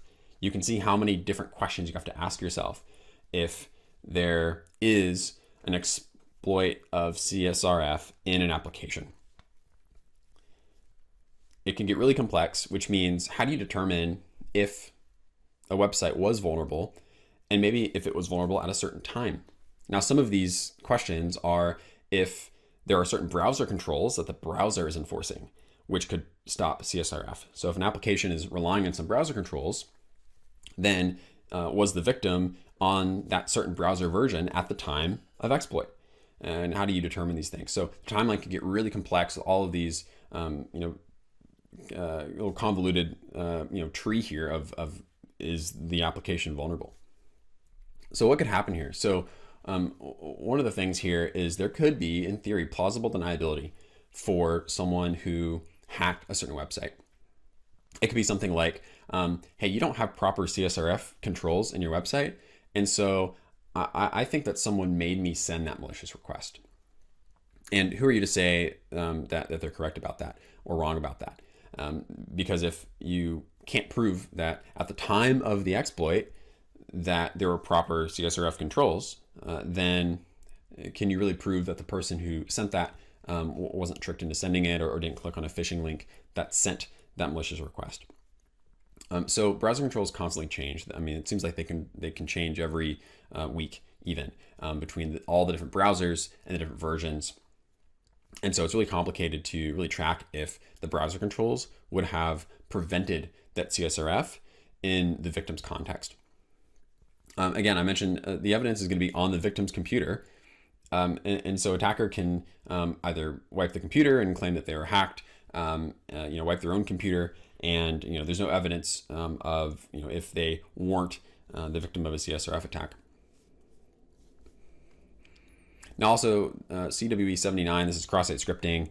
This is related and similar. You can also use these in tandem sometimes. So for example, an XSS attack can be executed on the victim's browser, and it could even be used to pull a non-secured CSRF token from the browser data. So there could be a CSRF token that's supposed to prevent CSRF attacks, but if it's not secured properly, then cross-site scripting could be used to get around that.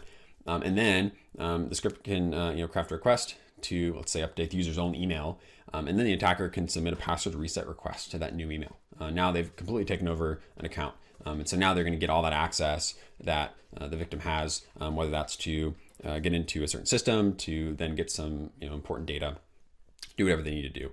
So this could certainly be an interesting attack that can really use someone as a scapegoat. So the next exploit is HTTP request smuggling. And this is also known as HTTP smuggling or HTTP splitting.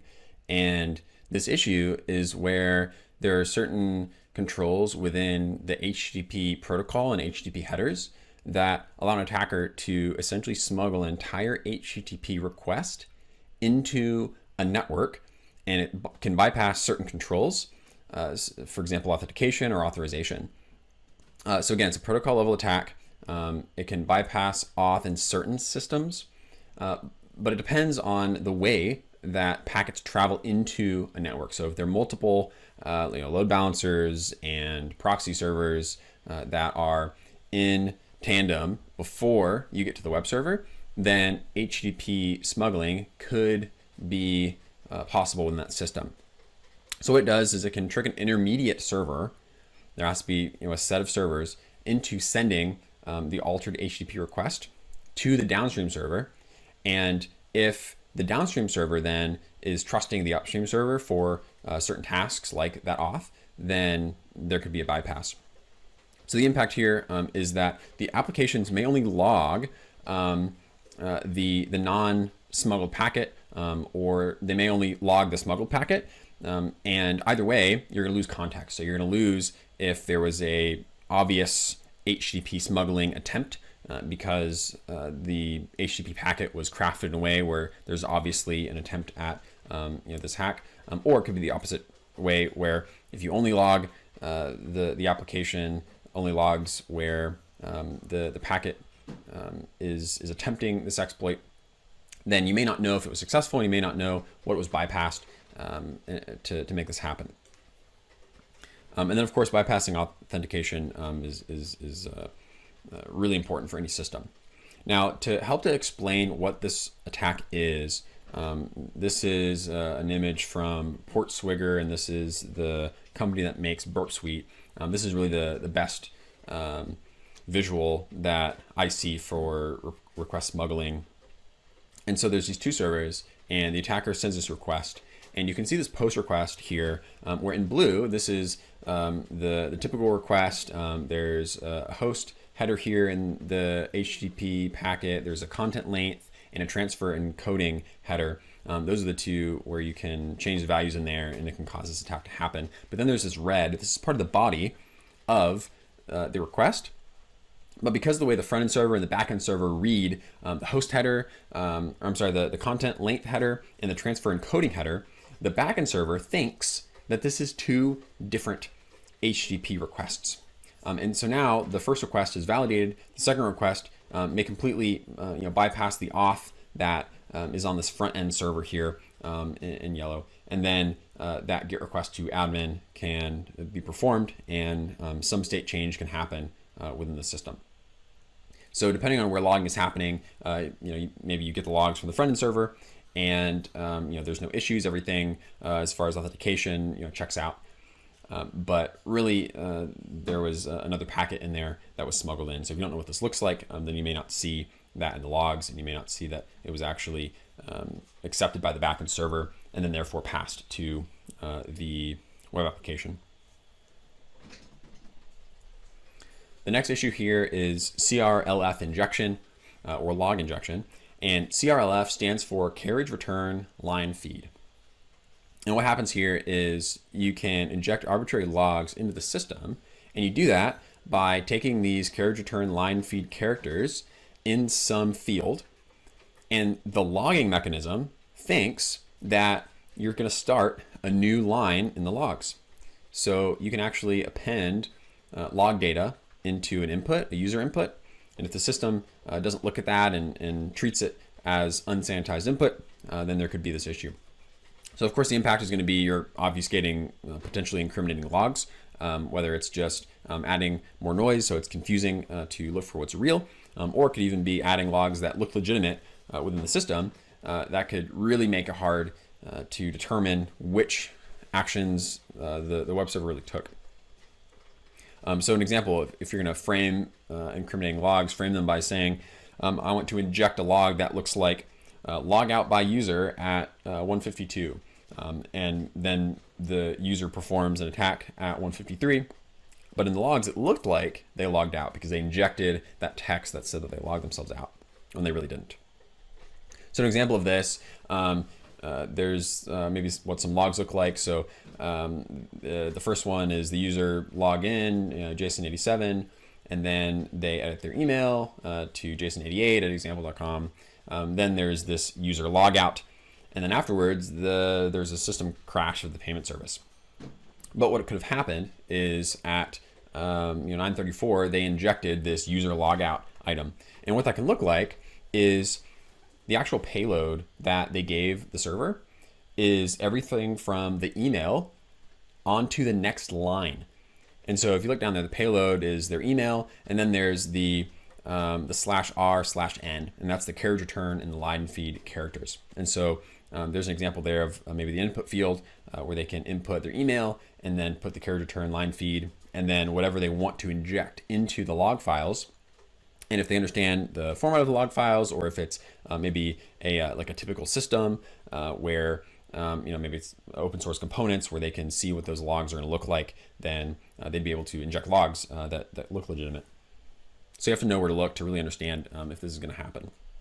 Now, there are ways to mitigate this. You can encode output. So whenever you see any slashes, then you can encode them in whatever coding process you have there. And then in the logs, you're going to see a very odd line here where after the email, there's all this kind of junk at the end, and it makes it very obvious at that point. But of course, this is going to be, if this is happening within the system.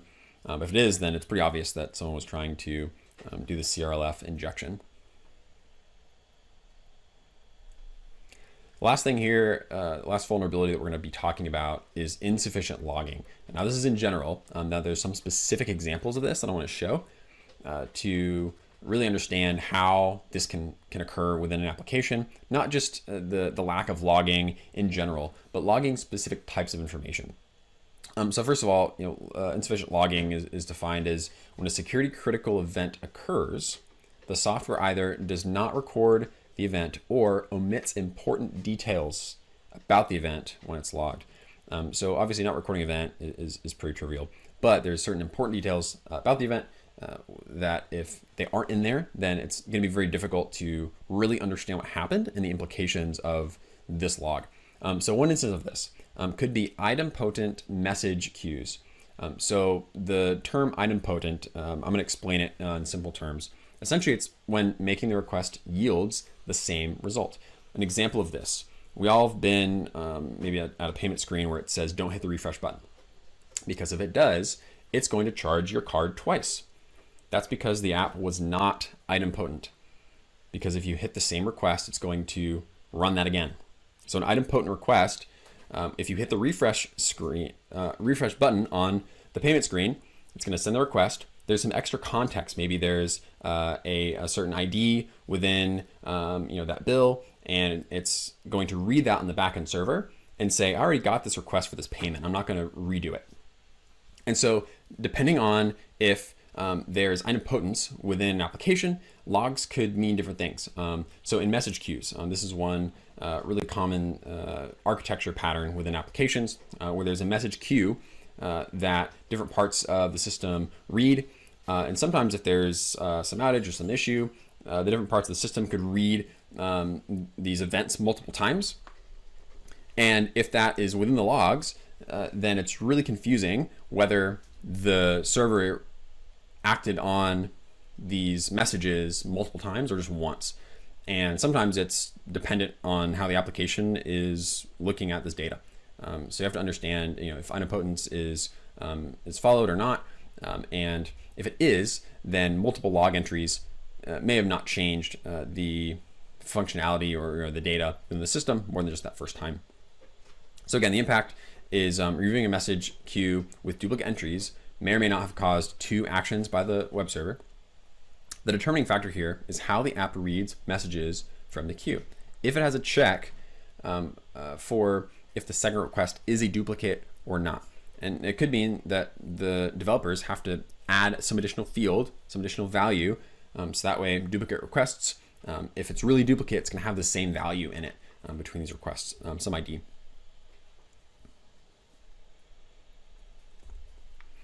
So here's an example of what this might look like. There is user login, and then there's these 4 edit account details for this user, and they log out. So what happened here? Well, it depends. If it's the same request that was sent multiple times, and there's idempotence within the application, then it may have only read the first one and ignored the last 3.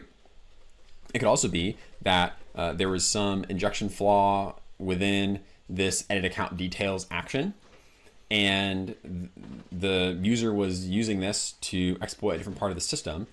Well, we don't see the details of what they input into these fields within these logs. So we don't know anything about what they put here. And so it's really hard to understand if they were using this edit field to have some other attack against the system that could legitimately be part of the timeline for an attack. So to wrap up, for all of the impact on the evidence for all these different exploits, the source of requests could be impacted by different request forgery attacks, CSRF or SSRF. Also, the path of the HTTP packets could be impacted, where you may not understand where this packet came from, and you have to understand if the intermediate servers could have looked at this packet differently. That's specifically HTTP smuggling. And then logs in general. There's log injection, maybe log duplication, and understanding how the server is impacted by those duplicate logs, and if there's some data missing. So all of these could impact the evidence that you're looking at during an investigation. Now, there's some resources that I would call out to learn more about these specific exploits, or if you're in an investigation and you need to learn more about even a new exploit, and even just to reference. So the first one would be any OWASP tools for playbooks, exploits. The OWASP resource is really great. One call out here is the Web Security Testing Guide. There's a Web Security Testing Guide. There's an STG for mobile and other things. That's a very helpful playbook to look at specific CWEs, specific vulnerability classes, and understand how to look for those in an app, or even how to exploit those, like in an offensive security standpoint. There's also the MITRE CWE page. So just like the CVEs, MITRE posts CVEs and CWEs. So you can look there and reference those if you want to understand these different classes of vulnerabilities that could happen within this custom code. Now, there's also what's called a software bill of materials, and this is going to reference any of the components, and especially the software supply chain that goes into these custom applications. So there could be even known CVE vulnerabilities in these applications, and a software bill of materials is going to represent all the different components in this application. So if you want to understand an application, you can ask the developers, hey, give me the software bill of materials. I want to know how many different external third-party code, open source libraries you use. CycloneDX is a way to structure these software bill of materials. They're doing some cool stuff around the different types of data that you can put into a bill of materials. And then Burp Suite, of course, it's from Burp Swigger, so you can look at Burp Suite. There's a community edition. You can play around with looking at a proxy, where you can proxy your own web browser to look at a certain website through that proxy, and then play around with repeating requests and fuzzing data and some cool stuff there. It's really helpful, and really I've had a lot of fun with Burp Suite within my career. So I appreciate it. Thanks so much. Hope this was really interesting. Now I know there's going to be a Q&A. If you aren't able to get a question in, reach out to me on LinkedIn. We'd be happy to connect, and happy to talk about AppSec.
Linux Quick Tip, Cyber Secrets Style.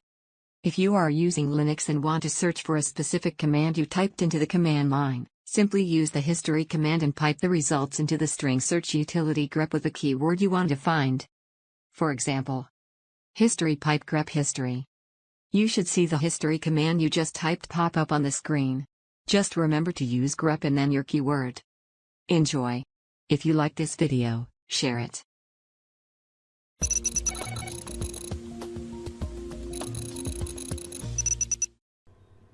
CSI Linux is offering free training and certification opportunities, or on scholarship. To earn a free course voucher, essentially what you'll need to do is complete the CSI Linux Basic course, write 15 new questions covering content inside the course, and we want them submitted in Aiken format. This will allow us to edit a little bit easier, and then also import them into our backend system. So write a paragraph or two about what you learned during the course, write another paragraph how you believe the course can be improved, and please email that to either support@csilinux.com or examdev@csilinux.com. If you'd like the opportunity to earn a free exam voucher, we're looking for walkthroughs and lab write-ups on either tools or techniques already covered in the course that need more in-depth information, or B, new content that would also be valuable for the course. If you do need to take the exam again, or it expires, you can also earn a free exam retake voucher for the same thing. So with the walkthroughs or lab write-ups, we will provide a template, and this will have the fonts already preset, and essentially what we want to look for consistency. This will help build, again, up the labs within the courses, and hopefully become a learning experience for both you and everybody else that is going to read those labs in the future.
Awesome.